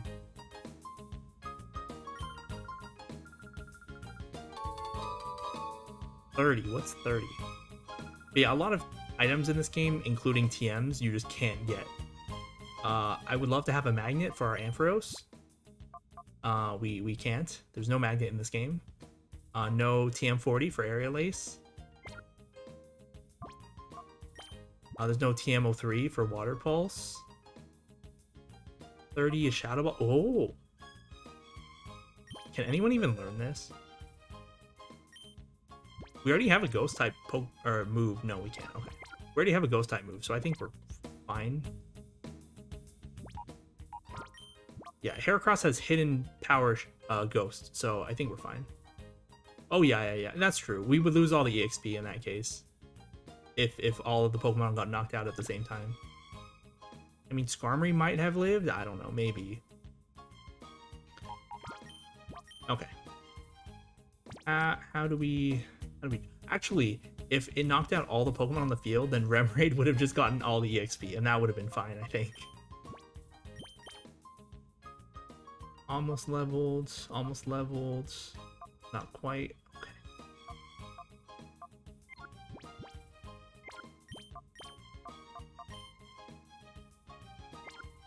I guess we'll try the next one's the 4th challenge, right? Let me double check.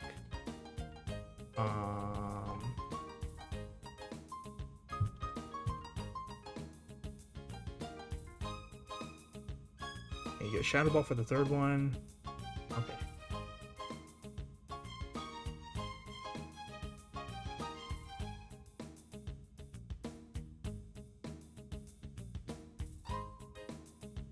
Okay, yeah, it looks doable. Okay, let's do it.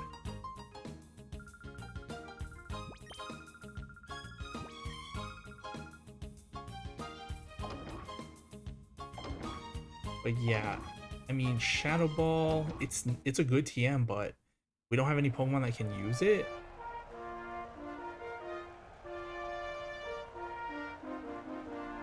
Yeah, we're probably just not going to use it. It's nice to have, though.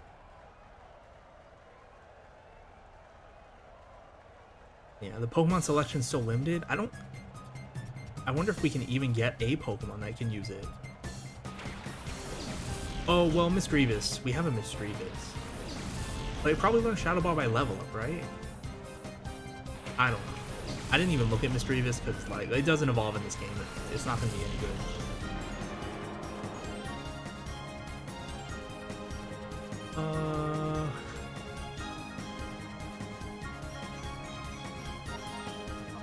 I'm gonna double target the Dunsparce. Dunsparce has low stats, but it has the ability Serene Grace, and it can learn a bunch of good moves, so I don't want to deal with it. Earlier today, I think we saw Dunsparce with Ancient Power, and it just got... Oh. Well, alright. It got the Ancient Power buff. Grudge. Okay.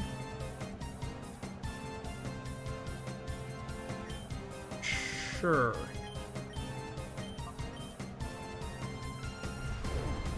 But yeah, I wouldn't want the Dunsparce to do anything crazy with Serene Grace. Anyway, the Shuppet used Grudge, which if I remember correctly, whatever move you knock it out with, it removes all of your PP for that move.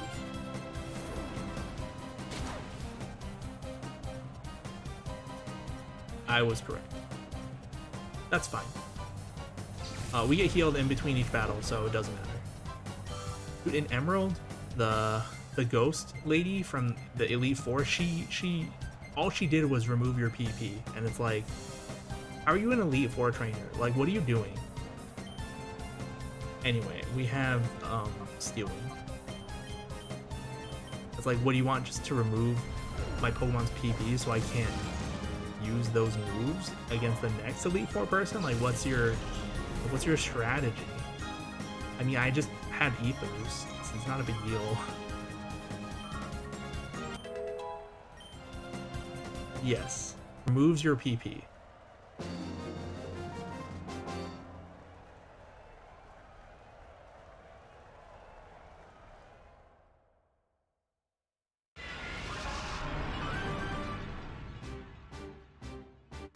No evolving yet.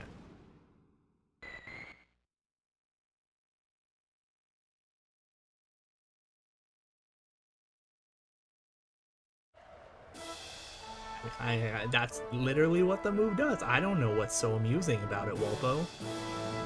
Couldn't even hazard a guess.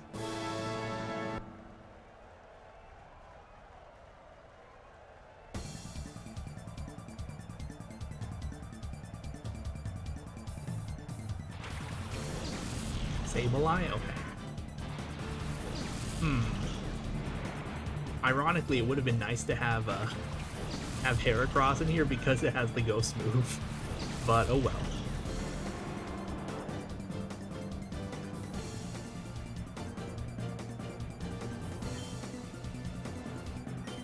I'm gonna double target the Kadabra. The Sableye might just do annoying support moves like Confuse Ray.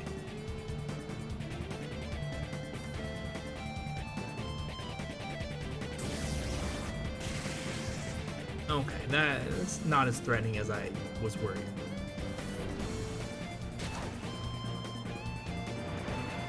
Okay, well, let's see what the Sableye does.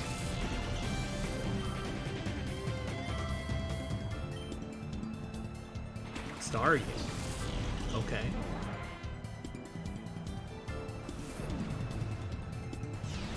Sableye can learn Rock Tomb. Oh, by the way, no TM for Rock Tomb in this game. Not that Rock Tomb's very good, but it'd be nice to have the option.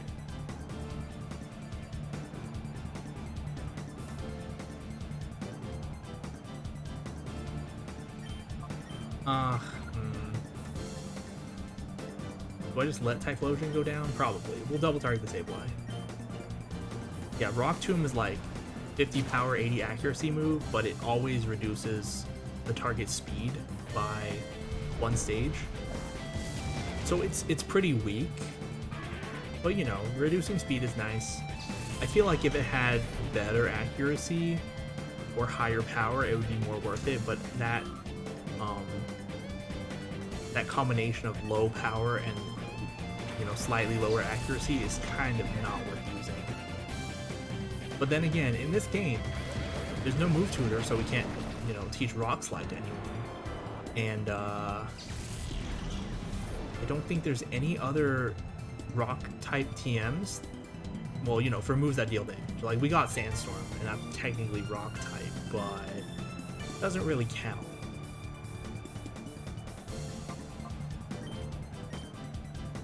Yeah, it would be nice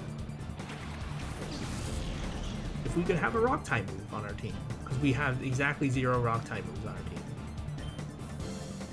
Anyway, I guess I'll Steel Wing the Corsola and Thunderbolt the Staryu. Ooh, that didn't do very much. Oh, we got the defense buff. I guess it doesn't really matter. Staryu can learn Cosmic Power? Huh.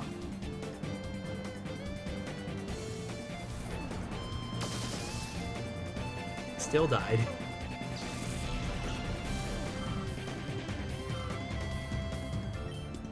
Ingrain. Corsola can learn Ingrain? What are all these Pokemon with all these weird moves? Are these like egg moves or what? Anyway. Because like Ingrain is a grass type move where like the Pokemon plants its roots in the ground, so it can absorb nutrients to heal every turn, as well as not be forced off the field. But I mean, Corsola's Coral? Does it count? Can you ingrain Coral into the ground? I mean, maybe? I don't know enough about it. I'm not a marine biologist.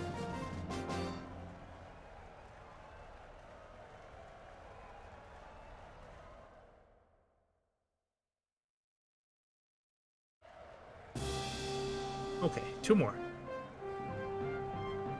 Oh, we didn't have to cancel Remaraid's evolution that battle.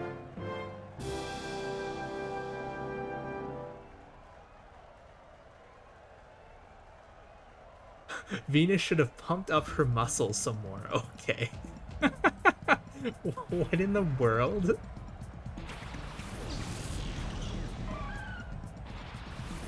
Oh. Well, the Breloom's gonna die to a Dropek.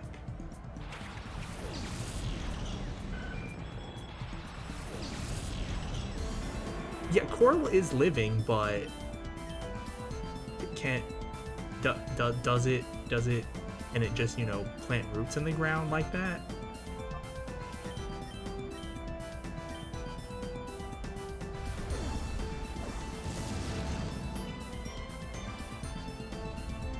nice, we burned. Please confuse Typhlosion. Thank you. He already had his turn, so. I mainly just want the Skarmory to take out the Breloom. And if only we could have a Breloom in this game, that would be nice. But we get a Heracross instead, so it's fine.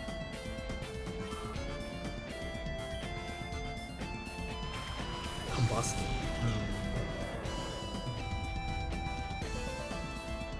Well, Combustion is fighting, so...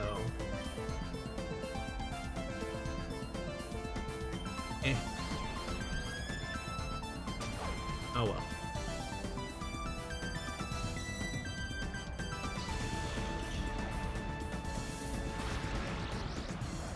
Yeah, but, like, the coral, like, formations or reefs or whatever, they grow up into the water, right? It's attaching to rocks. Yeah, I guess that's true. I never really thought about it, but would it plant roots inside the rocks or at like the ocean surface or whatever? The sea floor? Does it plant roots in the floor or no? Or does it just stick to the floor or the rocks or whatever? I just don't know.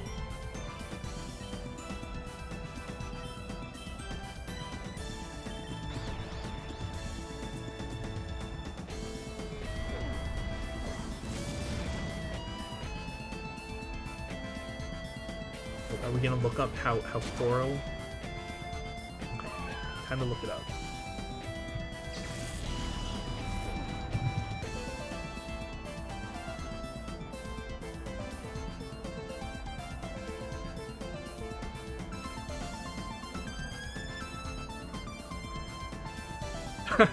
According to Google, corals are sessile? Sessile? I don't know. Which means they are permanently, which means that they permanently attach themselves to the ocean floor, essentially taking root, in quotation marks, like most plants do. But do they have roots, or do they just attach themselves to the ocean floor? Because, like, there's a difference, right?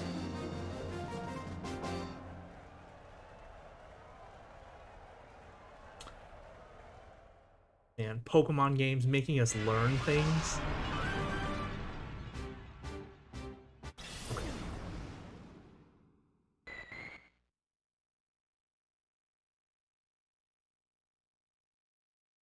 Oh, here. Reef Nation. Coral 101. Structure and growth.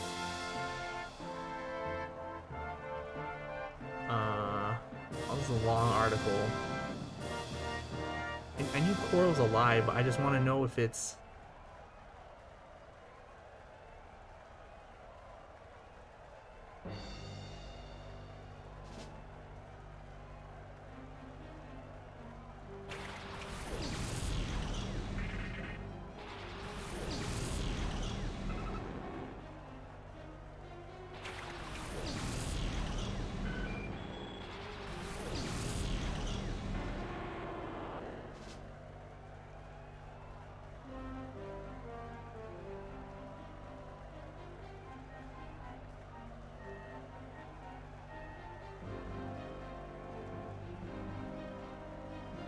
Okay. I'm gonna read this article about coral after I'm done streaming. I'm just gonna leave it up here. Hold on. But that would make sense if it has to, like, you know, embed something in the ground to anchor it there. That makes sense. I wonder if it depends on the type of coral, because I skimmed through the article a little bit and it said there's like a bunch of different types. So maybe different types have different ways of attaching themselves to the ocean floor. Anyway, they have a Wobbuffet, which means we can't switch because it has Shadow Tag. Every Pokemon that's on the board is here until it dies. In that case, let's double target the Banette.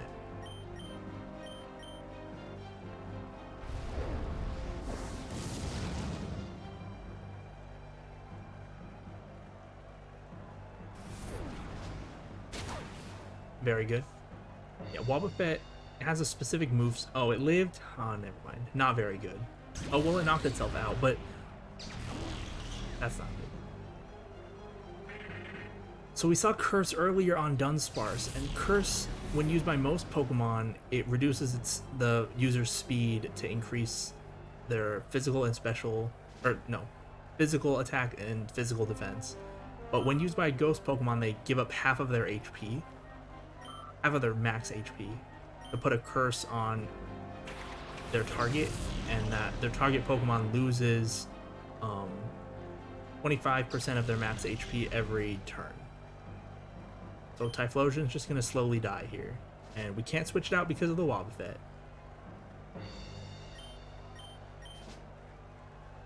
Oh well, what can you do? I guess Dig is better because of poison. Good. Although using Dig means that we also take an extra turn of the curse damage.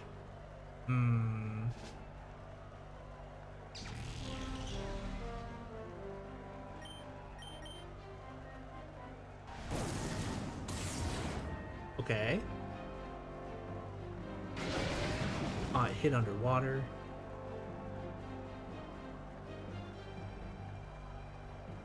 Okay.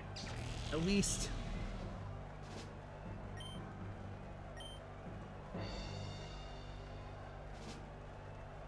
the Skarmory can kill the Tentacruel. What do I do with Typhlosion, though?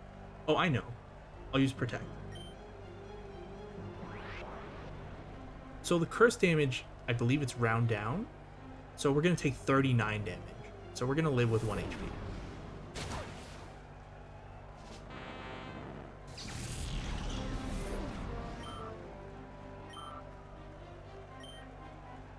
Cradily? Okay, well at least we can do some damage to the Cradily before Typhlosion dies.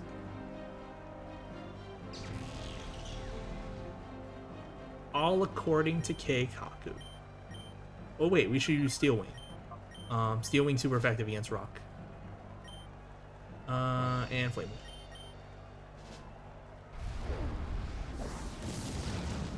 Not bad.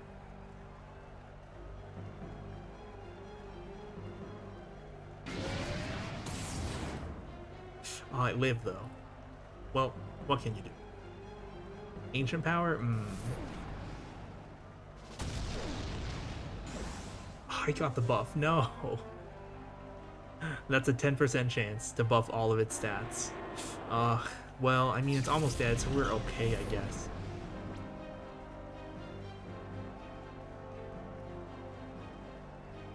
Just thinking, how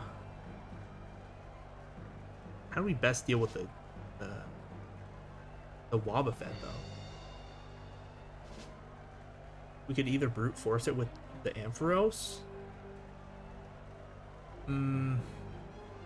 Let's use Heracross.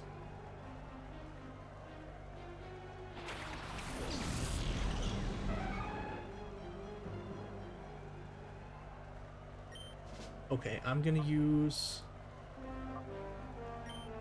Oh, that's gross. That's gross. Wait, who's faster? Okay, Skarmory's faster.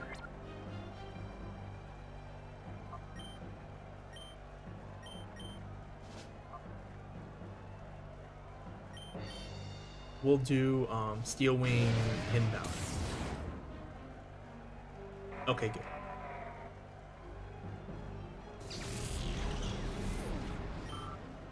So Hidden Power Ghost is super effective against the Wobbuffet.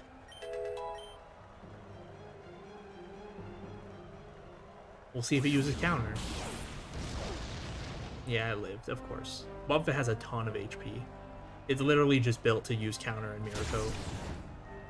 Okay, well at least you got the level beforehand. Okay, now we'll brute force it with Ampharos. We'll blast him with a Thunderbolt and a Drill Peck.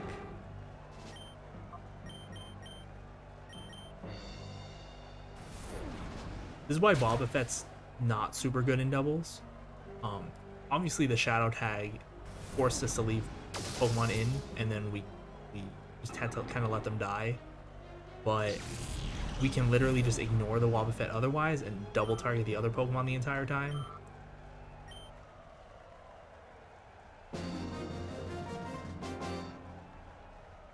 Because Wobbuffet can't do any damage on its own. Alright, well, we were able to do all the Colosseum challenges for the Under Colosseum.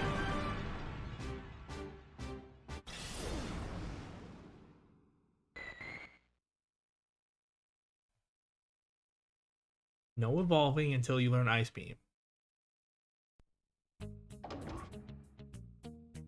I guess we're gonna go back to Mount Battle then. Okay, I checked. TM23 is Iron Tail. Iron Tail is like Steel Wing, except... So Steel Wing, if we look at it, it's 70 power, 90 accuracy. And then it has a... I think it's a 10% chance to buff your defense by one stage. Iron Tail has the same sort of effect, but it's 100 power, 75 accuracy.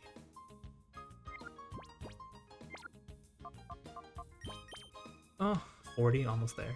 So, Iron Tail is kind of risky because it's low accuracy. Has very high base power, but at the same time, Steel is not the strongest attacking type. Actually not very good in general. We allow it on Skarmory because it's stab, and it provides decent type coverage with flying, but other than that, it's kind of whatever.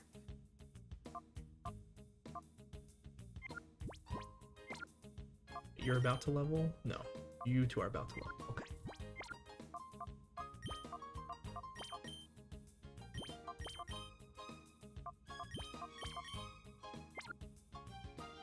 Okay, we're gonna go back to Mount Battle and finish the leveling. Oh, oops, I should not have done this. Whoops. Well, while I'm here, we'll go to the shop.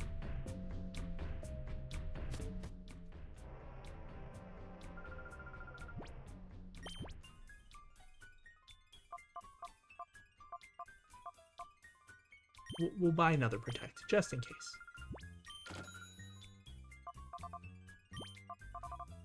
We'll buy a bunch of Revives, just in case.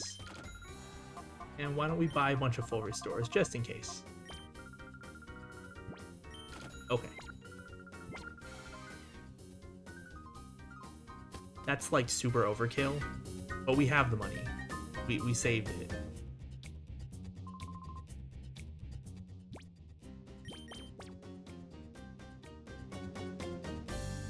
Okay.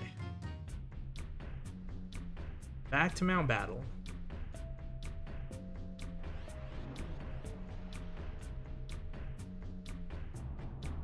How are we gonna do this? Should I just redo Area 7 or should I try Area 8? Why don't I just look it up?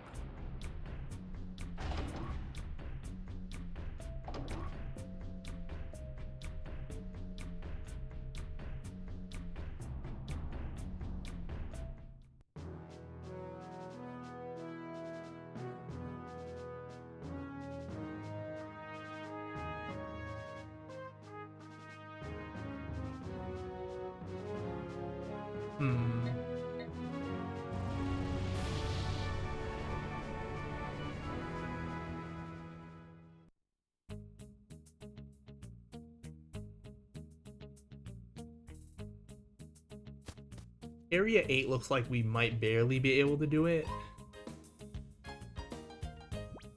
Maybe not barely, but like I don't want to use items on these challenges.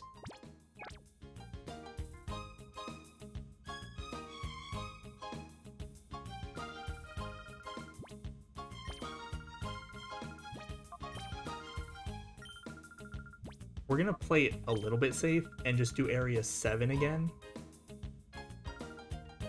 And then, depending on how that goes, we'll do Area 8.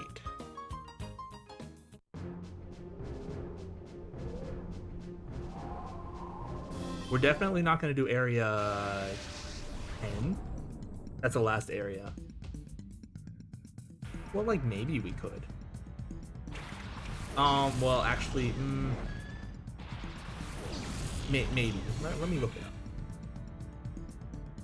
Can we do Area 10? Oops. Close the wrong tab. Intimidated. Okay, well we're on our special attacker, so it's fine.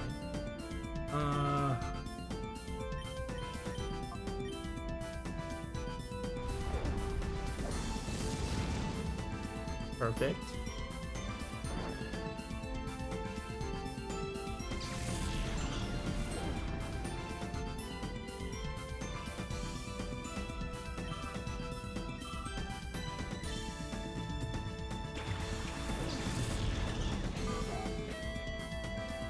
I don't think we'll be able to do area 10.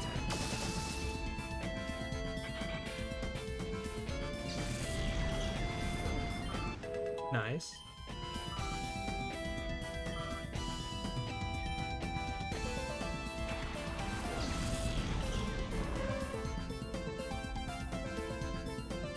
Even area 9 would be tough. Would be very tough.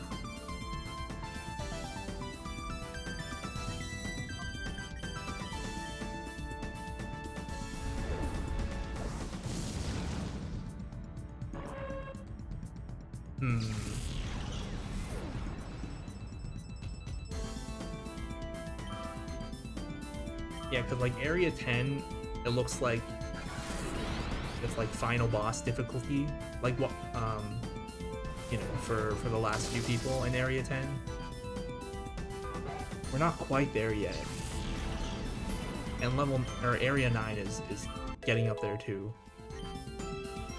I feel like area 8 is like the one where we might barely be able to deal with it, but not area 9 or 10.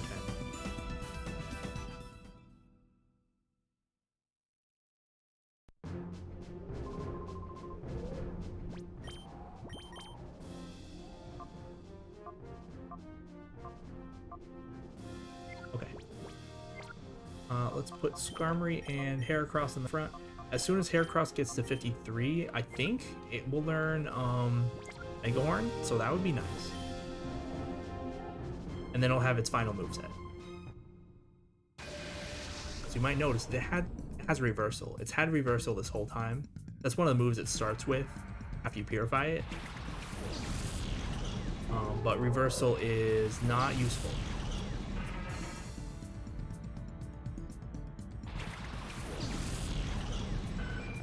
Okay. Well, we just so happen to have Steel Wing and Hidden Power Ghost for these guys.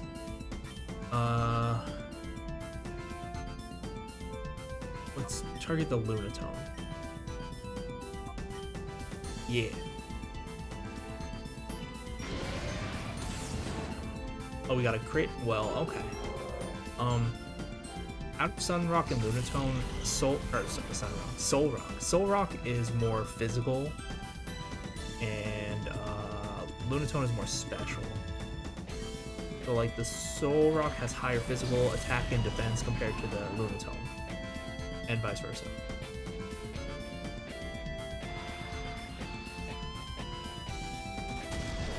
But since my guys have higher physical defense, I kind of just left the Solrock there. Oh, and our Hidden Power didn't hit because it's a normal type.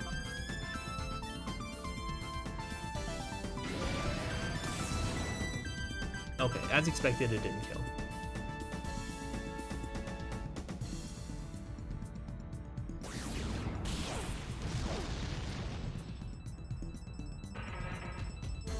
Two unnecessary crits. That was Remoraid, right? The stats were low enough. It's like that has to be Remoraid.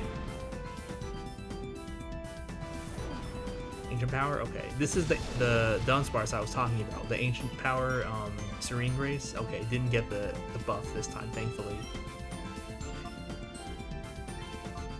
We should be able to knock it out with a Brick Break.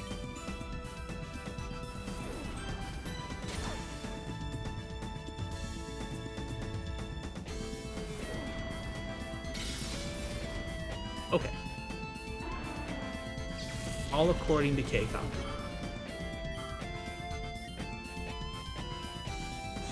Oh no, Swift.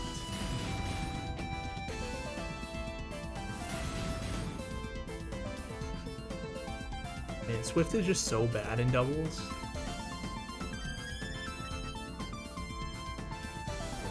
If it only hit one Pokemon, so its damage didn't get halved, it would probably be okay. But man, it's just so bad in doubles.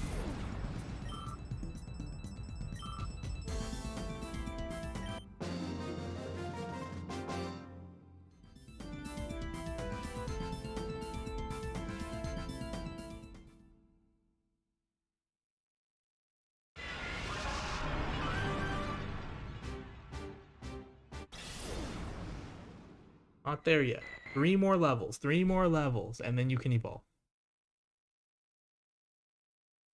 And then maybe we can start putting it in the battles.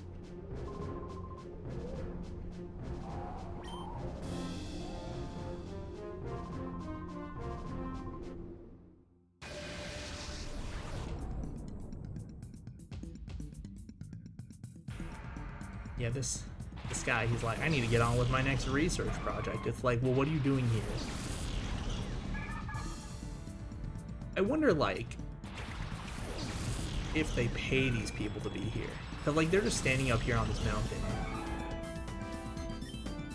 Not doing anything.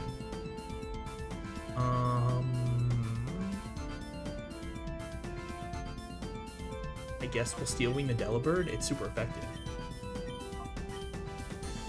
Like, I don't know, if you could just get paid to stand up here on this mountain and, you know, maybe battle people when they come by for the Mount Battle Challenge, that'd be a pretty good job.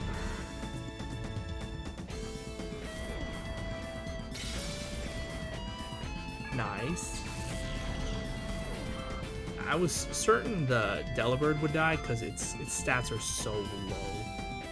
I looked at the Delibird because we have a Shadow Delibird, and I was thinking, well, maybe we could use it. It's flying, which is nice in doubles, and it's ice, so we could teach it Ice Beam. But its stats are just so bad. I could not afford to use it. Anyway, I guess we'll Drill Peck the Dustox and Brick Break the Macargo. But yeah, this guy, if he's like a researcher, why is he up here?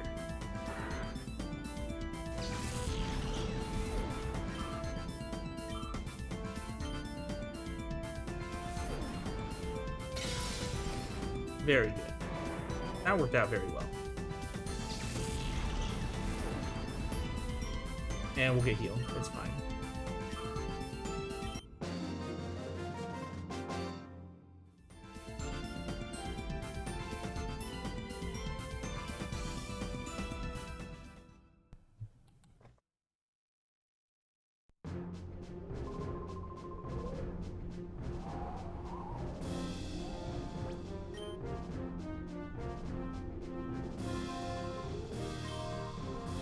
Make awkward comments. Oh yeah, that would be fun. That'd be a fun part of such a job.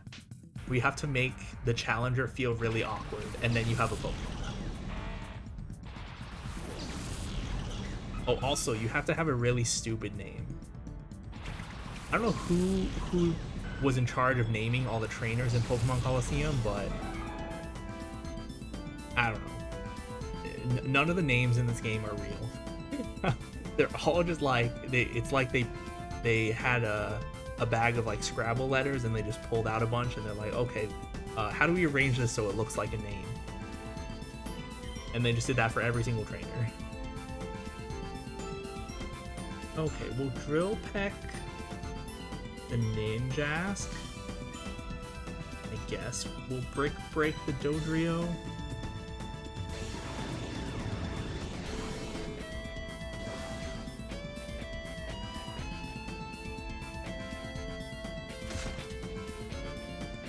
Okay, we lived.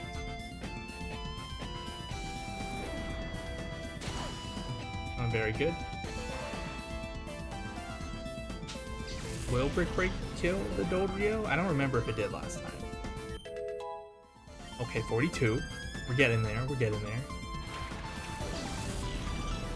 I feel like last time we did this battle, this is where we used Heracross, and then this is about where we switched out Heracross. Oh, we killed. Nice. Maybe we won't have to switch out. I mean, Jump Love is very fast, but it's also very weak. It might have Aerial Ace. We'll risk it. It's fine. Daijobu. Oh, okay.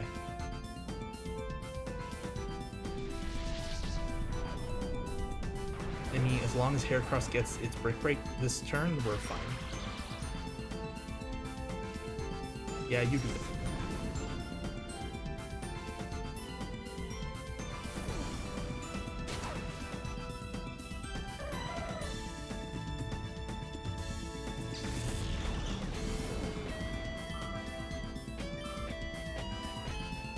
Okay, we're good.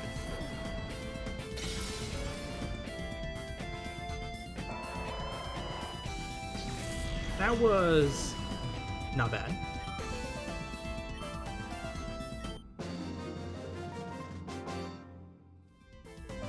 Okay, gotta hit B.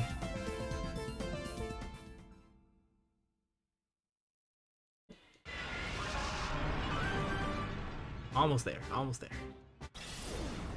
Not yet.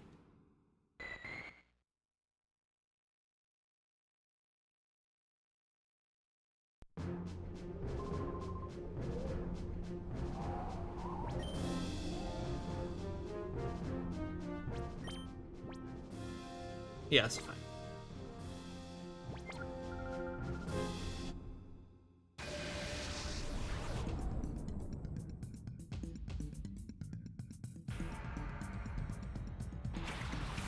Murkrow Misdreavus, okay. The Murkrow might give us some trouble if it has like Aerial Ace or something. We'll see, I guess.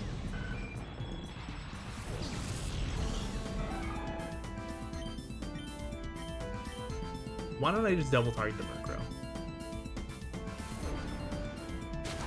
It's pretty frail, but... Oh, I didn't think it would die to one Drill Peck. Well, that's fine, I guess.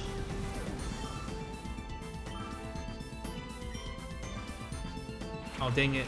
Well. This is why we need Hidden Power Ghost.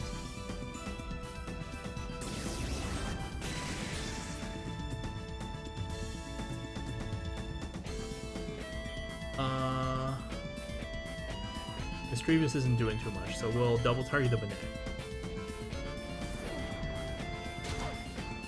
Oh, that did a lot. I know Banette is kind of on the frail side, but it has higher physical stats than it does special stats, if I remember correctly.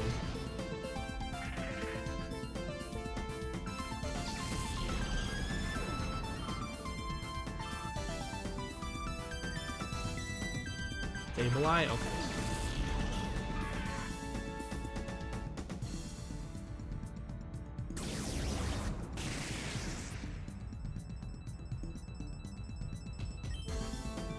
Honestly, the Misdreavus is not really doing anything, so we're fine. Oh, well.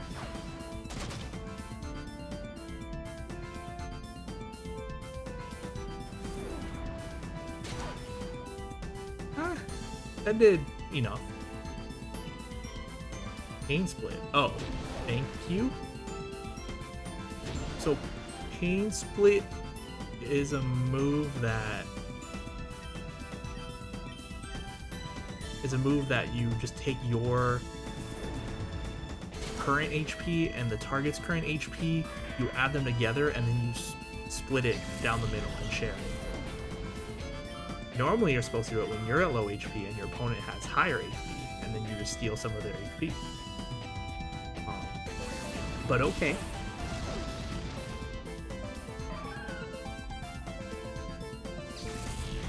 And like in doubles, you can use it to like heal your other Pokemon. Like if your other Pokemon's really hurt, but your Pokemon with Pain Split has a bunch of HP, you could just share their HP and heal your other Pokemon.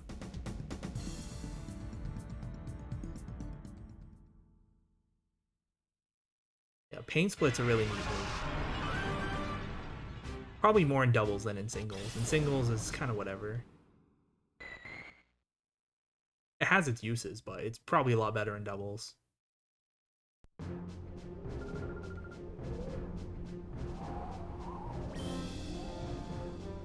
Okay, lady. Lovely.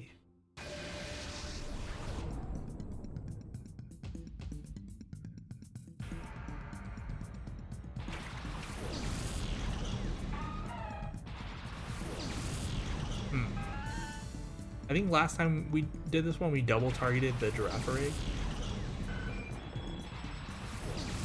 Oh yeah, that's true. You could use Pain Split with Focus Sash like that. I wonder though, are there any Pokemon that frail that would learn Pain Split? I mean, probably. Okay, we're gonna double target the Giraffe Rig. Oh, we have to use Brick Break because Giraffe Rig is normal Psychic. Brick Break will do neutral damage, but Hidden Power Ghost will do 0 damage, so, you know. If only we had Mega Horn. Not yet. Soon. Yeah, I always thought of Pain Split as more of a move that you have on like a bulkier Pokemon just to drag another Pokemon down with it as you lose HP.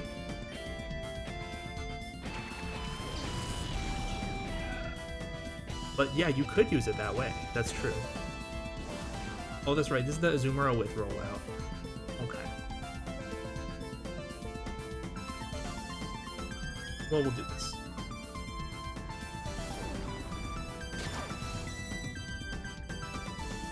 So angry.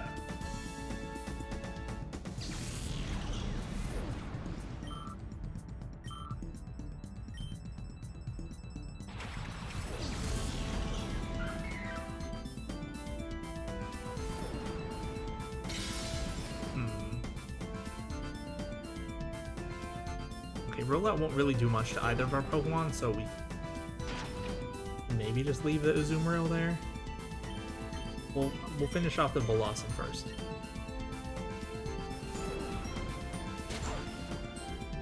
Or we'll just knock it out in one shot. Yeah, the Azumarill's stuck doing rollout effectively for the rest of the battle. I mean, for 2 to 5 turns, but it's not going to live another few turns.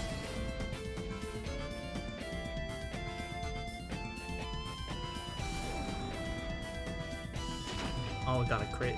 Oh well. Not that it matters.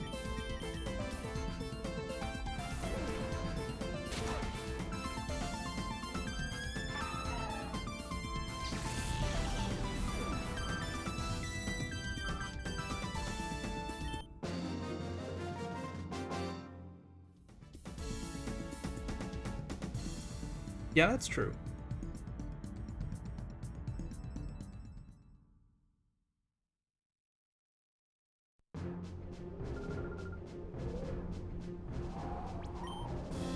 The thing is, though, like, if you have a Pokemon that had to use a Focus Sash, then, like, even if you steal half of the opponent's HP, it's still gonna die when it gets hit, right? Like, it's... Like, you could use it in that way to steal a big chunk of the opponent's HP. But I'm not sure how... Like, I'm not sure if it would really extend the longevity of that Pokemon, the Pokemon that you're using. We'll try and Brick Break this Sneasel. Wow, it missed. Oh, it's one of these people.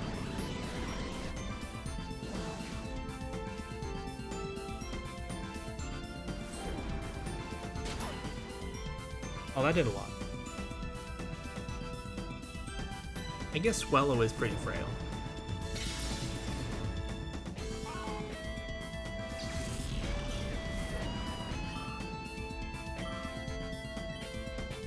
Giraffe Rig again? Okay. Here's what we're gonna do. I'm gonna Air Cutter.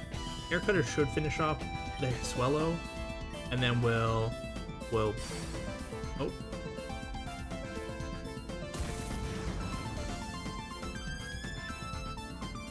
What was that? Was that Endeavor? I wasn't paying attention. I think that was Endeavor, right?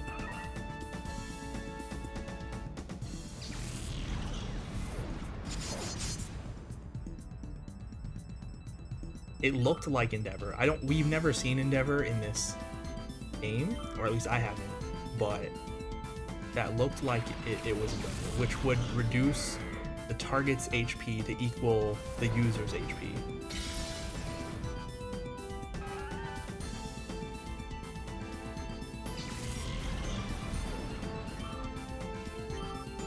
Yeah, I missed it too. I'm guessing that's Endeavor, because Endeavor is one of the moves that Swellow can learn. And I feel like it's the only move that would have done that much damage and not been super effective. Because if it used a flying type move, we would have been dead. And if it used like double edge, for instance, it would have. Well, maybe it was Facade. I don't know. I can check in the VOD. I'm guessing it was Endeavor. The time has come. Remoraid will learn Ice Beam now.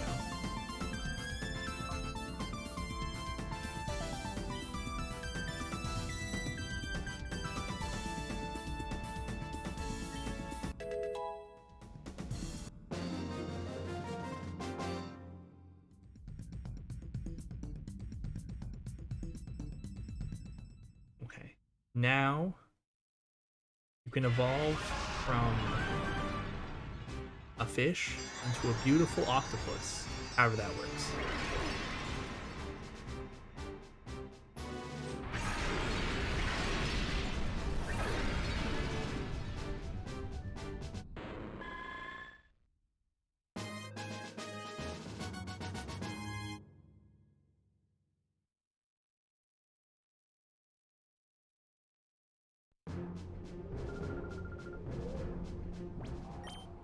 Okay. Yeah, look at those attacking stats. 104, 110. Though that's pretty good.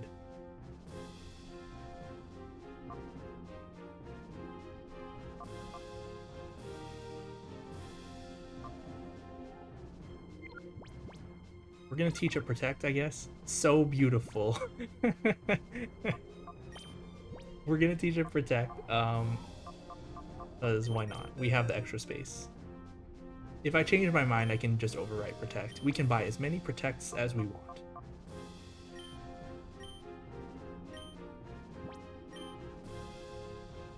Bye, Lock On. You're worthless.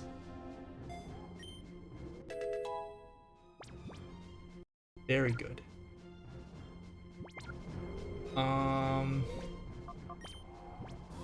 Can I start putting it in battles? Maybe. I'll try. Why not, right?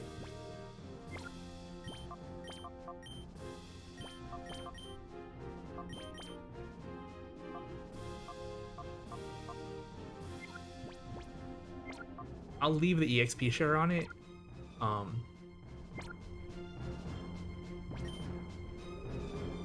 So it will get like, you know, at least half of the EXP from each Pokemon. It might, like, if we just use Octillery and Heracross, then it will get 75% of the EXP from the battle. Perfect. We can water gun the camera up, then it'll probably die. I've never used an Octillery before.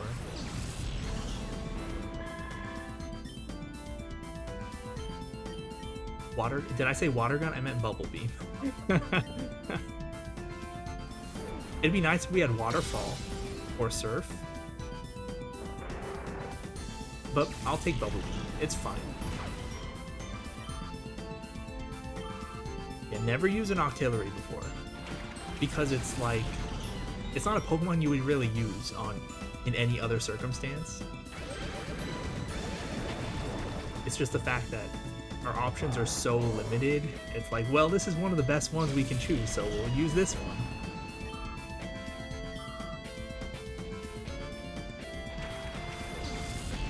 Medicham, okay.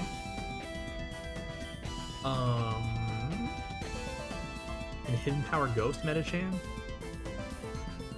And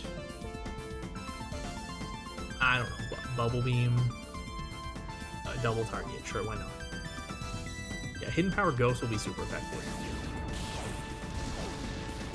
Yeah, okay, good thing I double targeted. Calm Mind? Increases special attack and special defense. Safeguard? Okay, so I can't status them, not that I was planning on it.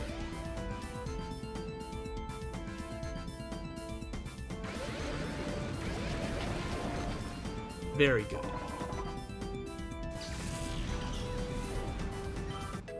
Hooray!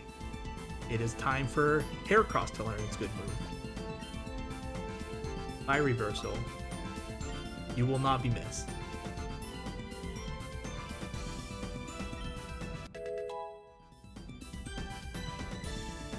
That was a lot of EXP. Okay, Hidden Power Ghost again, and I guess Bubble Beam again, why not?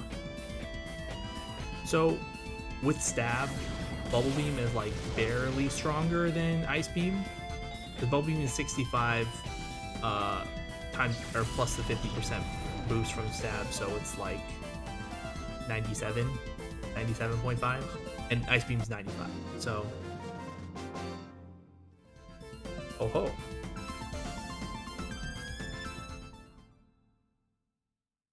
So Bubble Beam is our main attacking move, although Ice Beam is very good. And then we have the Psy Beam for coverage. Yeah, I forgot to show off Mega Horn. 120 power. Strongest bug type move. I believe it has no other effect. I guess I could check. If it does have another effect, it's probably like flinching or something, but probably not. It's already strong enough. Yeah, it just deals a ton of damage. Okay, that's good. Oh yes, the funny number zone. But yeah, Mega Horn, very, very good. Very good. I guess now you don't need to be in the front. Who would be a good complement to Octillery? Ampharos, probably.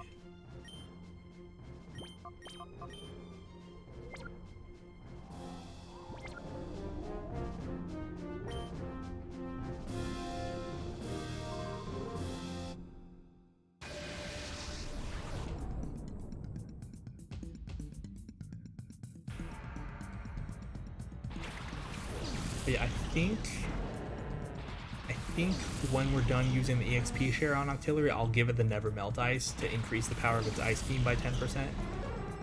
I don't have the Mystic Water, but I think I would still use the Never Melt Ice anyway. I do have the Twisted Spoon, but I think it's better to use the Never Melt Ice. Ooh, okay. Do we care about the Pupitar? What is the Gramble gonna do? Who do we care about more? Well, I can't double target the Pupitar anyway, so I guess I'll just single target them. Thunderbolt might kill the Gramble, and oh, it didn't. And Bubble Beam should kill the Pupitar. It's weird that we were faster than them. Ampharos and Octillery are pretty slow, but we are a little bit higher leveled. I just thought Gramble would be faster. Hooray. Does Octillery learn anything else for the rest of the game? Oh yeah, Octillery learns one more move by level up, but it's a trash move, so we're not gonna use it. We actually probably won't even level it up to the level where we would learn it. It's level 70. Okay, now we Thunderbolt Mantine and I don't know, Bubble Beam, Gramble. Yeah, we're not gonna get Octillery to level 70. We shouldn't not need to. Like, the highest level Pokemon we fight against in the game are in the high 60s, I believe. We shouldn't need to get to 70 to win. Mantine does have a Remoraid under it.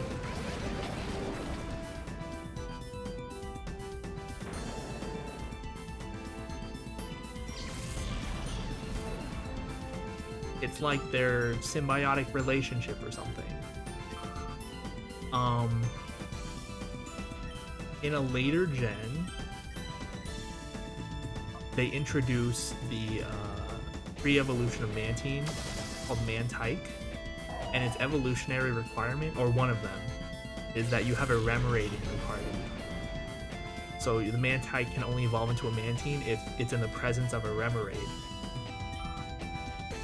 the Remoraid doesn't get attached to it or anything. It just evolves and it gets its own Remoraid from somewhere.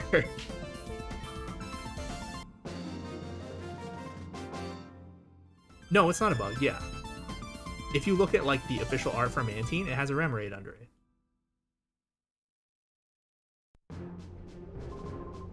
And now I'm double checking to make sure I didn't lie to you. Hold on. It does. Okay, I was not lying.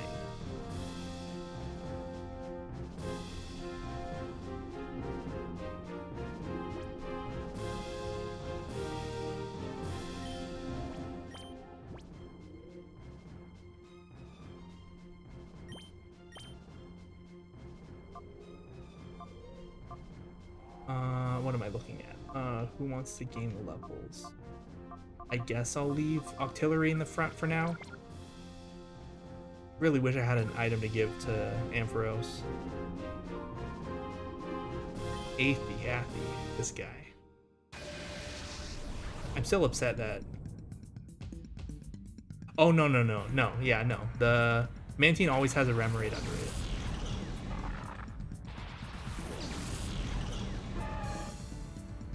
That'd be an interesting graphical glitch.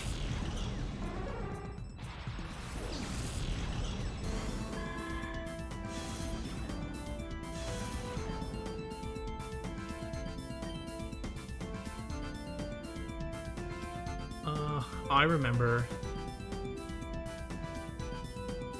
learning so many things today. Learning about Coral, and learning about Pokemon. But yeah, last time we did this area, or this battle, we had, we just had Heracross Brick break everything, and then they all died. But okay, we're gonna do a little different approach here. Thunderbolt, actually, we'll double target the Machoke. Machoke has higher special defense, I think, so... Oh, okay, never mind. I was like, I don't think Psybeam will kill on its own, but then Thunderbolt killed on its own. Quagsire? Okay. I don't have any grass moves on the team. I don't have any rock moves or grass moves on the team, which is unfortunate, but what can you do? Vice Grip?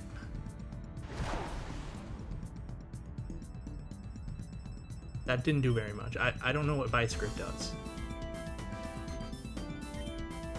Oh well.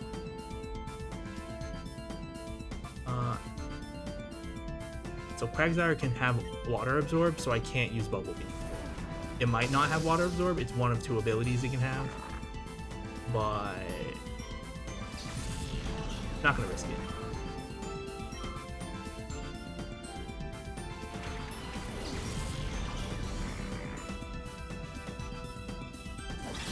Here it is, Ice Beam. Oh no! Okay, we're alive. The animation for Ice Beam is so bad in this game.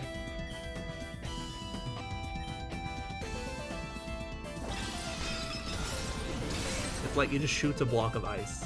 It looks so bad. That's probably how it was in Pokemon Stadium too. I don't know. I don't remember.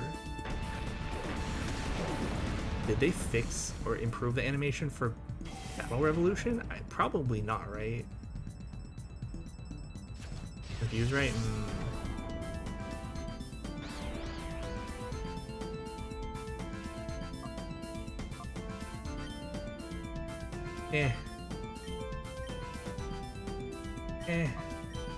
Please work.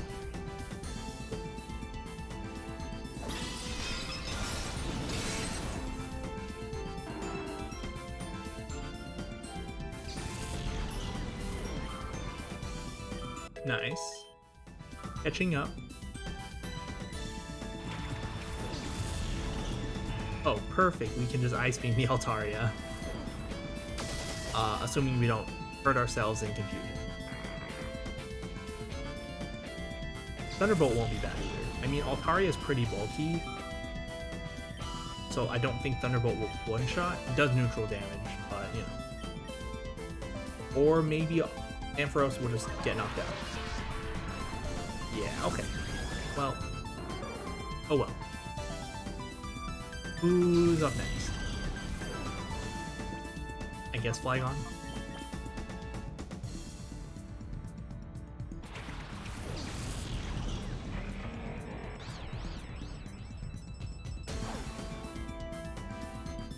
Octillery's getting damaged animation is so crazy.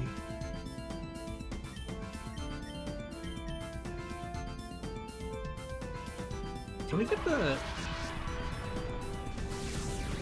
I was thinking, can we get the TM for Dragon Claw in this game? But do I want the TM for Dragon Claw in this game? I think it's TM02, right?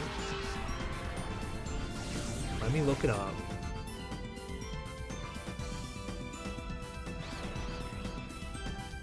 Okay, we got him. TM02, Dragon Claw. We can't get it until the post game. Dang it. Okay, it is in the game, but we only get it in the post game.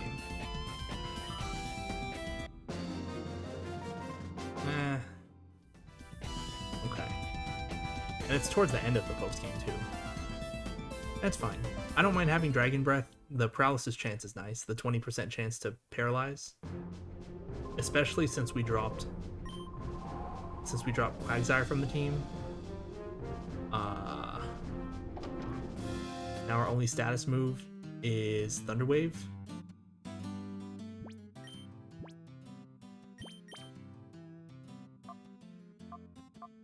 Can we do... I'm gonna say first. Can we do Section 8? Probably. We'll give it a shot.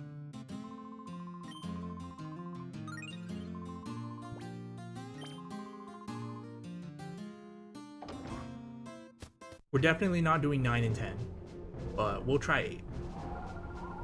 Are you prepared to lose? Okay. You know, someone else asked me that earlier. The answer is the same.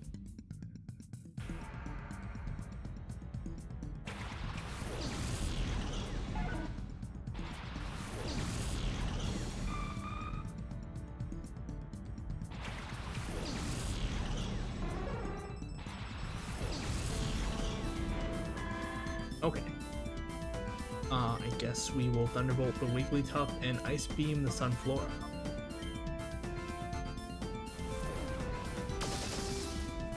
Wigglytuff lived, okay.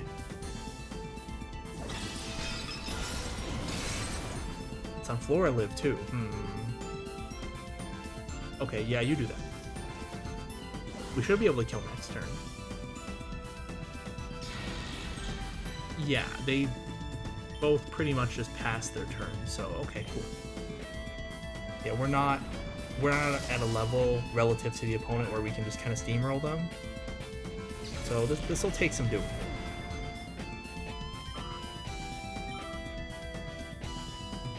Noctowl, okay.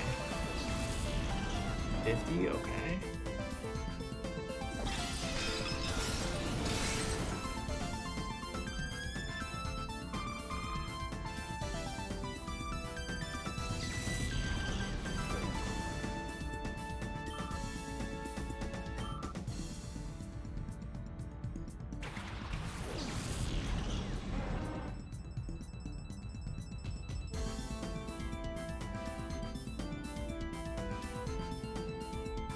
Well, I guess we have to Thunderbolt the Noctowl and then Bubble Beam the Piloswine here.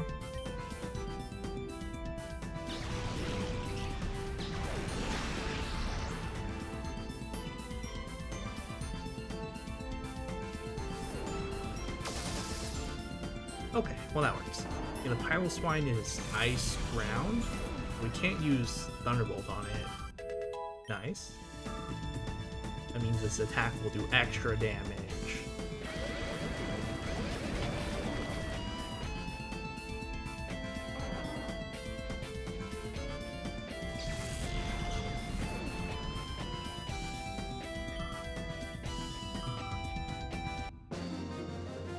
Okay, not That was not bad at all.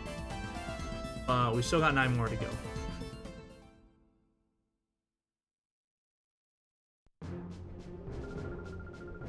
Okay, thank you, I guess. A lot of the people are really rude when they lose. They're like, I'm gonna beat you. Better be prepared to lose. And then when they lose, they're like, how dare you? You're so mean. Why didn't you tell me you were so strong? Oh yeah, I'm sure that the extra few damage from the level up was enough to one-shot.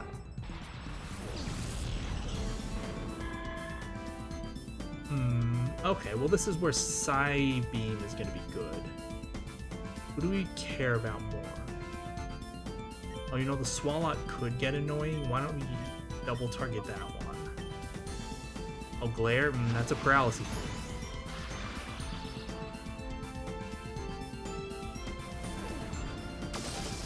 Oh, well. Ampharos is just too strong.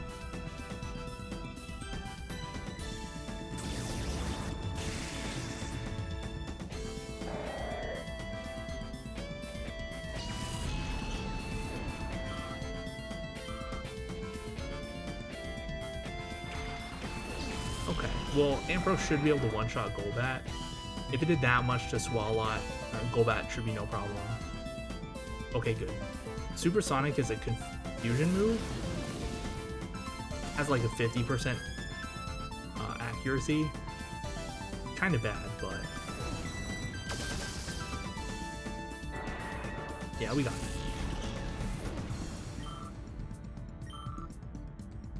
How much power is Poison Tail? I feel like it must not be that much because I don't remember it, but I don't know.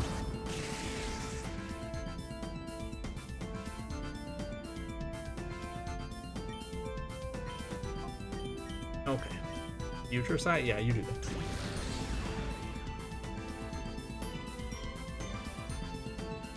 Wrap? That's fine. So Wrap will just mean we'll take damage over time, and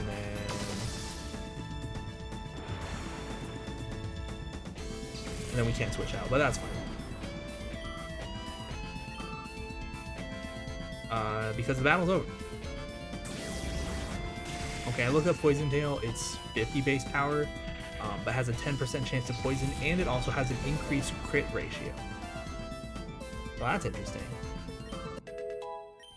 Sludge Bomb's still probably better.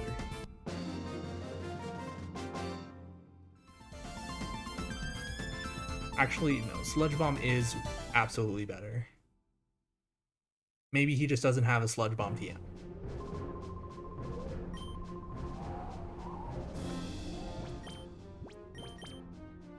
He's still good like this? Yeah, it's fine, it's fine.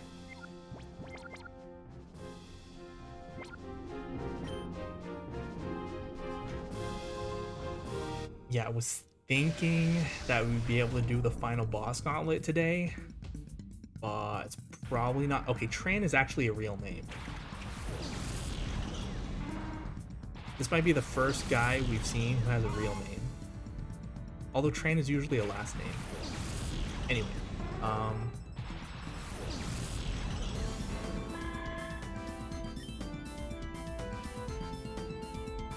well, I was like, what do we do about the Gligar? It's like, oh wait, we have Ice Beam now.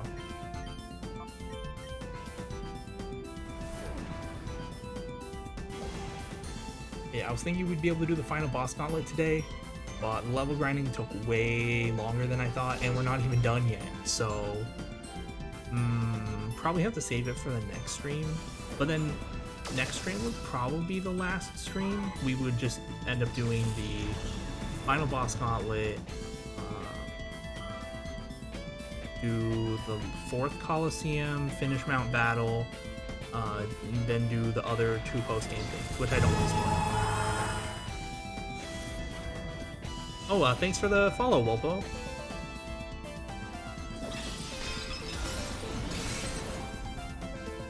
Oh, it's so nice to have Ice Beam. We struggled against Pokemon like Gligar so much before.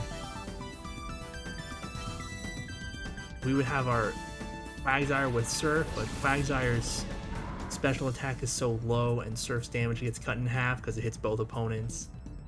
We'll just like do nothing, but now it's so nice we can just Ice Beam.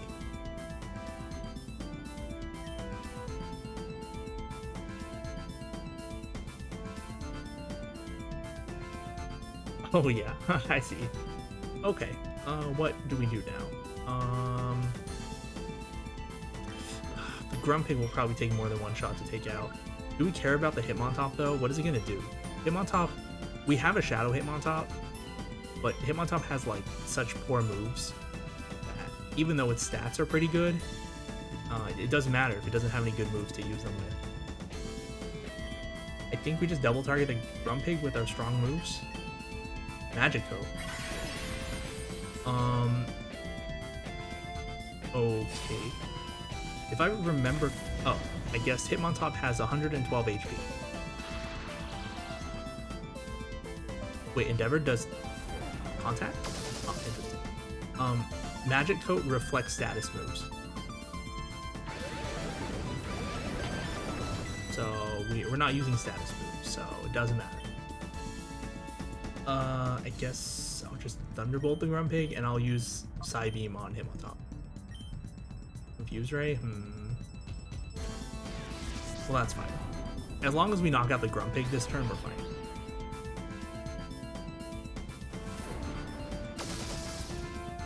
Very good.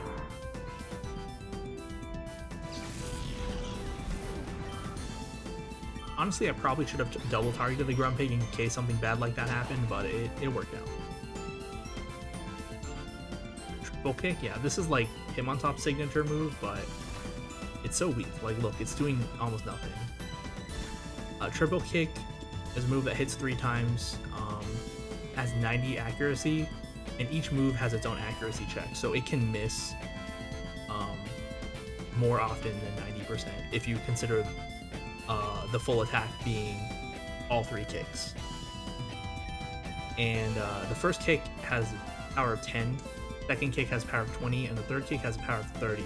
So it effectively has 60 power if it hits all 3 kicks. But again, each kick has its own accuracy check. They also have their own crit check. And I believe they also have their own checks for, you know, contact abilities, like static or whatever. It's just so weak. Oh no. Well, that's unfortunate, but what can you do?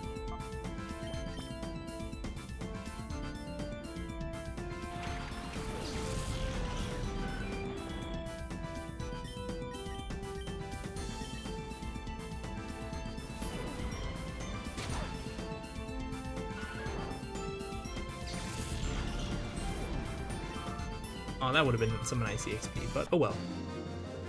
As long as someone on the team gets it.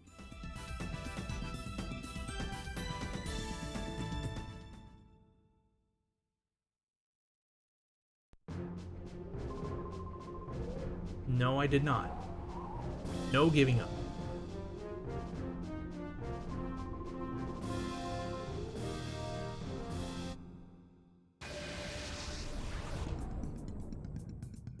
That quote wasn't very awkward. You didn't make me feel awkward at all with that.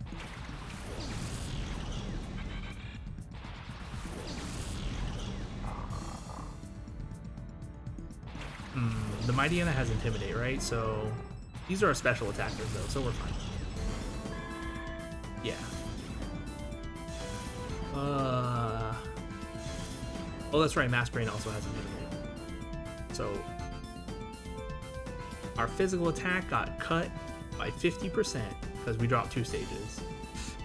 But it doesn't matter. We'll Thunderbolt the Masquerain, I guess. That's probably overkill, right? Maybe I should have Thunderbolt Mightyena and then Ice Beam should kill the Masquerain. Masquerain's pretty frail. Fight? That did so little. Oh, is this one of those deals where Mightyena has high physical attack, but its stab move is special? Yeah. I was gonna mention this with, like, Sneasel earlier, for instance. Sneasel's Dark Ice, and both of those moves are special in Gen 3. But Sneasel's special attack is, like, trash.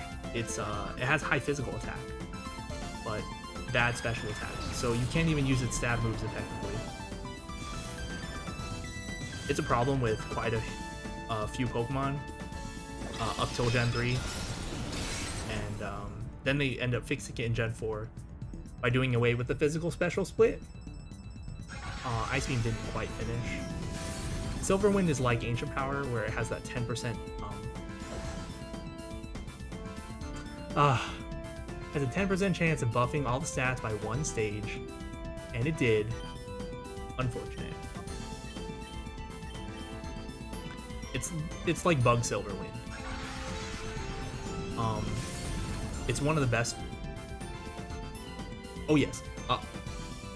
From Gens 1 to 3, each type has its own designation, either physical or special. And then if a move was that type, it was, physical or special. So like all ice moves are special, and all ghost moves are physical.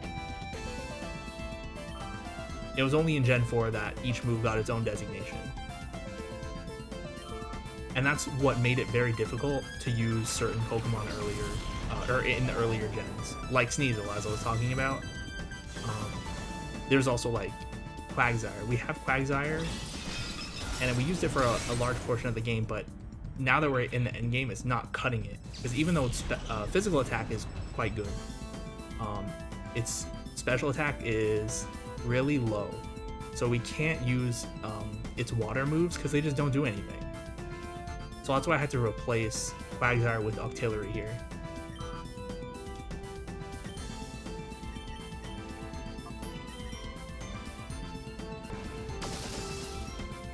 And then for Pokemon like, it lived. Well, it's not gonna live anymore. And for like, Pokemon like Sneasel, or maybe more prominent example would be like Gengar. Gengar is like mainly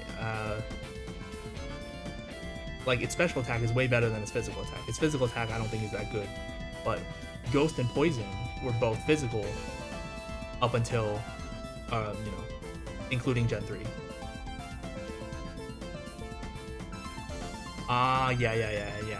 Yeah. Because the game doesn't tell you. I don't think the game tells you at any point that it's the type that determines whether the move is physical or special. If it does, it might just be like an offhand comment by one NPC sometime during the game. But really, there's no indication. So unless you like looked it up, you wouldn't know. It's kind of weird. Like, it makes sense that they designed that. It makes sense that they designed it that way in like Gens 1 and 2. And then I guess maybe in Gen 3, maybe hardware limitations made it so they couldn't split up the moves. But at least they fixed it in Gen 4. Anyway, who wants to be next? Okay.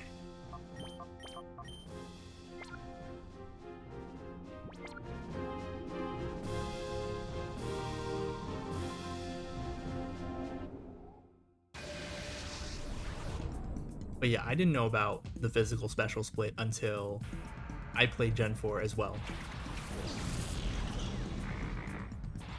And then after I played Gen 4, like I played Platinum, and then I went back, I'm like, I want to play Colosseum again. And I played Colosseum, and I was like, wait, why don't the moves say if they're physical or special? And then I looked it up, and I realized, oh, so, it was just based on the type earlier.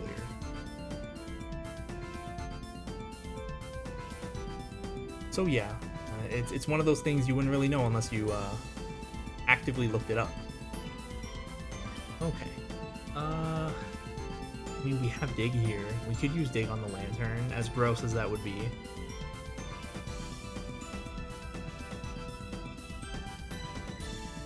Oh yeah, absolutely. Having different moves within the same type be like physical or special, like depending on the move, that adds a ton to the depth of the game. Because before it was like, well, your special attacker just can't use any moves from the physical side. You just can't. But yeah, it's really nice that they fixed that in Gen 4. But what do we do here? Do I really dig the lantern? That feels so bad. I can't really do anything else to it. Fine. We'll kind of double target the lantern. Supersonic? Oh, okay, oh, good.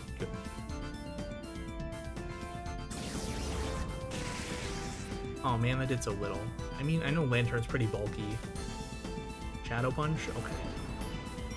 Shadow Punch is like Ghost version of Swift, I think. It's one of those moves that just can't miss. I hope this does enough. Oh yikes, that did so little. Please don't hit. Dang it. Oh, that's fine.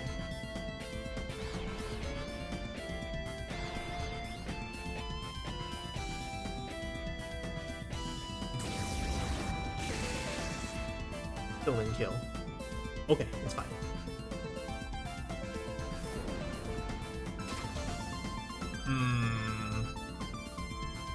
I think we switch out artillery here. I'll use a flame wheel because the lantern's almost dead, but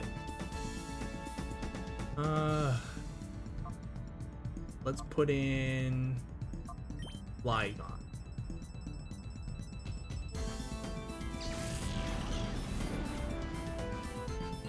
Yeah, also giving each move their own designation, whether they're physical or special, it made like a lot of obsolete moves not obsolete anymore.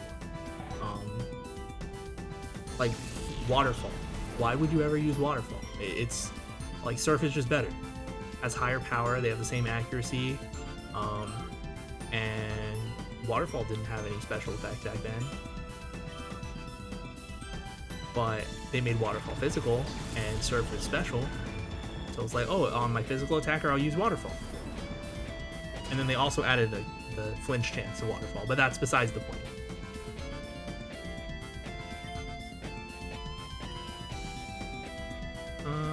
Okay, we'll Flame Wheel the Skarmory. Will that kill? Probably. We'll crunch the Dusclops.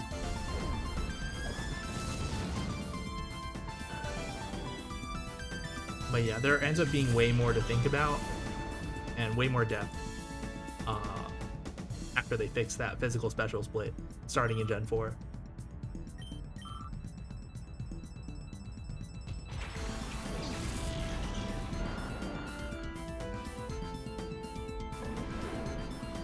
If this does at least half, then we're good. It did half. Cool. If this thing is just going to Shadow Punch over and over, that's fine. So Dusclops is really bulky, and it has really nice, a really nice move pool. It can learn a ton of different types of moves. It's just that its attacking stats are both really low, which is why it's not really doing anything even with the Stab Shadow Punch. It's a little better when it evolves into Dusknoir in Gen 4, but I mean, it's more of a support Pokemon. Mega Drain, that's fine. Okay. Sure.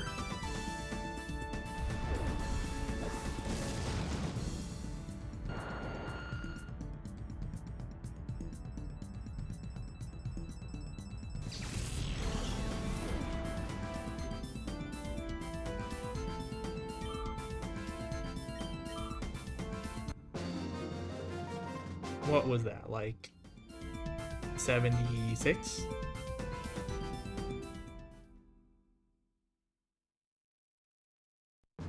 $75, okay. 5 more. Still good like this?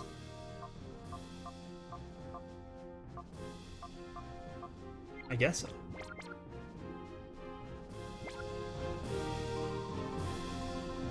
I constantly run simulations of Pokemon battles. I'll be perfect in a real battle.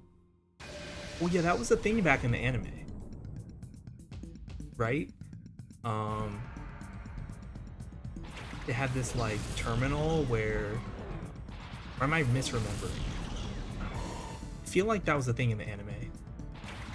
They talked about it, like, at the trainer school in the very first series.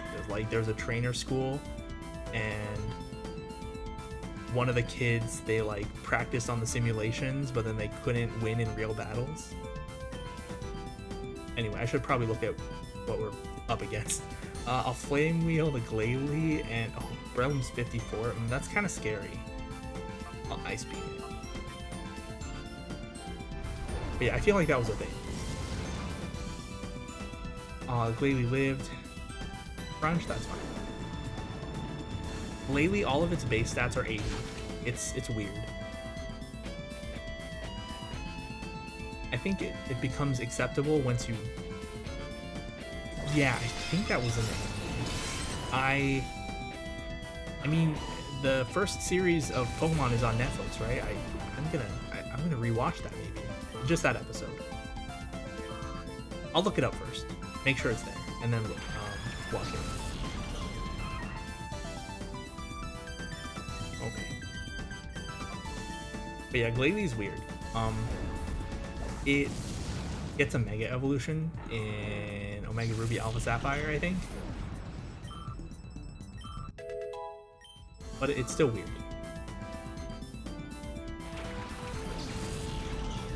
You might as well just evolve your Snorunt into a Frostlass instead of a Glalie. It's just that Frostlass only appears starting from Gen 4. So in Gen 3, all you have is Glalie. Nice, we got the Swellow before it used more double teams. There's also in Pokemon XD, there's a battle simulator thingy. You could go around and collect what they're called battle CDs, and you put them in like the terminal in your main base, and you can do battle simulations on them. I don't remember doing too much with that, but it was a thing. I'm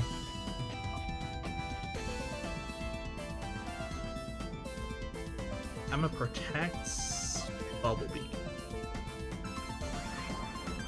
In Pokemon XD? Did you play XD Gale of Darkness, Wolpo?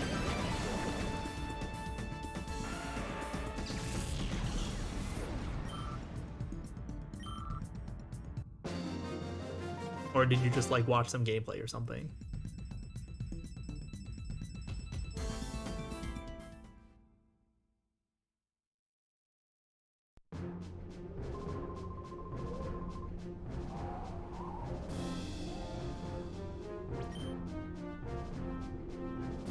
Yeah, I don't remember doing that much with the battle CDs in XD, because I played XD once a few years ago, and it was good, but I don't know. I think Colosseum was better.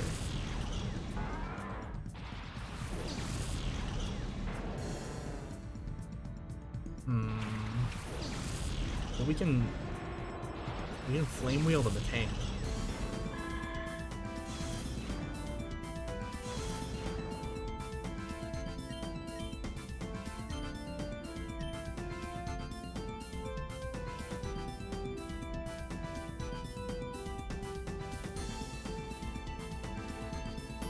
Underground layer you can customize. Oh,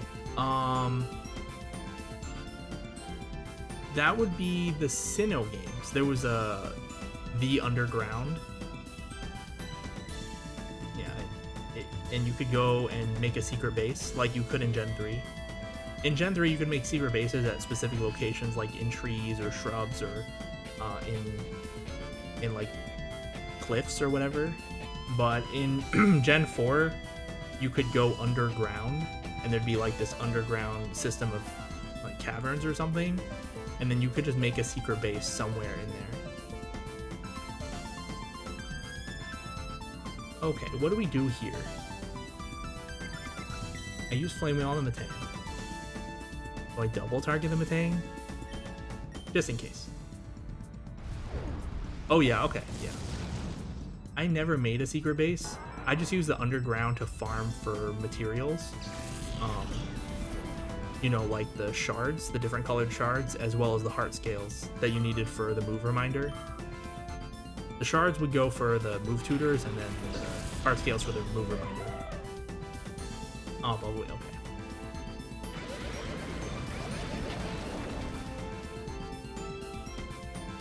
Well, I wasn't sure if Flame Wheel would knock out the Metang, so I double targeted, but I guess I didn't need to. Okay, we'll Flame Wheel the jump left this time. I'll Bubble Beam the Gramble.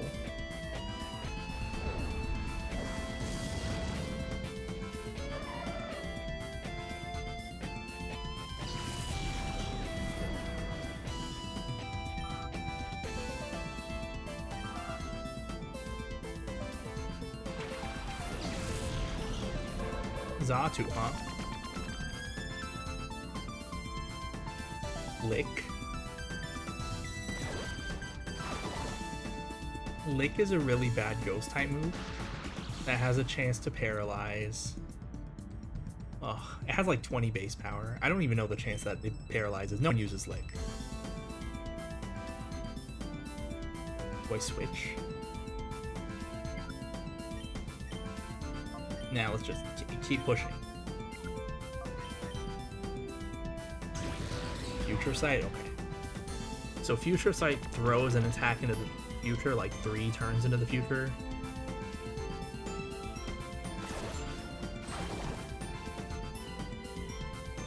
The only benefit... Oh my gosh, we didn't get either of our turns this turn.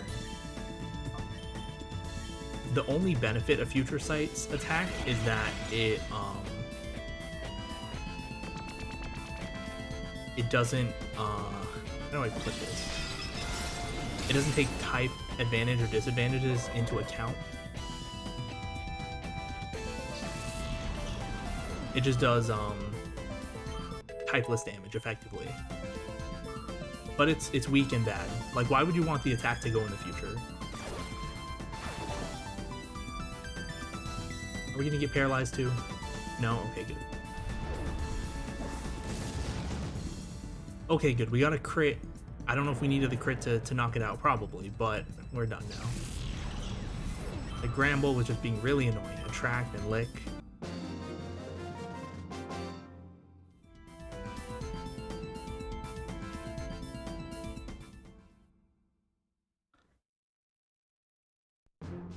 Okay, 3 more.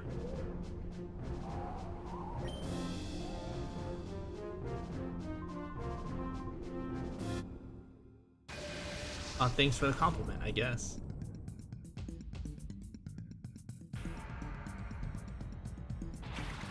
Tropius Absol. Oh, I think Absol is another one of those Pokemon where it's like, it's Dark type, but... Oh no, Future Sight's worthless.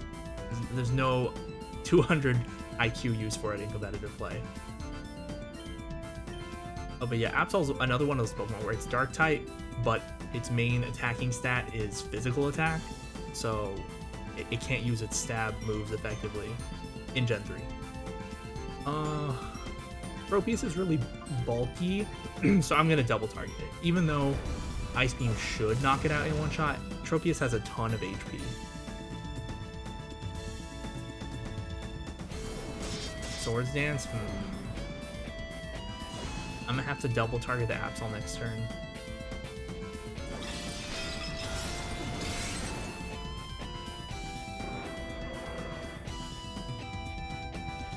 Yeah, there's really no benefit to throwing an attack 3 turns into the future. I mean, your opponent could choose to play around it, or you could maybe force them to deal with it, but the thing is that the attack is so weak, it doesn't even matter. They could just take it. Swords Dance Quick Attack? That didn't even do that much.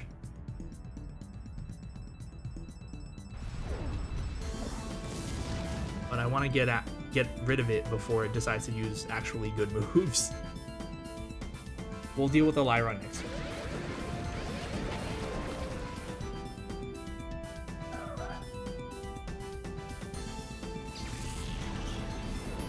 There's another move like Future Sight.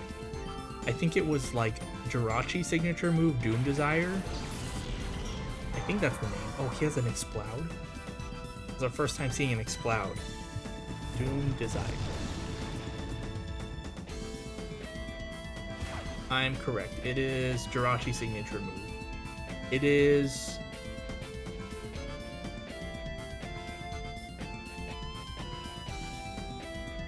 Yeah, Doom Desire is just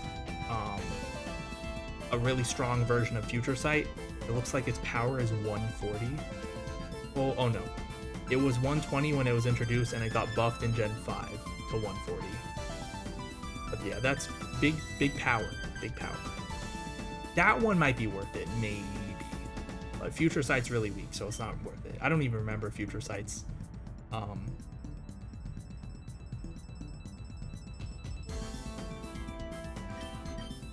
don't even remember Future Sight's base power.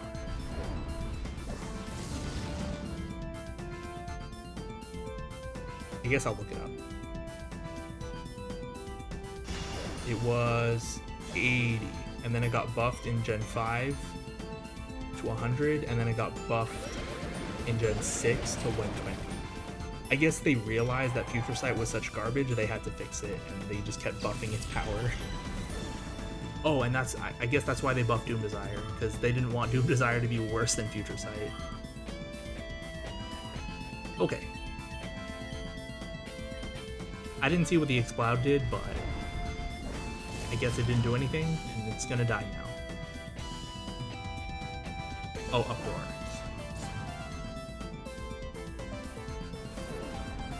Ooh.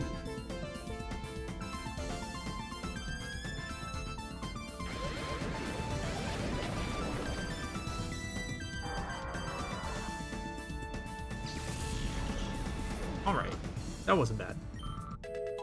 Okay, artillery's catching up.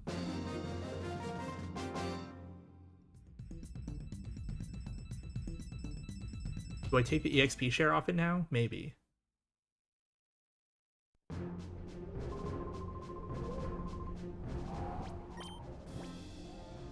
Well, I mean, it's at 52.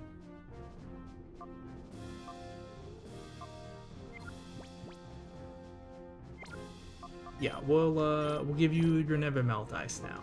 Never Melt Ice, here you go. Yeah. Okay, okay, we'll leave you two in the front for one more battle. I think for the area leader on 80, we're gonna use Skarmory Flygon. Hello, sweetie pie. What does that remind me of?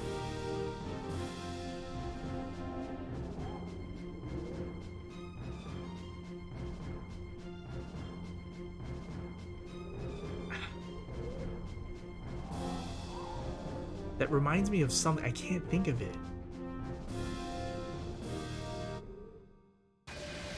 I'll remember later, I'm sure.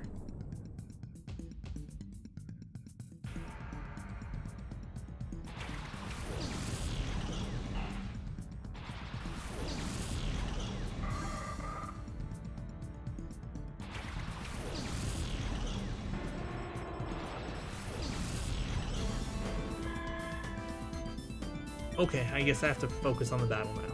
I'll think about it later. I guess we'll Flame Wheel the Shift Tree. Wait, double target the Shift Tree? Yes.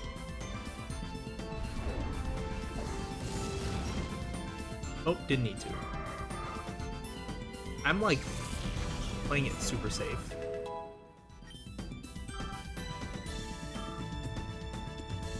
But I guess we're at a level where we don't... Oh, well, Ice Beam Mantra will kill the knockdown.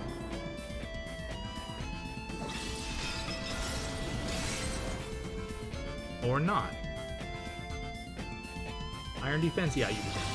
Iron Defense increases physical defense by 2 stages. We don't have to worry about that because we're gonna use Bubble Beam.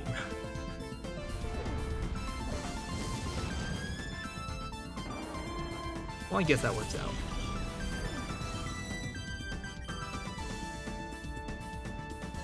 Relicanth? Ooh.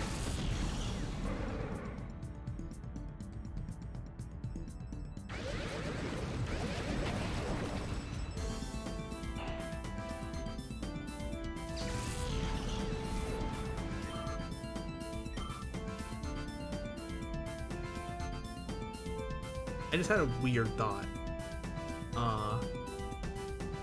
Like this old lady, she's using like a Relicanth, which is a like it's not a fossil, but you know, it's like a super ancient like Pokemon, because you know it's like a Koalacanth. And then she's using a Torkoal, and like tortoises live for a long time, and she's using like a Noctowl, which is supposed to be like wise. Is she, are they like making fun of her being old? Is like, does she have a team that's referencing her being old? I don't know how Shiftry would play into that, but that's just a thought that popped into my mind. Like, is this a real thing? Anyway, I guess we have to switch out Typhlosion.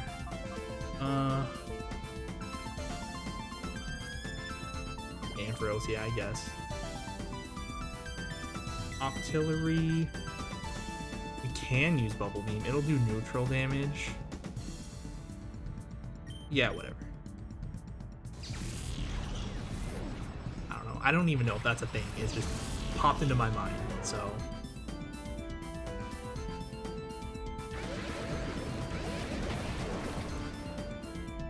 It did enough, I guess. I'm sure Ampharos will finish it off. Oh, never mind. That cut electric moves power in half, but when we're double targeting, it'll be fine. No, it still worked. Okay, cool.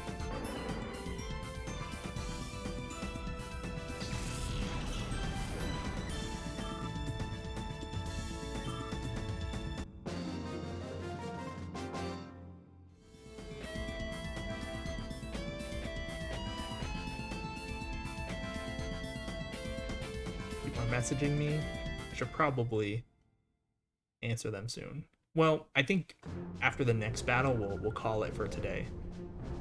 Have you no compassion? Okay. Oh yeah, I need to switch. The area leader usually has significantly stronger Pokemon than the rest of the trainers, so we want to start with a strong combination here.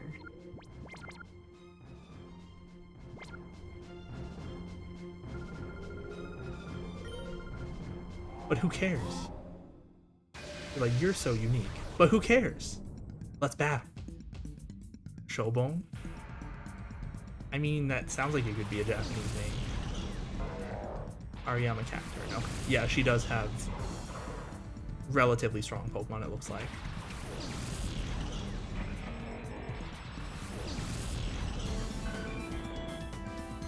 Okay, let us do Fire Blast on the Cacturn.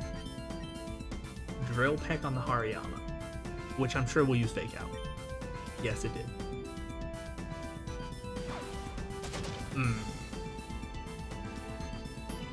Okay, Flygon doesn't get a turn.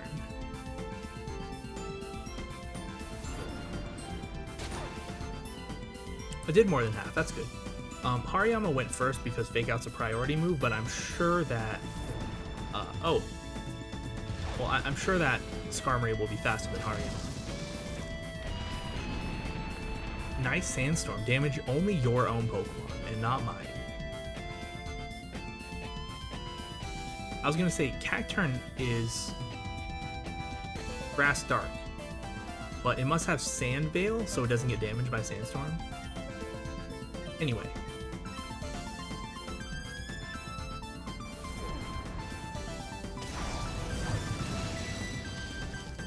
Doesn't matter.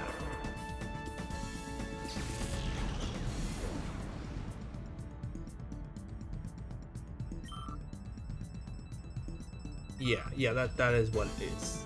That's what it is. Okay, yeah.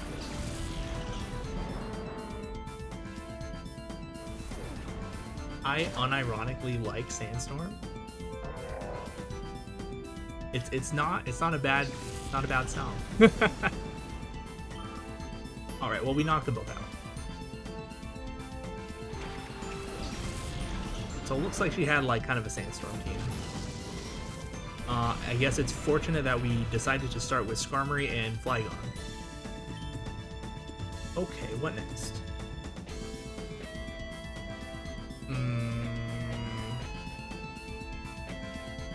Let's Earthquake Steel Wing. Effectively double targeting the Golem. Okay.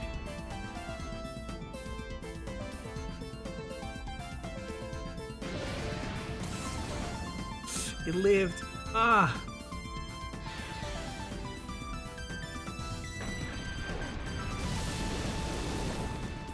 Okay.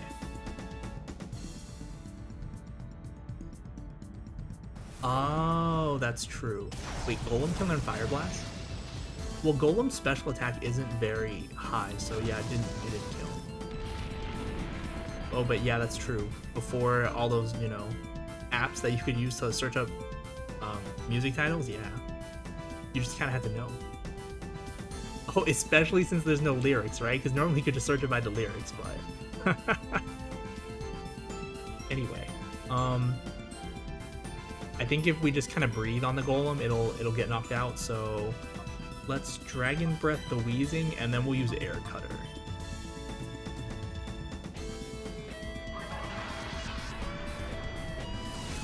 Didn't do that much.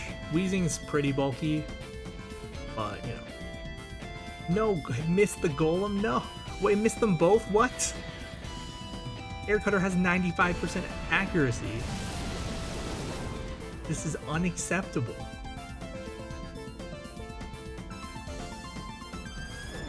Our 95% accurate move misses twice. And then they hit their 85% accuracy move twice. This is a farce. What now?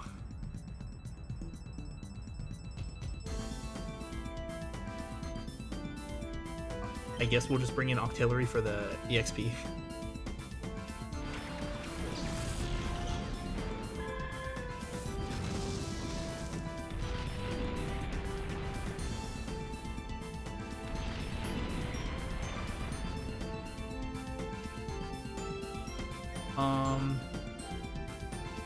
Hold on, let me look at my stats.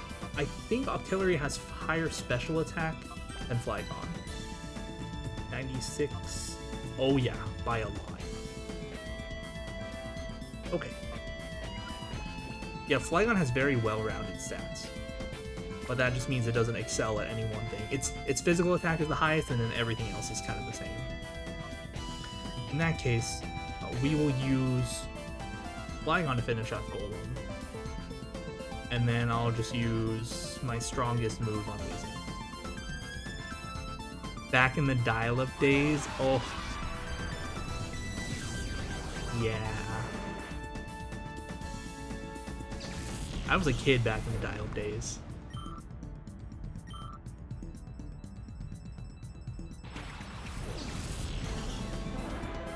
But I do remember.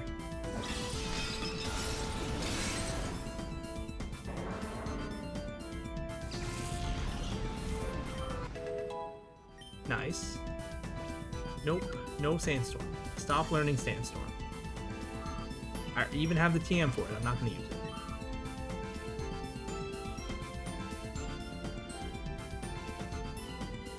Okay.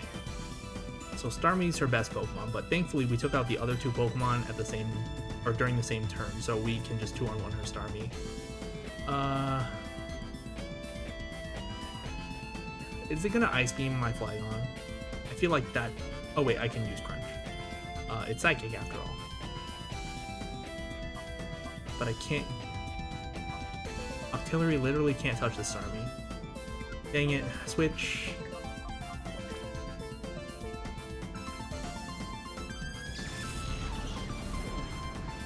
I guess that'd be the reason to have Sludge Bomb. on Octillery, but not worth it. Not worth it. We're playing doubles. Our Pokemon can support each other. Cosmic Power, okay. We're fine. This'll finish them off. No Ice Beam? That's good.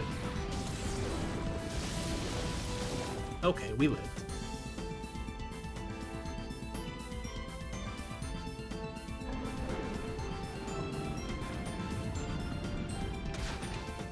And Thunderbolt to finish.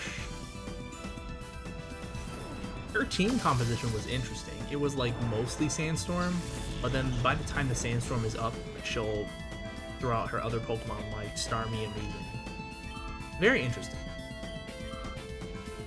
I guess the game developers do put some thought into the teams, you know, for the more prominent characters, or, you know, the more endgame characters.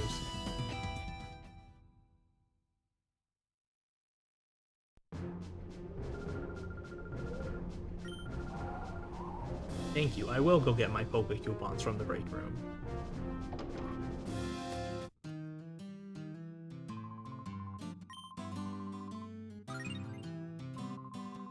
Nope, we're done for today. Let me just go back and save.